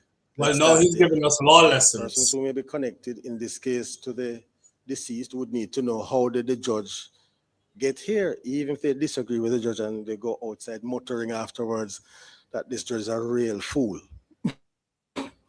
But they would still be clear as to the process, as to how the judge got there. And also, in the event of an appeal, the appellate court would have the advantage of seeing the thought processes of the judge to determine whether the methodology is right there, but we still could have read look at in keeping with established principles. He's going to prison, possibly. So we have the case of the Queen against Misha Clement. That is when the cornerstone of our sentencing practice. In that case, the late President of the Court of Appeal, the Honorable Mr.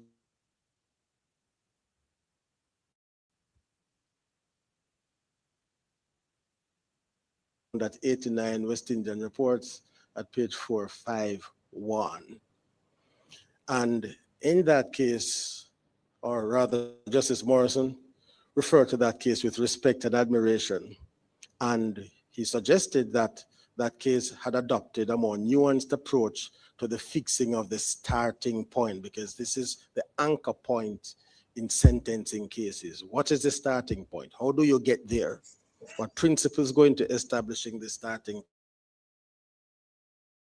point? So Trinidad was having the same issues, some would say still are having, and the Trinidad Court of Appeal looked at New Zealand and looked at other jurisdictions as well to deal with this question of a starting point. And after the examination was done, the Trinidad Court of Appeal decided that the starting point is defined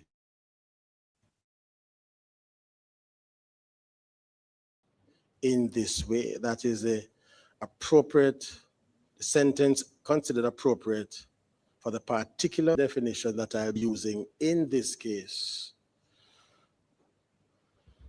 to establish a starting point. Remember, it's just a start.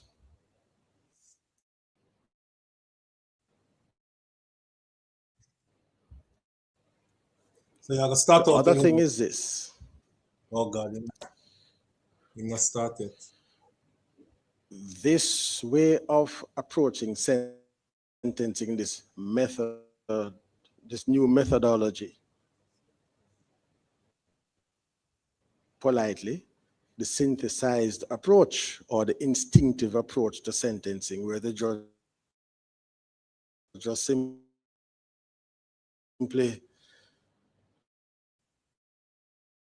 heard from counsel and then said, well, the end of that in modern sentencing practice. But one of the sticking points has been the starting point. How is it defined? How do you establish it? And so the Trinidad and Tobago has contributed, at least to my understanding, by saying it is the sentence considered appropriate for the particular offense, an adult offender, after a contested trial. So immediately, since it's a starting point, it is rare that it is going to remain there.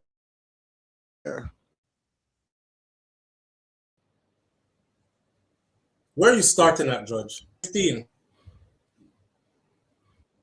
The approach of the Court of Appeal of Trinidad and Tobago, similar but not identical to that of England and Wales, and also the Cayman Islands, where they seek to establish as well a starting point. And what I'm going to do is to indicate that using the Trinidadian definition of starting point, going to indicate now what goes into the considerations to establish the starting point. Damn. And then here I'm going to be using the terminology from the Court of Appeal of the Cayman Islands and culpability. What do they mean by harm? It refers to the result. What happened? How bad is the result? What actually happened? It asks as well what could have happened. And culpability looks at the blameworthiness of the offender. So it looks, was it deliberate? Was it spontaneous? Was it premeditated? Those are the things that go into establishing the starting. Now there's something that is also a bit more controversial, and it has to do with how firearms are looked at. And here I must recognize the contribution of my judicial counsel, Mr. Blackwin, or Shane Blackwin, who has been very helpful in doing the research in this matter.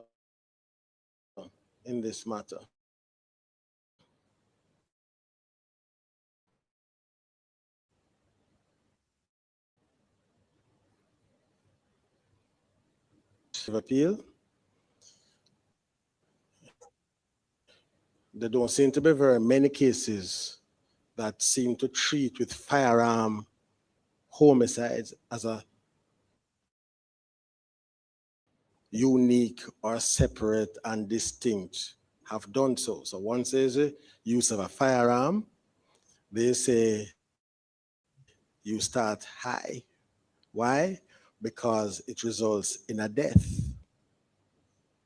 And then now, so that's on the quote unquote objective side of it.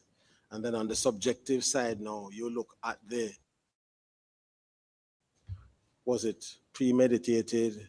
Was it spontaneous? And so on, to get a sense of who is that the harm culpability approach refined in the Cayman Islands. We're back in the Cayman Islands. Everybody else, we're traveling today. We're back in the Cayman Islands. You might have 3 or 4 categories, and each category has its own band. So for the offense of murder, you may find 4 bands. We do not need to hear all this. Band 1. I've watched many a sentencing. This is the range of sentencing. And I've never Band seen 2, this is the range of sentencing. Done. Band 3, the judge will this say is the range something, of sentencing. but I've never seen this much. I've also done the same for manslaughter, and they have broken it down now into this man giving the public law lesson. Provocation, manslaughter we are by in law school. Responsibility, manslaughter arising from an unlawful and dangerous act. And within each of those categories, you have bands within them. So again, it's not a one-size-fits-all, because the idea is, while you recognize the seriousness of the offense, you also have to take into account the offender before the court to arrive at what is considered Charlotte to is be still here helping us out. Sentence. Y'all keep reading Charlotte's comments. So I'll keep putting them on the screen. Approach that I'll tell you what's coming so far. And then is established.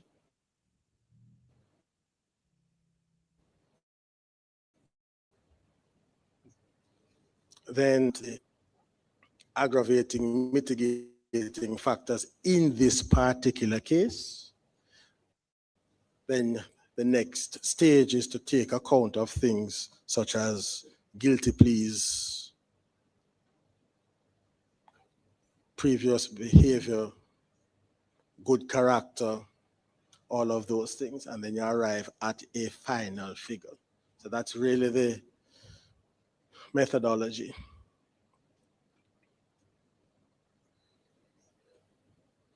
Long pause again. Damn. So from the research done,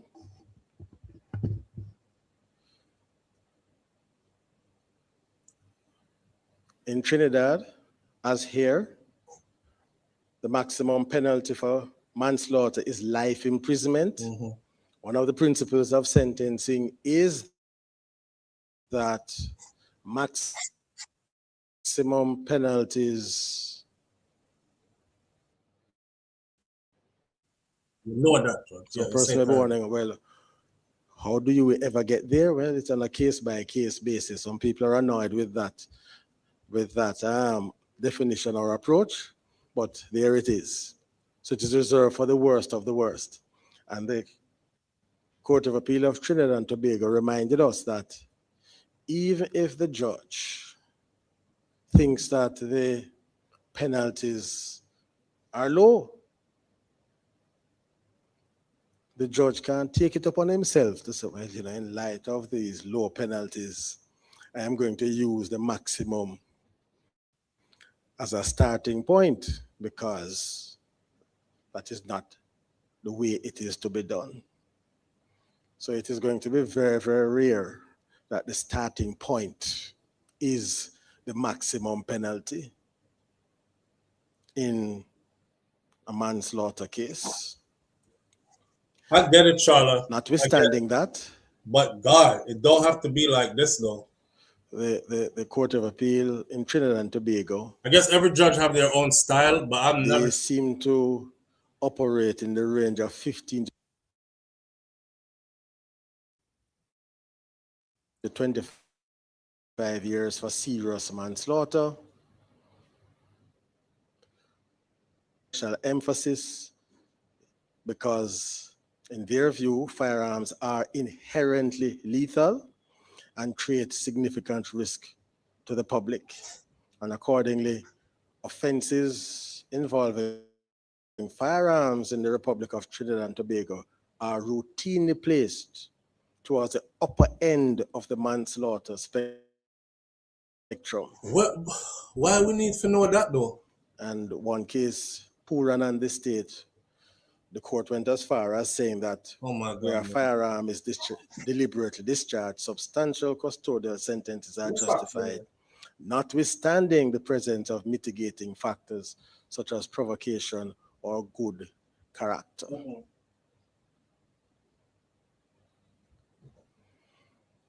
In the Bahamas,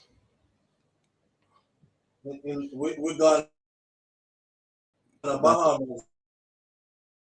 Court of Appeal there, they have identified a range of cases of, and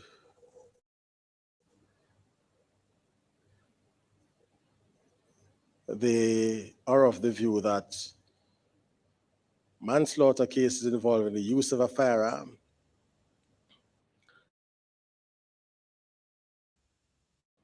should be to the upper end. So too in Belize, and also the Eastern Caribbean Supreme Court. So the sentencing methodology is not identical across those jurisdictions, but what seems to unite them is that firearm offenses are treated seriously, and it elevates the starting point. Follow, please. I mean, we've been to every place but Jamaica. We've been to Trinidad. So I'm saying all of this Just to add a new that one in I'm there.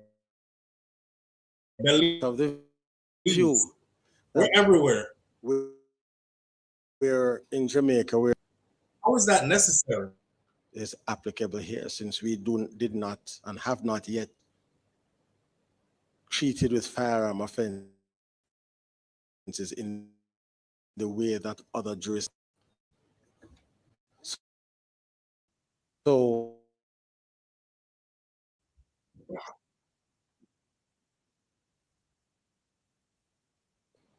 and Mr. Silvera is not claiming that the gun went.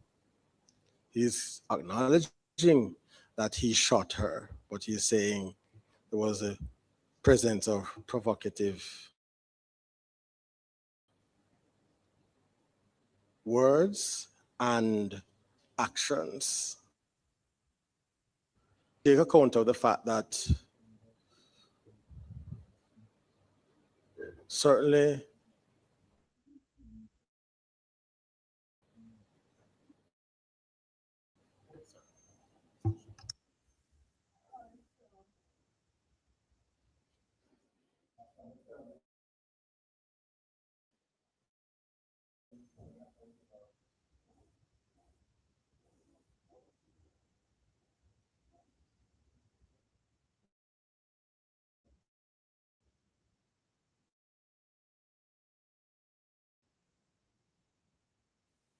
here. We just left Belize. Listening carefully.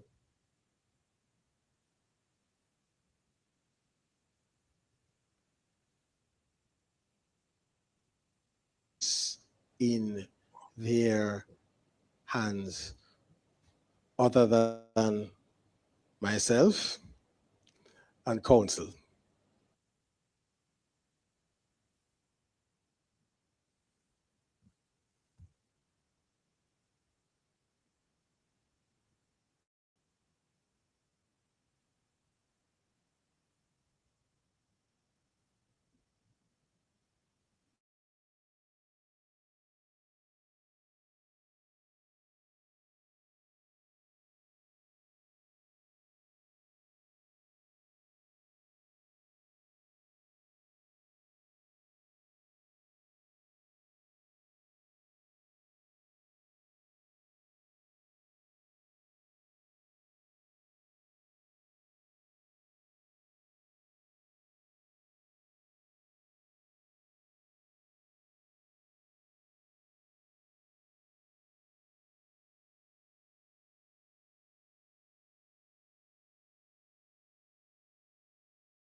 Yes, we- yes,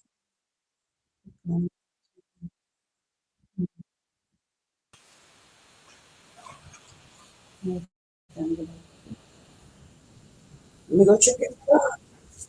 Check if you come back. Yeah.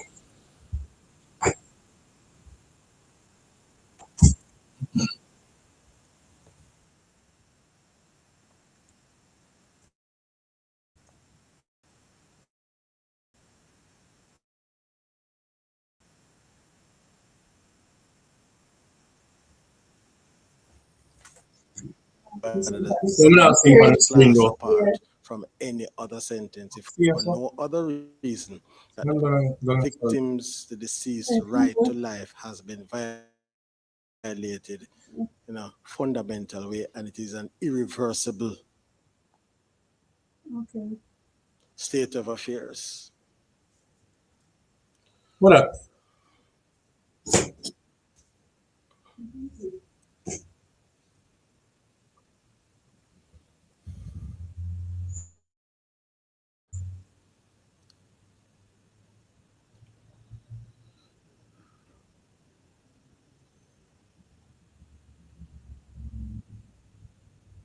Then now, having established this anchor point, the starting point that reflects the gravity of the offense itself, reflecting its seriousness, the degree of harm, the level of culpability of the offender, then we go on to the next stage now. Yeah, please. Of whether there should be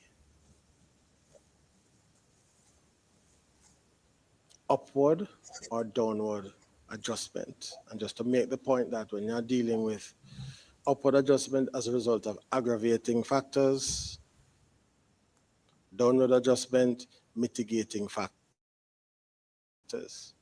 Now, it doesn't mean that in every case there's going to be an aggravating factor or mitigating. So the judge is not to manufacture aggravating and mitigating factors. If none exist outside the commission of the offense, then that is it. So the judge can't go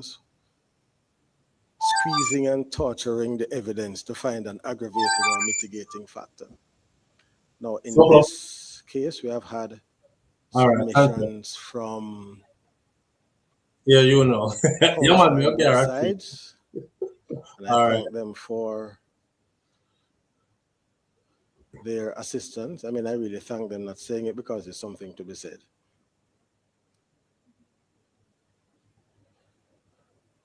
So,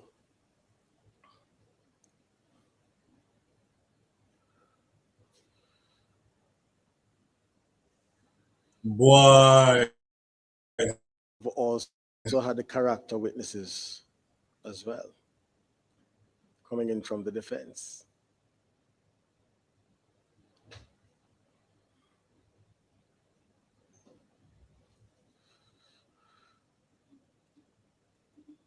The Crown is emphasizing these factors that it says are aggravating factors. That is, Mr. Silvera would have known what happened.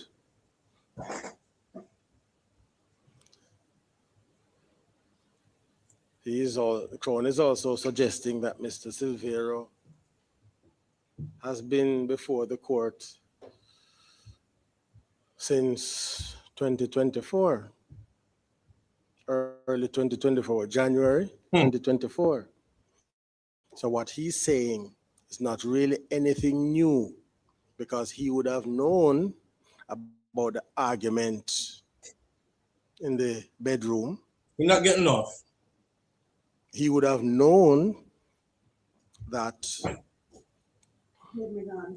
he was the one who actually shot her. He would have known that she was either dead or dying when he left, and there is no evidence that he sought any assistance from anyone. You know, there's an accident at my home. please come. Right. It was the discovery that brought him back to the house.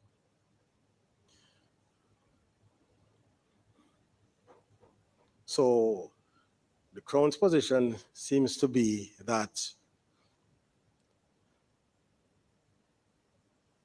he should not receive any discount because of the guilty plea, or very little.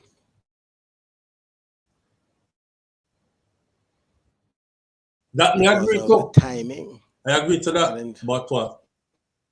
So we'll see what we make of that at the appropriate time. But that's the argument At as the I understand appropriate it. time.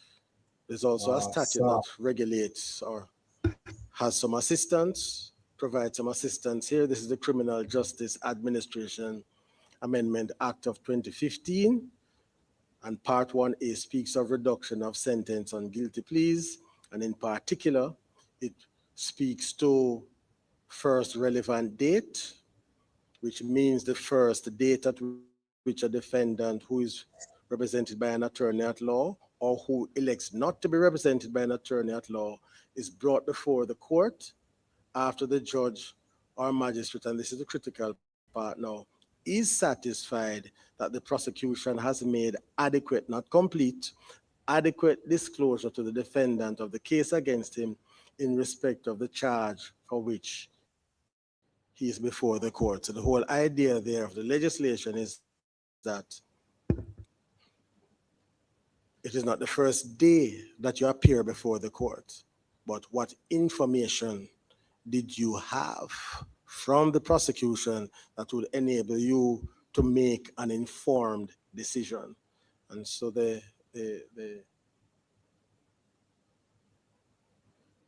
prosecution's argument is that disclosure was made in early January. Post-mortem examination was served as well. So that's saying separate and apart from what he knew, he also had information that outlined that it was his firearm that caused death of this person. And so the prosecution is suggesting then that the delay in entering a plea was, my words now, not theirs, playing the odds. Let us go along, see what happens, and then I will make a decision. So the prosecution is suggesting that this was a tactical move on the part of the defendant. And so the prosecution is suggesting then that this guilty plea, helpful as it is, should not, Mr. Silvera should not benefit from the generosity of the statute to the fullest extent. Well, we'll see what to make of that at the appropriate time, but the cases do indicate that a guilty plea is of value. What is the value? One, it minimizes, well, it removes the trauma of witnesses having to testify. It frees up resources so that it can be dedicated to other cases, and the person has accepted responsibility. So if for no other reason, then it should be recognized as a mitigating factor. What the fuck? Okay, whatever. So we have to weigh all of that. So in my view, in looking at this matter, what are the aggravating features? This is a killing in the context of a domestic setting.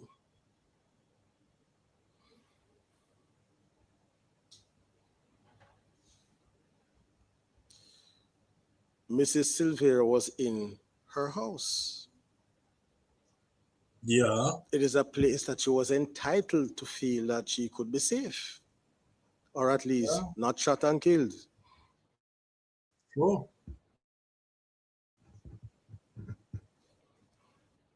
And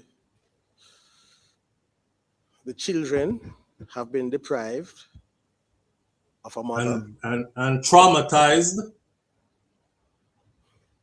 No, you're gonna say that, Judge. And severely traumatized. Not just deprived of a mother, those children were severely traumatized. Those are aggravating features. No, I'm gonna say that to him, I left it out.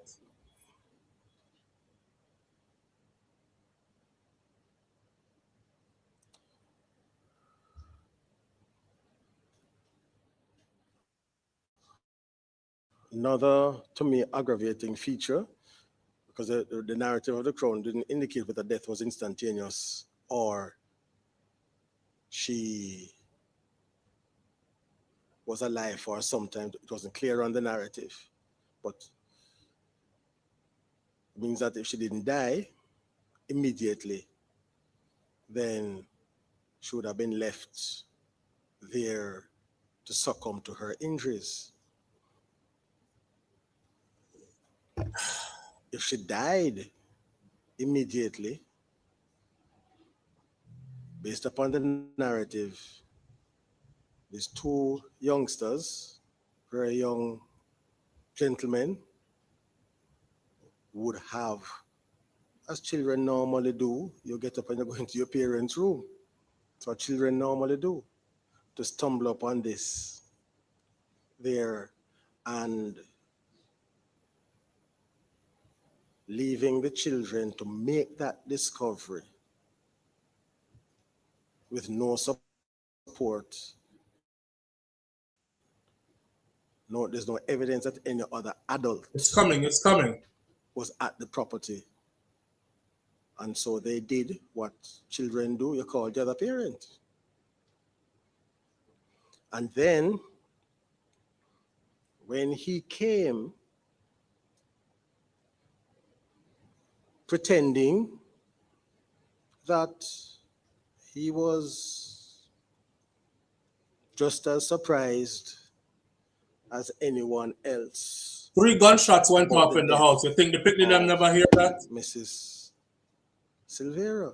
And the judge not gonna say nothing about that neither. From pretending he was surprised. The kids know he killed their mom. You never have no silence. All of these, to me, are aggravating circumstances. In addition to that, let me get back to the narrative here. Outlined by the Crown in respect of ballistic evidence.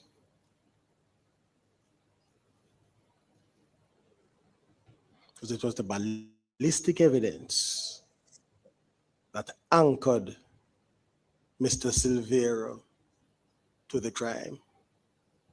So there's no report that the firearm was missing. No report that it was mislaid. No report that it was stolen.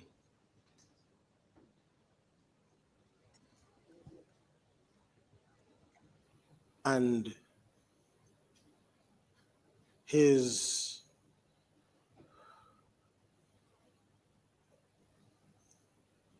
initial response to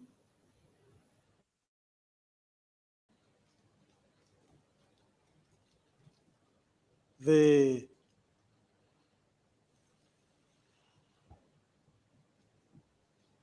police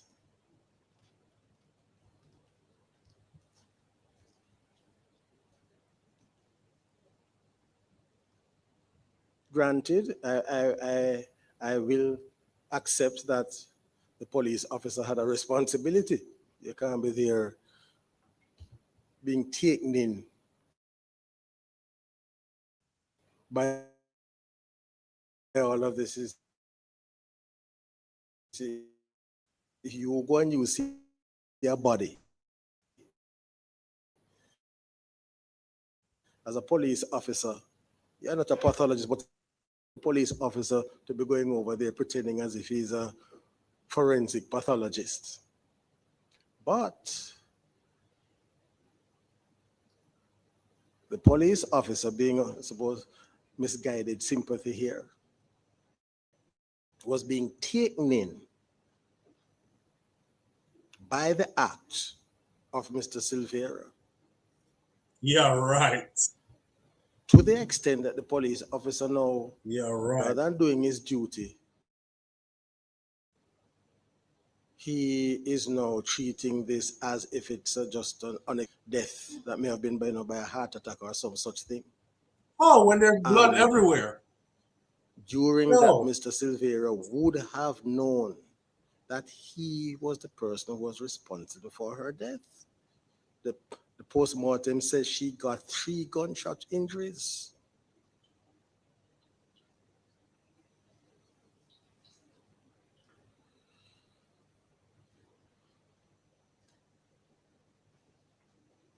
And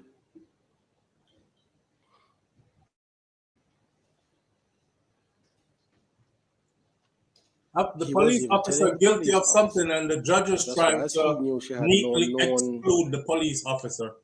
Medical condition. He was taken over by his sympathy for seeing Mr. Silvera after lost his wife in such condition. Which is all the more reason why the police officer should have been far more alert than he was. There was blood everywhere. You could have never thought she would die of a heart attack or natural causes. And every police officer knows to protect the scene. And I swear, I had conduct of the matter when it first came for trial in February. And I will never say that a defendant cannot exercise his right to have the prosecution case tested. I have no difficulty with that. I have no difficulty with seeking your own forensic services. I have no difficulty with that either. But the fact of the matter is that when the matter came up, the defendant wanted his own forensic person, and that's fine. But it's in a context where you knew what happened. You knew. And when the forensic legal professional privilege, I won't get into that, but the fact of the matter is that it seems to me that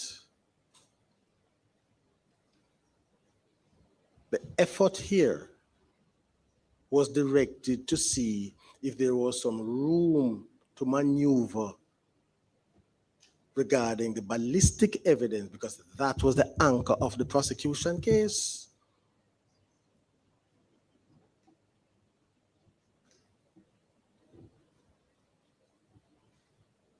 And then after you had that opportunity, then the guilty plea came. So in other words, from December 2023, right up to February 2026, it was a state of denial, non-acceptance of responsibility. So that is going to inform how I view the plea of guilty. Context matters. So yes, you have accepted responsibility, but it seems to me that the acceptance came because of the quality of the work done by the Jamaican ballistic experts. And what is the expert saying? The expert is saying two things. One level of marking, you get the firearm category. Two, next level of marking, I keep using the word marking. Matching, you get the specific firearm. And he's suggesting that what he saw in the barrel was not the result of the natural processes of corrosion and so on, but a deliberate effort. And he's also suggesting that the impact would be that bullets fired after the interference may be different in its markings and so on to facilitate identification, different from markings before the gun was fired. In other words, we can't be sure. So that's how I come to it.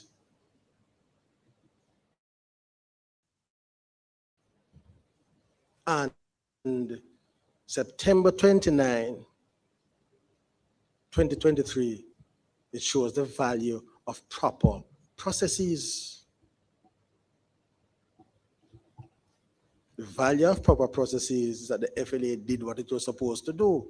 You come to renew the license, give me your gun, let me look at it.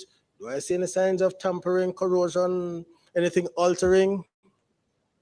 Because one part of their responsibility is to keep signatures of all firearms of private citizens so that the very thing that has happened here, the police investigation can proceed and you identify the firearm.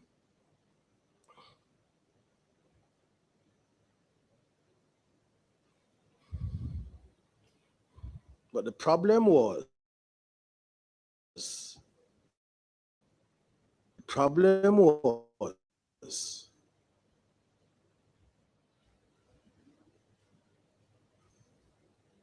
the pathologist. She was the fly in the ointment because when the body was removed, death from some cause other than violence. And it was the pathologist came along and said, what? No. No, the pathologist is the one We're going to deal with this differently now. It was her alertness. So why is the judge not mentioning? And based upon all the evidence, them get to but the point for where her she alertness and professionalism, she died of natural causes. we wouldn't be here now. Police report said there was blood. So that is part of the context for me. So how did they get to natural causes before autopsy? So those are the aggravating factors. Why are those lot of things aggravating to me? Because it suggested an effort now to disguise, to cover up, to escape. And the science put naught to that. And when you had your opportunity to have your expert examine, no wriggle room.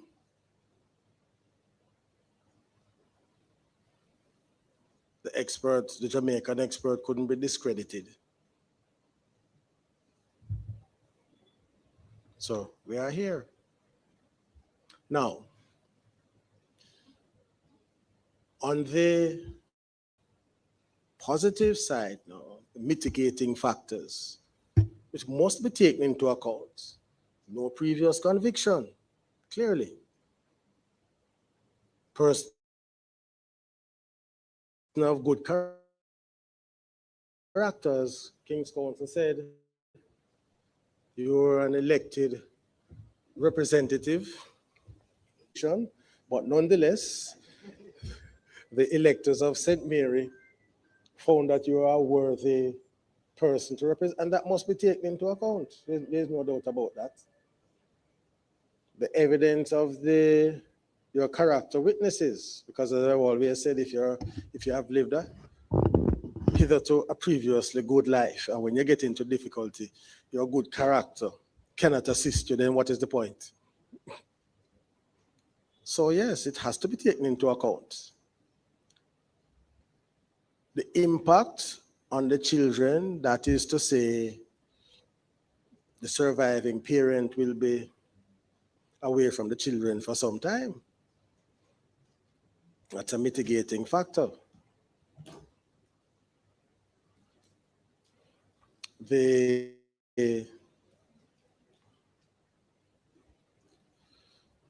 social inquiry report speaks positively about your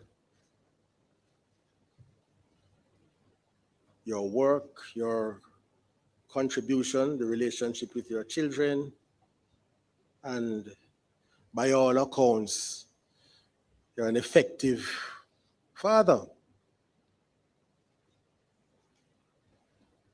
And by effective, I don't mean just like functioning like an ATM now, but presence, active involvement, all of those have to be taken into account. The victim impact statements, Council made reference to them, I looked at them. The jurisprudence suggests that they are not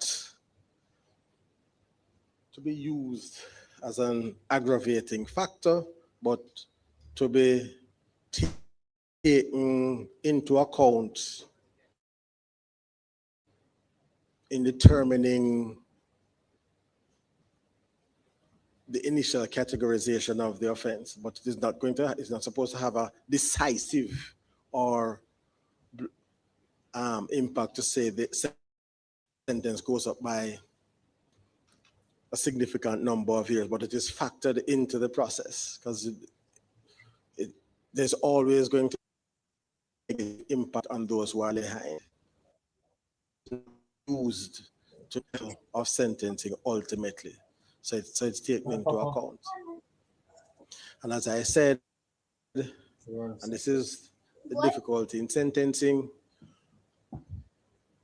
there's no science that says aggravating factors mean you go up by 6 years, 7 years, or this particular factor is tied to a particular mathematical relationship. There's nothing like that. But nonetheless, it's a principle that we have to apply.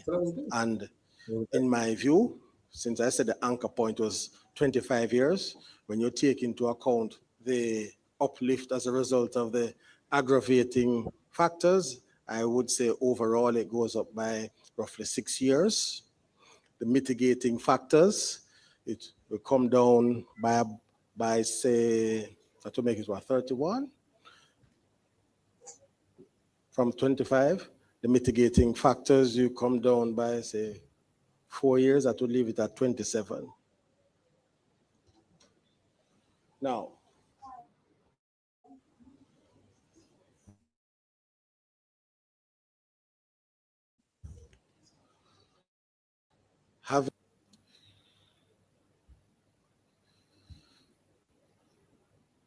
we go to the statute now. We look at things like the guilty plea. I note the words of the prosecution, and I'm not seeking to undermine the defendant's right to have counsel. And of course, clients are like patients of doctors, they can give the advice, but let me follow it. And so counsel has to work with the client that he has. I'm not saying anything one way or the other, but it's just the nature of the job. A lawyer can only advise, but the clients have to decide. I don't get it either, Charlotte. I was hoping you would get it and explain it to us, because a bit longer for some persons to get to that point than others.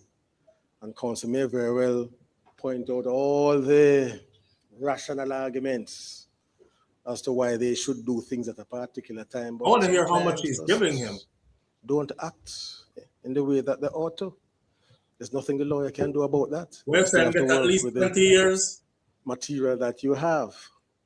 So counsel referred to the Criminal Justice Administration Act of 2015. Half at 27 It hours. says, pursuant to subsection 1, the court may reduce the sentence that it would otherwise have imposed on the defendant in the following manner, where the defendant indicates to the court on the first relevant day that he wishes to plead guilty to the offense, the sentence may be reduced by up to 50%. Watch this. Well, I don't think we're at the first relevant date.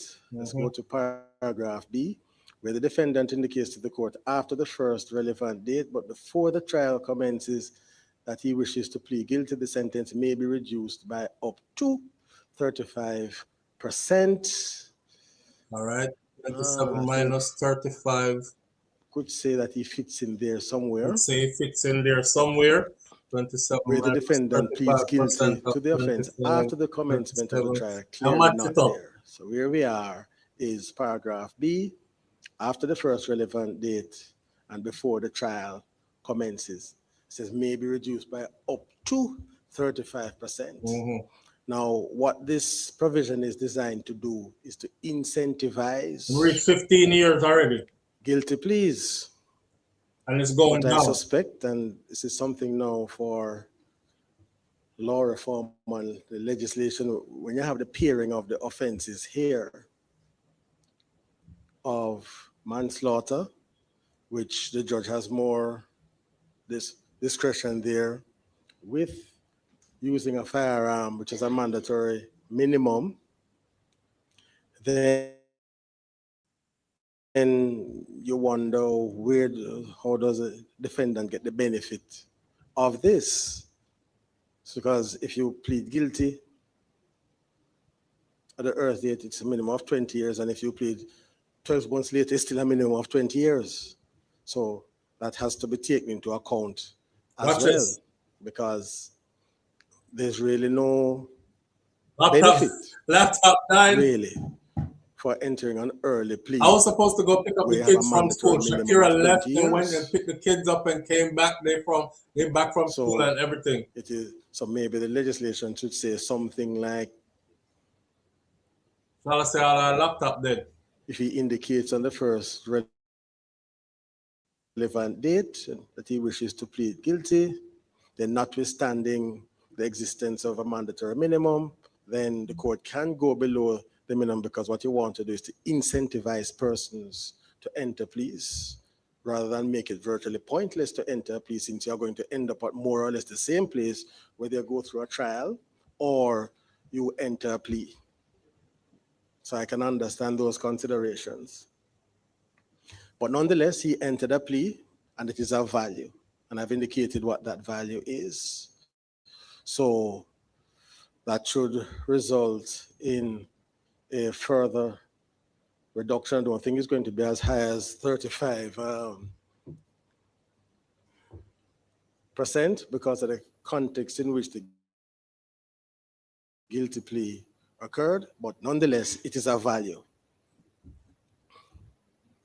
So, and in this particular case, had it gone to trial, quite likely the crowd would have had to call the children to give the evidence. And so that spared them the difficulty there, which is something that inures to his benefit. So again, there is no precise mathematics here, but in the context of this case, I think that that is worth a further reduction of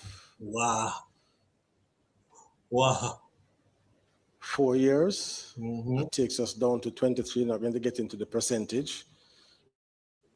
The judge looked like him all licking with some years. We're certainly not 35%. So that takes us now down to count 2.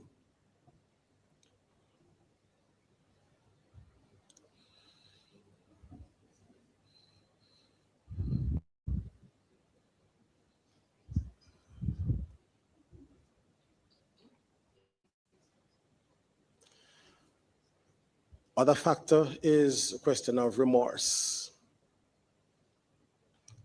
It's one of those intangibles where is the guilty plea a reflection of remorse, or is it a tactical consideration? Well, I have indicated my position on that, and it seems to have been a tactical consideration rather than remorse. Though I acknowledge that he said in the social inquiry report that he's remorseful and all of those things, but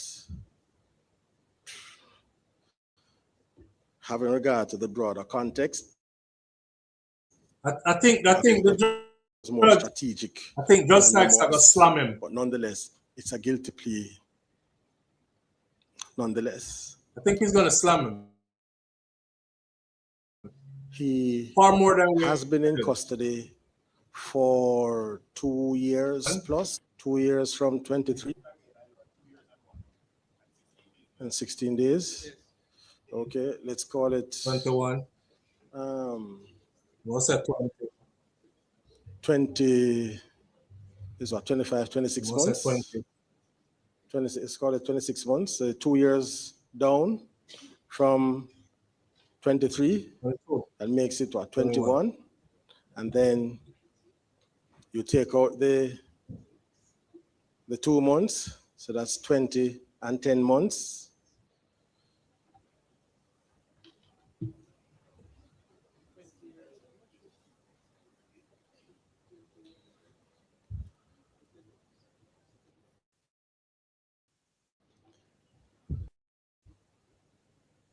And I'm just checking to see if there's anything else that I need to bear in mind in terms of mitigating factors and their impact.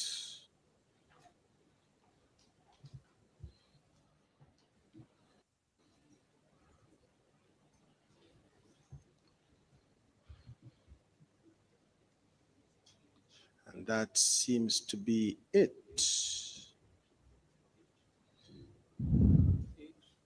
I think that is it.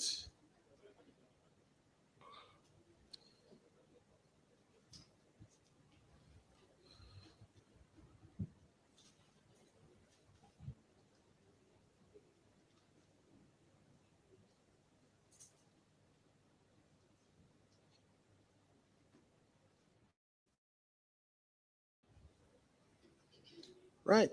So, in terms of count 2, we are at 20 years, 10 months, and that's the time for count 2. In respect of count 1, well, I'm just to ignore the words of the parliamentarians, and they have indicated that there is a minimum and a maximum, and they have indicated that the minimum is 20 years, maximum is 25. So again, a guilty plea is of inherent value, whether it shows remorse or not. At least that's my view. And so I can't go below what Parliament has said.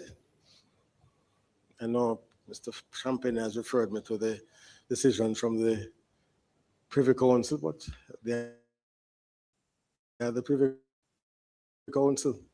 So improper of me to do that, not because council is inherently wrong, but I think it is something that deserves full argument, that all the circumstances surrounding the legislation and so on, and all the relevant case law has been examined. It's very difficult to do that in the context of sentencing.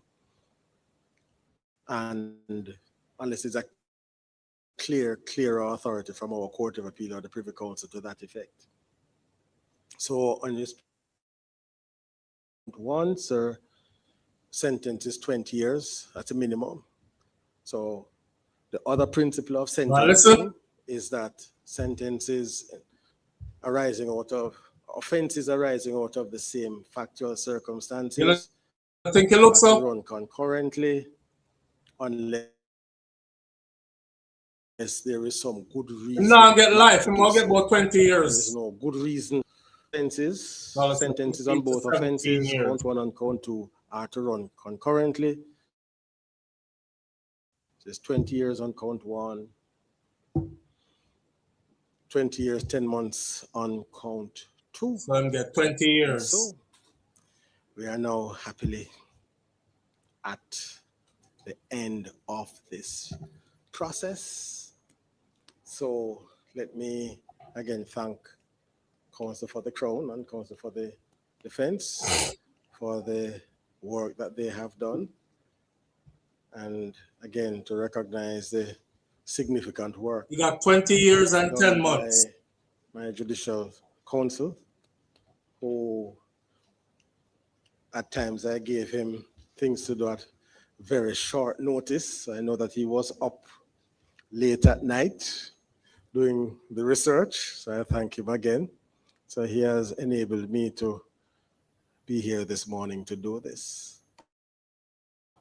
And just to, again, a gentle reminder to the media, please do your reports in a manner that the persons, witnesses, or otherwise can be identified. Okay, so that's it then. So let's adjourn. Stand, please.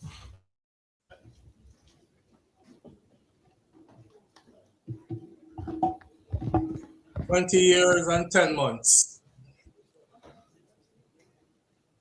We get to see inside of a courtroom, inside of gun court, where it looked like in Jamaica, because we've never seen this before. We're gonna take a good look, because when I did the video about the Klansman Wandan gang, and them did talk about how they showed all the evidence on the 2 screens in the courtroom, and the gangster them did a laugh. See 2 screen them there in the courtroom, so you have an idea where the judge sits, where the screens are, what it looks like in there, their dress code. I'm intrigued by all of this.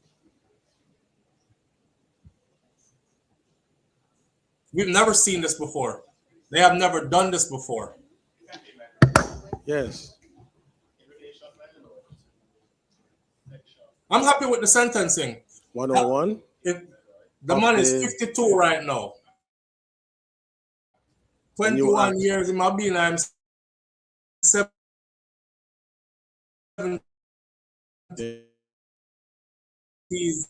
Yes.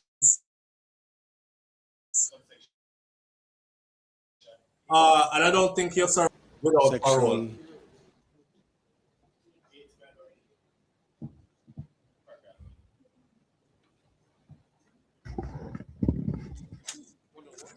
20 years and 10 months for Silvera.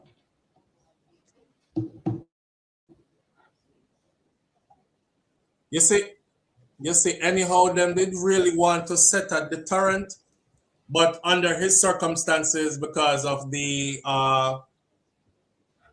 what Charlotte pointed out before, them not being able to prove if the aggravating factor, like the things she said and did and whatever, if they were going to set a example then, a deterrent, they would have ran his time consecutively. And if they ran his time consecutively, he would have had 41 years in prison, 40 years and 10 months in prison. But them run it concurrently, so he has basically 20 years and 10 months. Wait, honestly, I was thinking he was gonna get way less time than that. So I'm not even gonna be a hypocrite. I did put it on the screen. I said I thought he was gonna get less than 10. 20 years, 10 months concurrently, he could have done consecutively, which would have taken it to 40 years, 10 months. Exactly, Charlotte. So in he get off on that. However, he still get that 20 plus years and rotted, which is way more than I thought they were going to give him.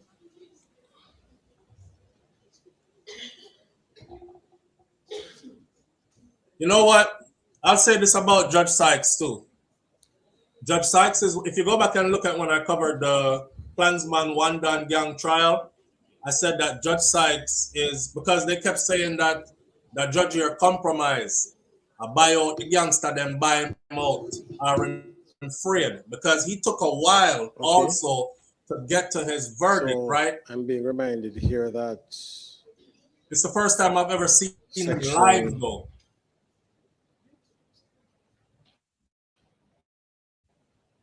101 of the Firearms Prohibition, Restriction and Regulation Act says, among other things, Watch out. 101 subsection 8 says, unless otherwise specifically provided in this act, the penalty provided for an offense against this act is life imprisonment, notwithstanding anything in the act. The court shall specify a term of not less than 15 years that the offender shall serve before being eligible for parole. Well, that doesn't apply since the sentence for 14-2 is not life. And it says the alternative now is where there's a prescribed minimum, notwithstanding anything in the Parole Act, the court shall specify a term of not less than 10 years that the offender shall serve before being eligible for parole. So I need to specify a term. Oh, well, okay. So anything on this, you have to give counsel a chance to be heard here, though. Whoa, where's this going? Well, my lord, given the context in which, in terms of the plea, I would invite the court to invoke the minimum. You would invite the court to invoke the minimum. 15 years at the minimum. And them gone. Come on, come back, man. Wait, I think this about to change. I think his sentence is about to change.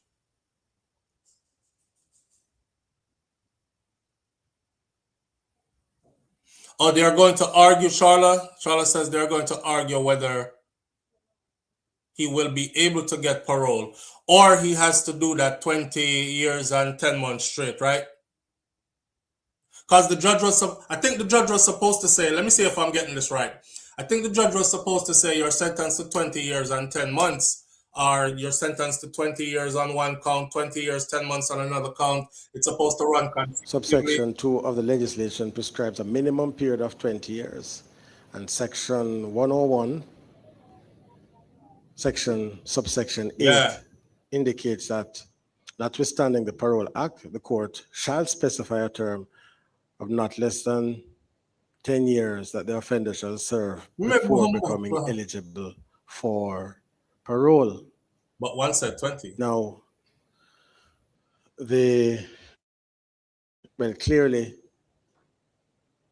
I think in principle, the minimum,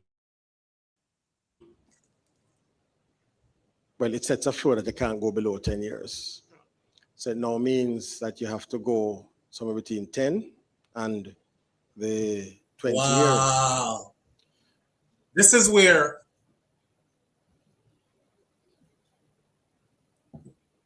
the further context is this. The purpose of parole is to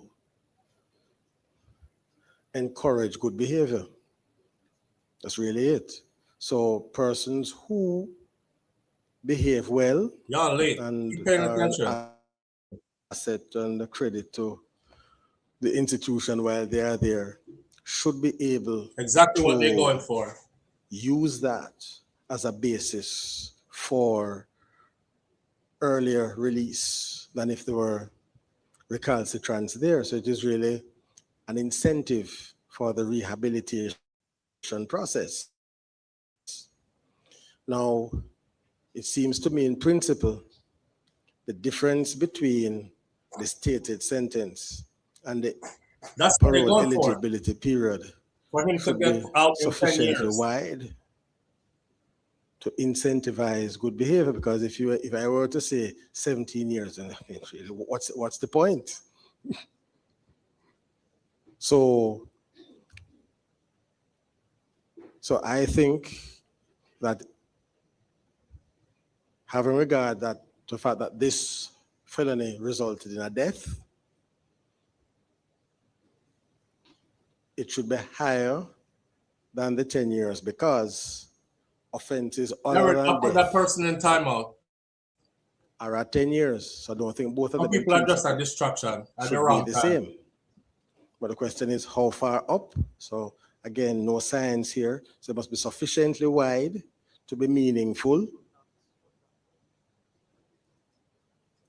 And so that is what I'm going to do, and suggest that the minimum period before becoming eligible for parole in respect of count 1 should be 13 years. 13 years.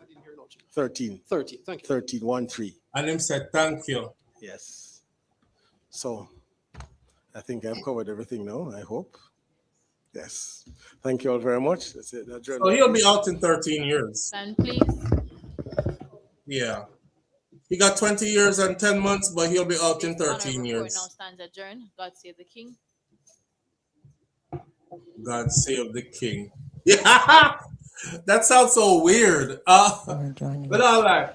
Let me end this. Live stream in the matter of Jolyan Silvera. We encourage you to follow us on our social media platforms.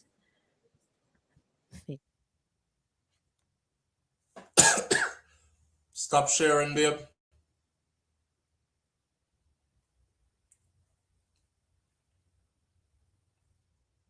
Wow. Listen. That's not cool.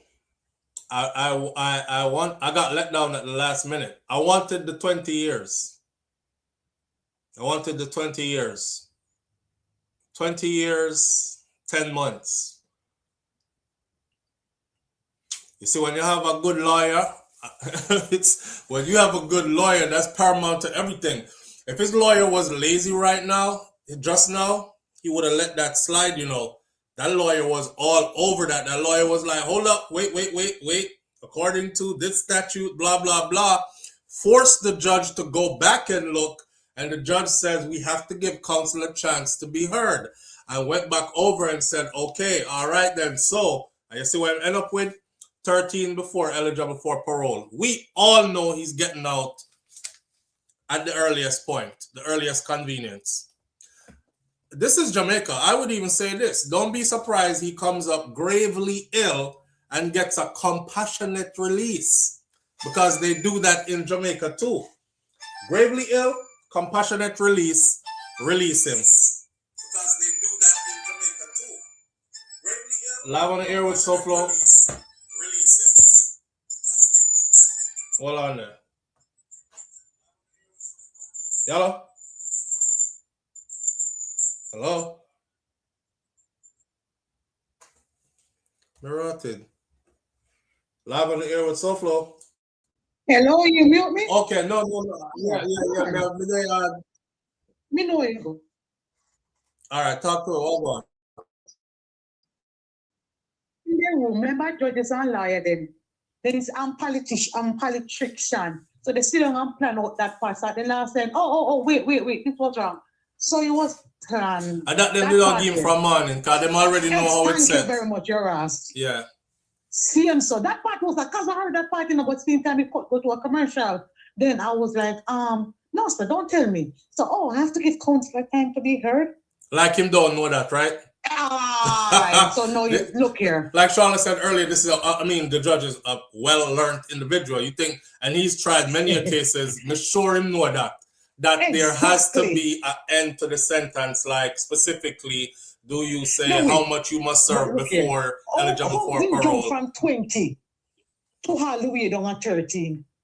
No, I'm not satisfied with that. No, and I'm sure her family not satisfied with that either. No, I was saying they got 20. Sorry, that's good. I was saying that's good. Jump from 20 Yeah, to now 30? me know why I'm did I do the long talking all around and Ah, carry your go around backside, bro. Jericho That road. beat on the bush. Carry around the world and come back and just say the same thing. We know, and I want people, but no folk, I don't want to see your friend face. The whole of them drink out of one vessel and mess in a one vessel same way. Anytime you get to the accusation part or speculation, me jump in back. All right. All right. So, I would have been good with the 20 years and 10 months before he's eligible for parole. Like, he has to do the whole 20 and 10. But dropping it down to subtracting whole 7 years off of that at the last minute, that was not cool. I don't think justice was served. That woman's life was not worth no friggin' 13 years. I don't know how anybody can look on that and say justice was served. Remember, I know, it's a woman in her own place, her home, her children. If anything, and you so pissed off as a man, I don't give a damn what she said. You could have left. You are a man with a gun. How come you didn't fight her? How come you never thump her up? Look how you're big on. You ever seen Silvera? He's a big guy. He is a big man. You ever seen Melissa? Melissa small. Him could have grabbed her by her neck, fling her across the room. Him could have thump her up. Him could have do whatever else. The man got for a gun. That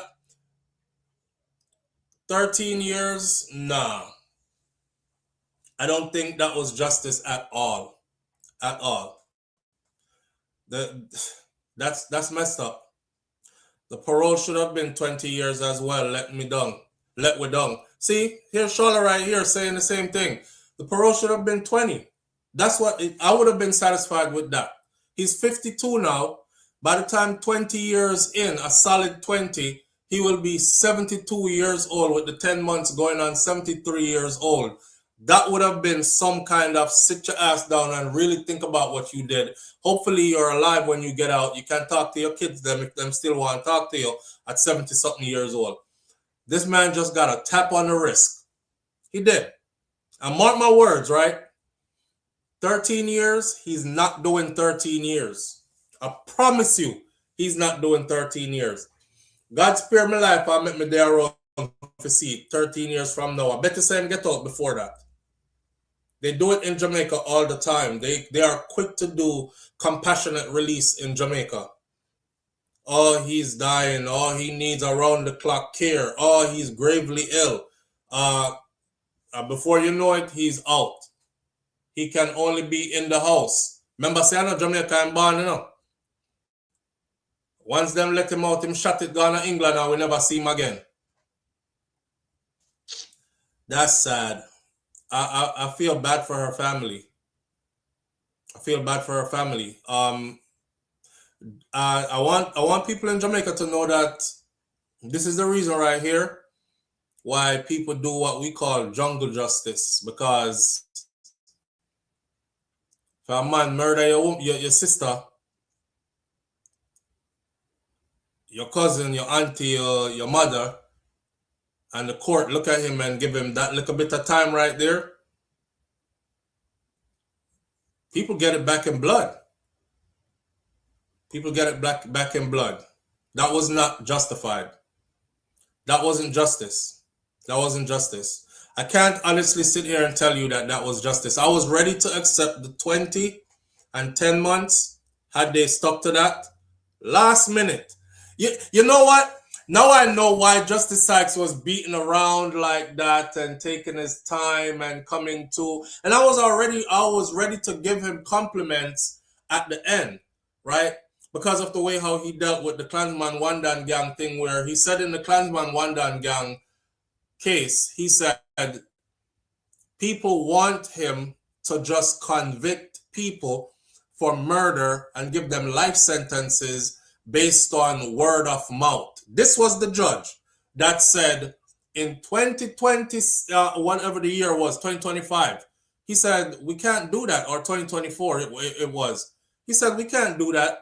We need forensic evidence. We need some kind of ballistic evidence. We need some kind of CCTV footage. We need something. You can't just tell me that, oh, John Tom shot down Ricardo over there, so on 7th Street, and you don't even bring me a body of a picture of the body laying in the road, because that's what they did in the case. The judge even asked them, "Where's the body?" "We don't know," they said. It wasn't taken to a morgue? Who removed the body from where you saw the body shot down? They said, "I don't know." The judge said, "Come on now. Come on. You expect me to hand out a life sentence for murder based on what in this case?" Then he chastised the Jamaica Constabulary Force investigators. And he said, "Listen, you guys have to learn to do proper investigating. You have to find better ways to safeguard evidence. You have to..." That's what had me liking Chief Justice Sykes. Something was very off about him here in this. But remember, I'd never seen him live before. I was only reading the transcripts of what took place in his courtroom before. I said, this is a judge when nobody can twist up. He's asking for hard evidence. He said, "I don't have a problem handing out a conviction, but you have to give me something to convict with." I said, "Yes, Judge." Just now what the judge showed me was Chief Justice Sykes came in here already knowing what it was going to be. And him beat around the bush, and him carry go a Belize, and him carry go a Trinidad and Tobago, and him carry go way over Montserrat, him carry go down which part else him carry go? We traveled a lot just now with Chief Justice Sykes. Him carry go a whole heap of place just now. I'm like, why are we in Trinidad and Tobago? Why are we in Belize now? All right, now we back over. Why are we going to so many places? What Jamaica do? Let me hear Jamaica statutes. Compare a couple of other places, that's cool. But are we in a law class? I understand, he did all that to come down to the end, figure the man 13 years. Don't sit there and say Silvera got 20 years and 10 months. Him get 13 years. That's how much him get. Because if 13 years is what he has to do before he is eligible for parole, him already get parole. Enough for them mind. That man coming out at the earliest point. Remember me tell you. So yeah, they just robbed them. They just made it look. Let's see how we can gloss them over with this and make it look shiny and attractive so them can accept it. If I talk long enough, most of them not gonna pay attention anyway. Them a come go to them yard. You ever go a service with Granny yet? And today them will have special pastor coming in from out of town come preach. And you can't move. And Miss Ruby them in the church whole day from this morning, 8 o'clock. And at 4 o'clock at evening now I see ya. That's what he just did. That's what him just did. No justice was served. No justice was served. I hope her family actually gets justice some way. But this wasn't it. Yeah. Him shot her in her pokey and got a slap on the wrist. Yeah. No damn justice was served, fam. Just like we thought. So I thought he was going to get 10 years at the most, but somewhere below 10 years. Them cut it as close to that as possible, but they made sure he didn't have to do 20 before he's eligible for parole. Wow. Wow. I want y'all to remember this, right? Vybz Kartel's case, the facts, they had nothing connecting Kartel to that case. Absolutely nothing. Some people say, you're so flow, but what about the video? What about the video? What about the video? You see some man stand up and talk. Did you hear them mention the victim name? Did you hear them even suggest or say anything about the individual who know I talk about? They had nothing connecting him to that. Then they hired a forensic specialist to come in and deal with the metadata of the phone matter, who went away saying, I stake my reputation on this. Not only was that phone tampered with, it was heavily tampered with. That was his words. Not to mention, in law, it says whatever evidence is there that is to be used against you, your team has to be made privy of this evidence as well so you can mount a proper defense, right? Why did Department of Public Prosecution, Paula Llewellyn and them, held on to the phone forensics until appeal time? And when appeal time come, you remember when Isaac Buchanan was rushing to get the phone forensics in there to add that to it? They stretched it out so long until Privy Council's window closed. And when Privy Council said no further evidence, new evidence will be accepted, that's when we were like, damn, they really made sure that the phone evidence did not make it in to where the forensic specialist said that phone was not only tampered, it was heavily tampered with. They switched around all kinds of data in that phone to form their narrative. Not to mention the police officer that took the damn phone from the evidence room, used it for his personal stuff, picked the man personal pictures to social media, went back and put the phone back in the evidence room, and then testified to the judge. Yeah, yes, Your Honor, I did take the phone out, but me only make one phone call with it because my phone, my minutes did dead, did done. And them still accepted it in as credible evidence into the case, right? Vybz Kartel got 38 years before he would be eligible for parole. 38 before eligible for parole. No body, no confession, no kind of evidence linking him to nothing. And worst of all, the DPP did not prove their case, because if you say SouFLo slaughtered that man on inside of that yellow house on John Street, you have to go in there because you're accusing me of that crime. Me no have to prove say I didn't slaughter that man in there. The burden of proof is on the prosecution. And you have to go in there with a forensic team and say, yes, we have proof that he slaughtered him in here because there was blood splatter on the wall, consistent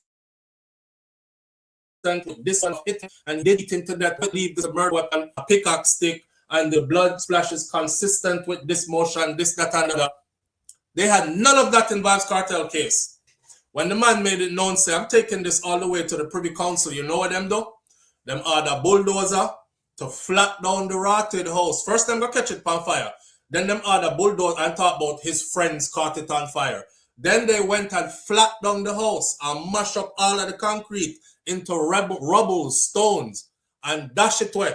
That means he couldn't get an independent forensic team in there on his appeal.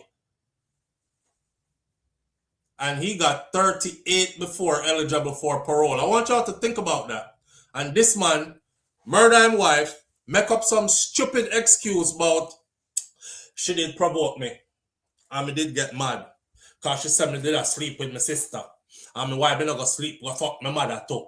So I shot her 3 times. Or I squeeze off multiple times in our direction. And you got 13 before he's eligible for parole. 13. And Kartel get 38 before eligible for parole. With no outdate. At least him even get an outdate, you know. Him get an outdate at 20 years and 10 months. That's the max of his sentence. Is 20 years and 10 months. That's the max of his sentence. Kartel never had an outdate. Just no set 38 before we start thinking about paroling you. You see? So there's a difference between what we call ghetto youth or poor people. People are going to say Kartel wasn't poor. He was making a lot of money and he was an A-list entertainer. He was considered a ghetto youth. He was considered a ghetto youth from poor people's stock who had no real connection in the system, so to speak. And his money that he had couldn't buy him out at that point.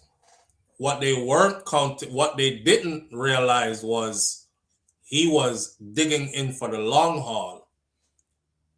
And as much as they tried to exhaust his funds to keep him there, they were unable to do it.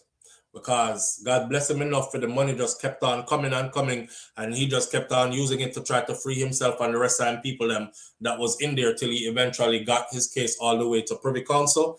And the ruling at Privy Council was that the Jamaica government must pay back Vybz Kartel for all of the money him spent for fight to come out. Kartel said him don't even want back the money. Him good, thank God for him freedom. Him just all breeze out the place and go about him business, go live life. You know, wow. 38 before eligible before parole. This man walk away with 13. I'm telling you about Jamaica, man. Different class of people, fam. Different class of people. And you know, I'm going to close this video by saying this. If you don't believe that Jamaica runs on classism, I keep telling people this. Jamaica is not so much about racism. It's more about classism. Okay? If you don't believe that Jamaica runs on classism, there was a perfect example if you should compare contrast this case to, again, which I use very often, the Vybz Kartel case, because he's a famous person and it's probably the most famous case we've known out of Jamaica. So I use it very often to compare contrast. This will show you that it's two different systems when it comes to what class you belong to. All right? It's messed up, but it don't look like none of we can change it. It look like I saw it still, and I saw it August still. Yeah. All I can advise y'all to do is work hard, stack your chips, and hopefully if you and yours get in any trouble down the road, God forbid, that you can pay a high price attorney to work some magic on your behalf. Otherwise, your goose cook. Your goose cook. Yeah? It's the weekend, y'all. We didn't get into the information about the Jamaican athletes that are supposed to get $300,000. $300,000. And I'm not going to get into it, but I'm just going to run through it for you. Okay? Because I don't want to have to go change up my icon for this video. So I'm going to run through it. The Jamaican athletes, they're calling them defectors. Like when the Cuban them jump on the boat and row out of Cuba and end up in Miami, them are called the Jamaican athletes, them that left to go run for Turkey, defectors.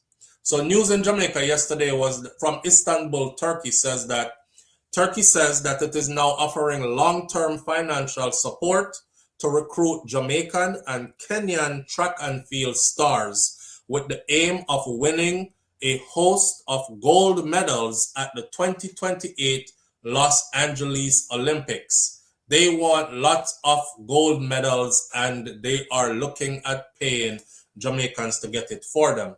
These athletes will be paid a monthly salary already.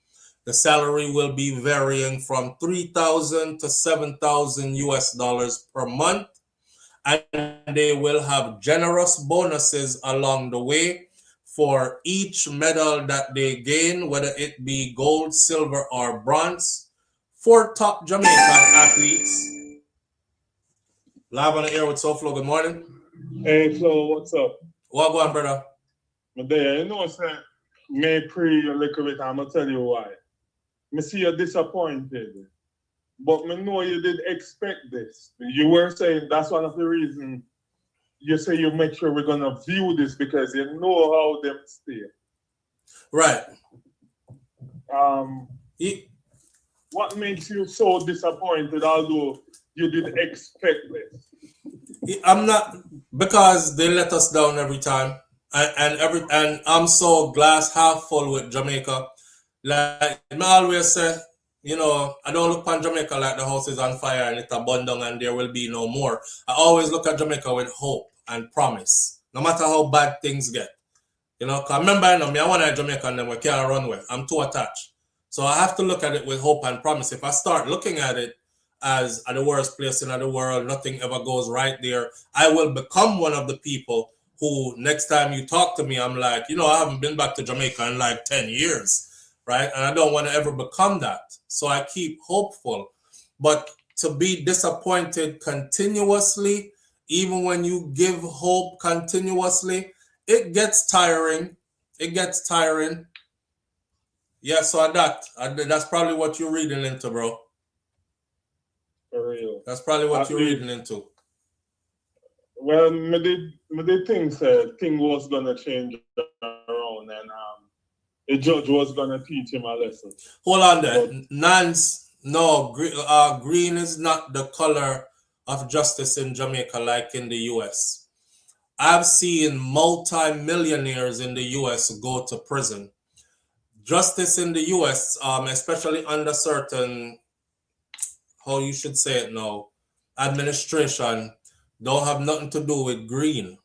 It has more to do with, again, are you in that clique, crew, gang group? Remember, P. Diddy put up $50 million cash plus 2 mansions, his mom's house and his California mansions. Those are both mansions that are worth over $50 million a piece. That's another $100 million in real estate and $50 million cash. And they said, no, we don't want that. Your ass is going to trial and you're looking at 35 years to life in prison. Racketeering, sex trafficking, all those charges, right? And a RICO trial. You ever see one man do pan a RICO? That was Diddy. So it's not green in the US and it's not green in Jamaica either. It's class. Class. You have some people out there who come from poor people's stock, who have lots of money, lots more than those who are offsprings of rich people from uptown, if you will, then, if you want to put it that way. And those people from up there, their offsprings will always get off, and your money can't save you. That's why cartel money couldn't save him, and he had to go fight for 13 years. If money could have saved them, and it was about money, him would have get out long time ago. So on the money, a class. You feel so like I said, or nothing, just said P. Diddy case. You feel so sometimes some of these people said, we make OJ get away. So next time we have any big superstar or famous celebrity, we are making sure that they pay for some of what, you know, OJ deal with. You think so? OJ never guilty. It's just no. I watched the whole OJ, and although I was a child, I understood that trial. OJ was not guilty. In order for OJ Simpson to have been guilty, he would have had to have been Superman. He would have had to have literally been Flash. Like him can teleport from one location to the next. The guy that was with his ex-wife, Nicole, he is a black belt karate instructor. So how is OJ fighting Nicole, slashing her neck? When the black belt karate instructor there? Is he just standing there waiting with his neck out to be slashed too? He would have had to have fight both of them, hop over that big long gate, they fight the two of them, jump back over, get back to the next side of town. OJ didn't do that, but they wanted to soil OJ because they wanted to take away Hertz from OJ. Hertz rental car? Yeah, and they wanted to take his millions away as well. Ron Goldman. But that's what they do, right? They tarnish, you just won't escape.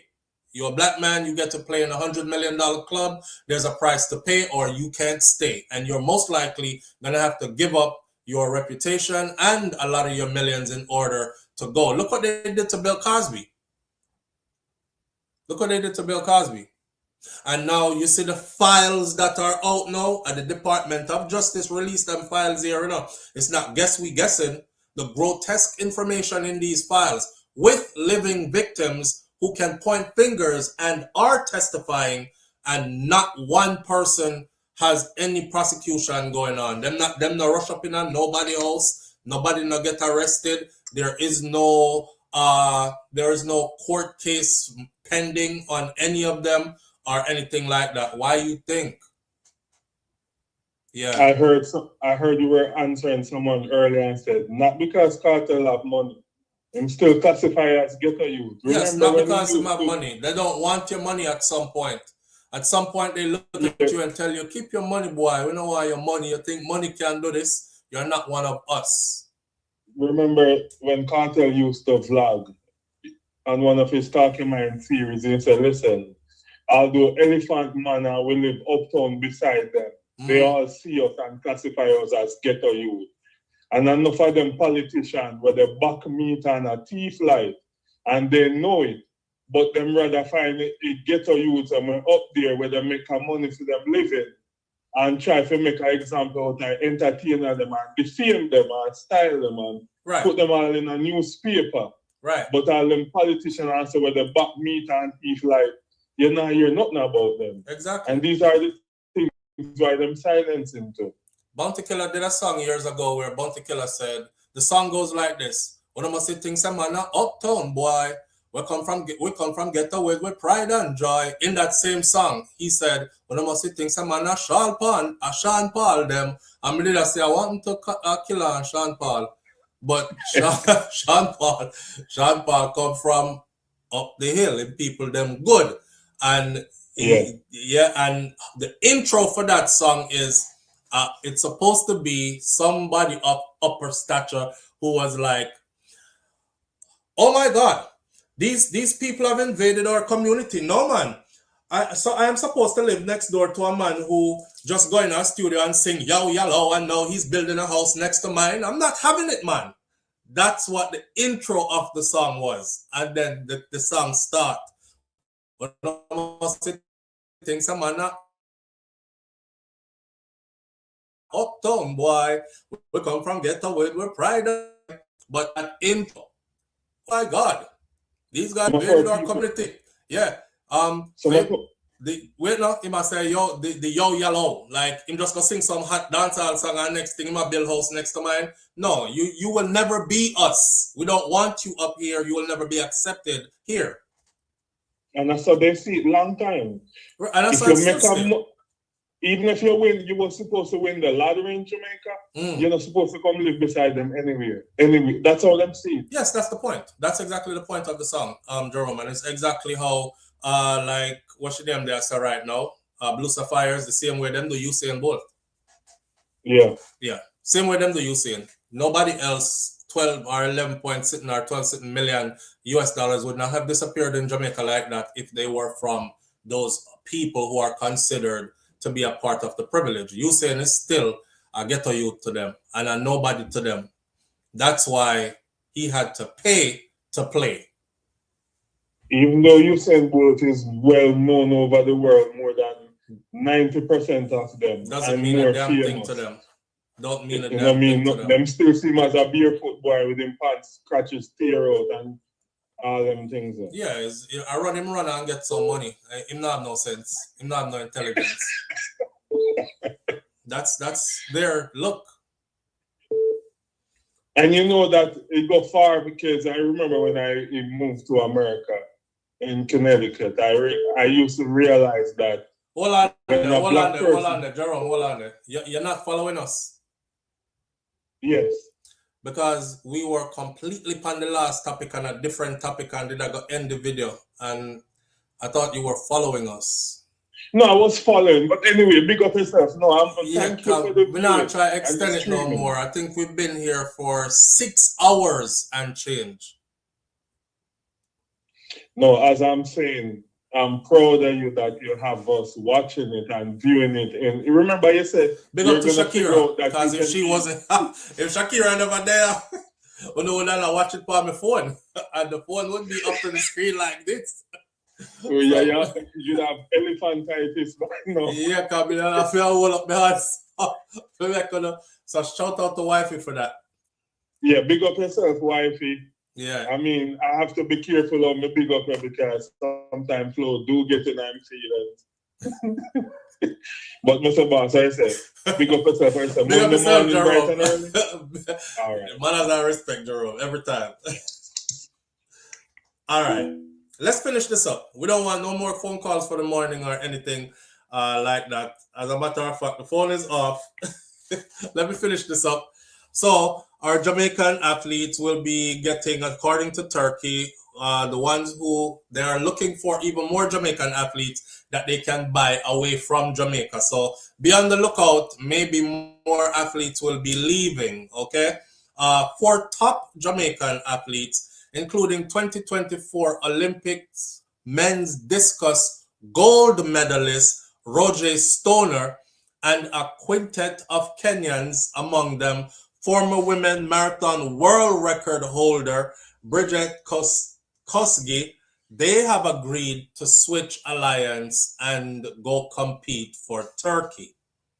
However, the man responsible for this recruitment drive, under Özbilen, the team coordinator, Turkey's Olympic athlete team, insists to AFP that it was not a case of waving a checkbook at these athletes and telling them to come on over here, we have money to give you. It's not a Turkish guy going to some country, he said, with a bag of money in his hands. This is most long-term plan, and it is humanistic naturalization project in the world. Till now, he said that it is not the first time that Turkey has taken in athletes. It's not the first time that Turkey has taken in athletes from other countries. We didn't go calling for them. They came to us and we took them in. Of course, we can use them, right? So we're going to use them and treat them better than their home country has ever treated them. Yes, Roger, the NFL won. Gone. Now, Qatar, he said, Qatar, for example, they secured a host of Kenyans and Ethiopian talents, including Stephen Cherono, who, as Safi Said Shalem, went on to crowd steeplechase world champion in 2003 and 2005. Özbilen denied reports that these athletes have been paid $500,000 to switch sides. But he said that's not true. We did not pay the Jamaicans no $500,000 to switch sides. But he said that they would be receiving, though, $300,000 over a 30 months period. Let me do the maths to this. 12 ones, 12 twos, 24. That's 2.5 years times 300K. That is a bonus, by the way. That is not their salary. 300K split up in 3 years. Okay, that's like 100,000 change per year. That's a lot of money. That's a lot of money compared to what they were getting from Jamaica, which was nothing. The sum will be compensation for the lack of win bonuses. He said that the sum will be to compensate for the lack of win bonuses and loss of endorsements as the athletes sit out what is called the obligatory 3 years from the last time they competed to represent another country before they can compete under their new flag. So they're not even competing and getting this money. This is the money that is supposed to sustain them until they are ready to compete. The rule book says when you switch allegiance, you can't leave Jamaica 2029 and then 2030 you're representing the United States of America. There has to be a 3-year gap from when you last competed for another nation. So in the meantime, they're just chilling in Turkey. They'll be training and they'll be getting acclimated to life in Turkey and all these other things, how things are done there.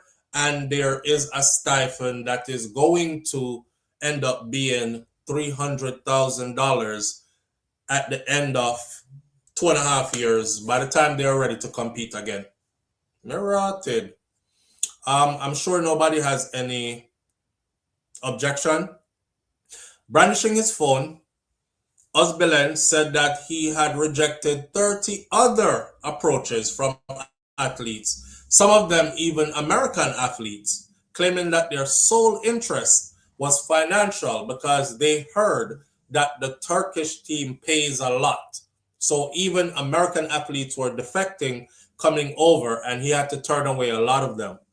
He has recently certainly succeeded in attracting the cream of the Jamaican men's field events. Joining Stoner are Wayne Pinnock. Mirated, Wayne gone. Wayne! Come back, Wayne!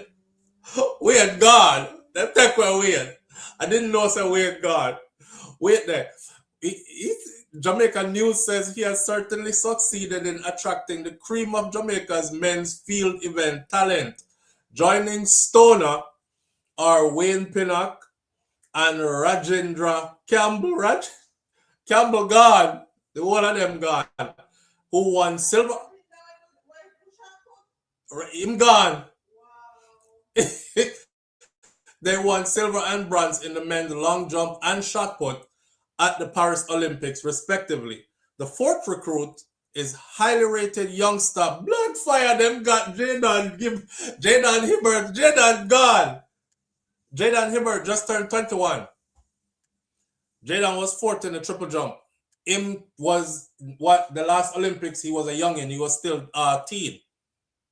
Or 20 or 19, something like that, right? For an Olympic title, they will be rewarded with 1,000 Turkish Republic gold pieces. 1,000 gold pieces. This is the equivalent of more than $1 million US. That's for each. Stoner's manager, Paul Doyle, made no bones about why his athlete had thrown his lot in with the Turks. He said, without their support, we would have had a very difficult time continuing to dedicate ourselves to this sport. And Pinnock actually also echoed the same sentiment.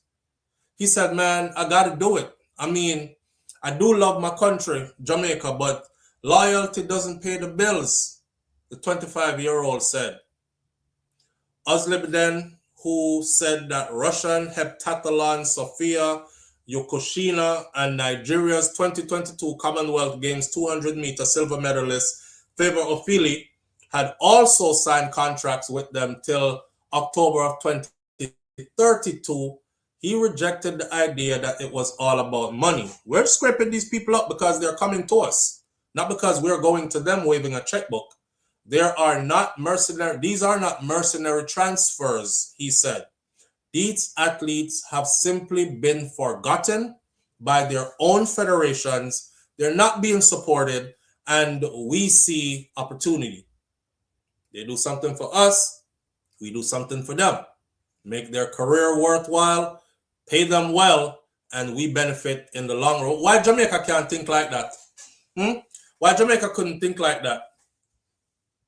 Don't you notice Jamaica have this thing of everybody must leave kind of thing? Majority of the people who are leaders, so to speak, front runners in all fields, they have to leave. Nursing, doctors, school educators, teachers, you name it, the field, engineers, scientists, whatever the field is, our athletes, them have to left and go overseas to some other foreign country who looks at them and say, yeah, you're well worth it. You're well worth it. First Olympic medal, you win 1,000 pieces of solid gold worth more than $1 million. Plus, in the meantime, they want you to sit out for 3 years, 300,000 US. Plus, your paycheck is going to be like this and that and the other. Jamaica, I'm not saying you have to pay them 1,000 pieces of gold and all these things, 1 million US and whatever.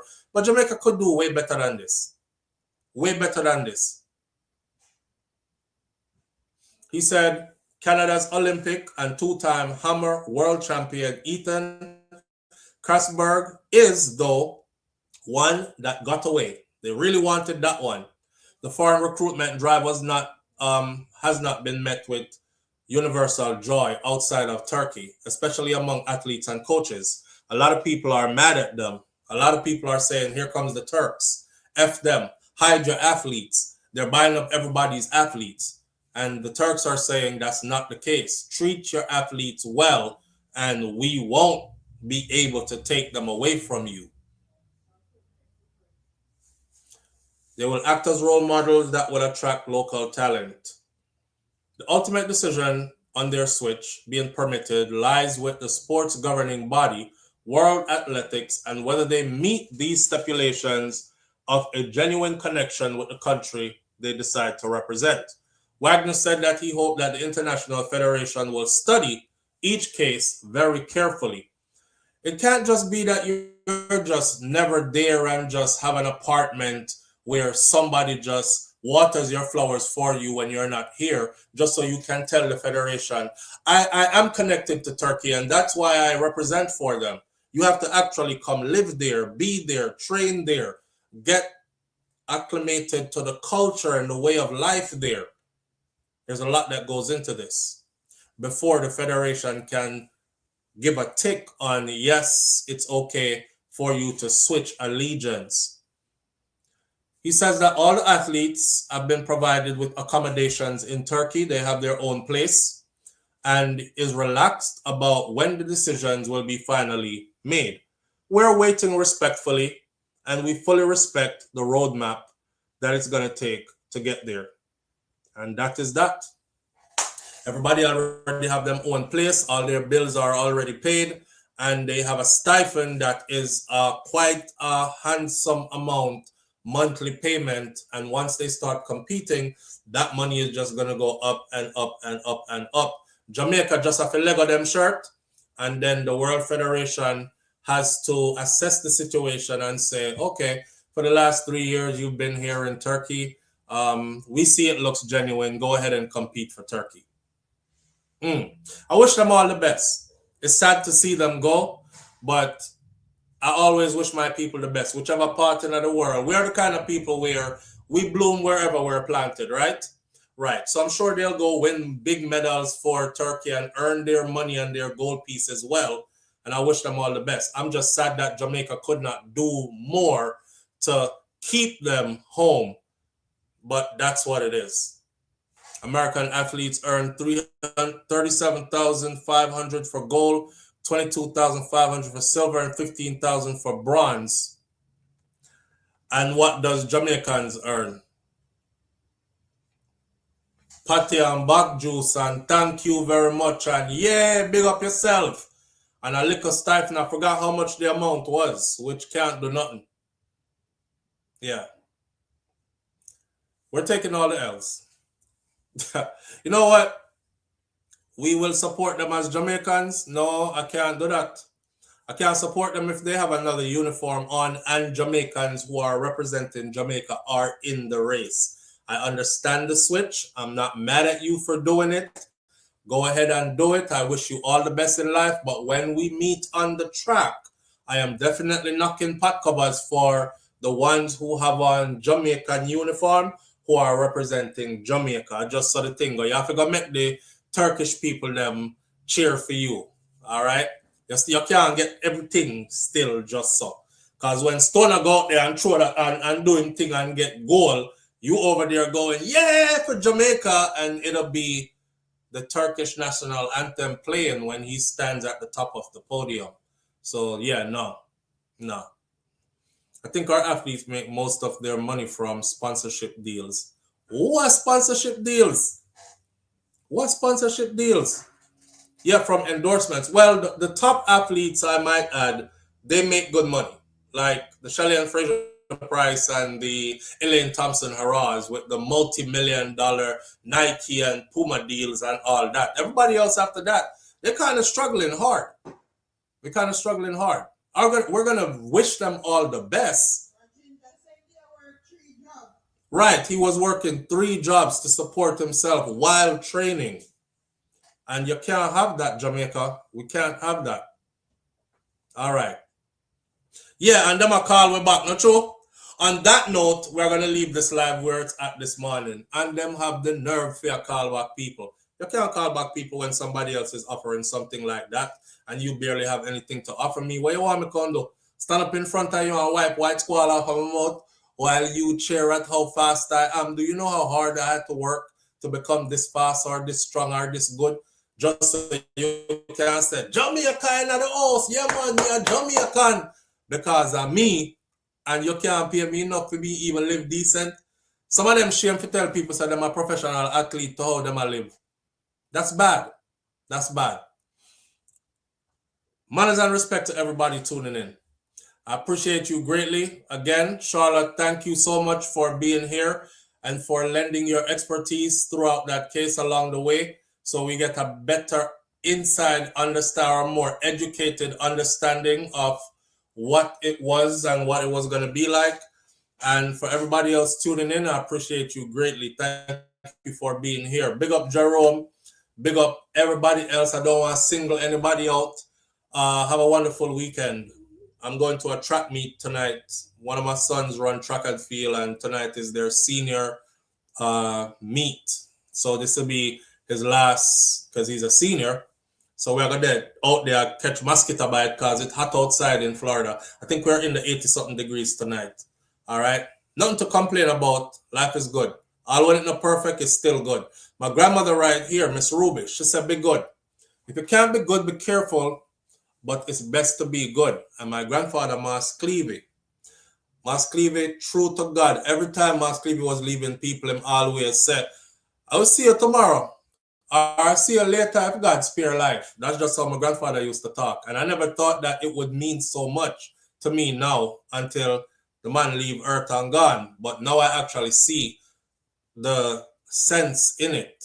So I will see you tomorrow or another time if God spare life. I know we spare life, friend. If God spare life, we'll meet again. All right? Big up on yourself. Walk good. Be good. I'm out. Peace.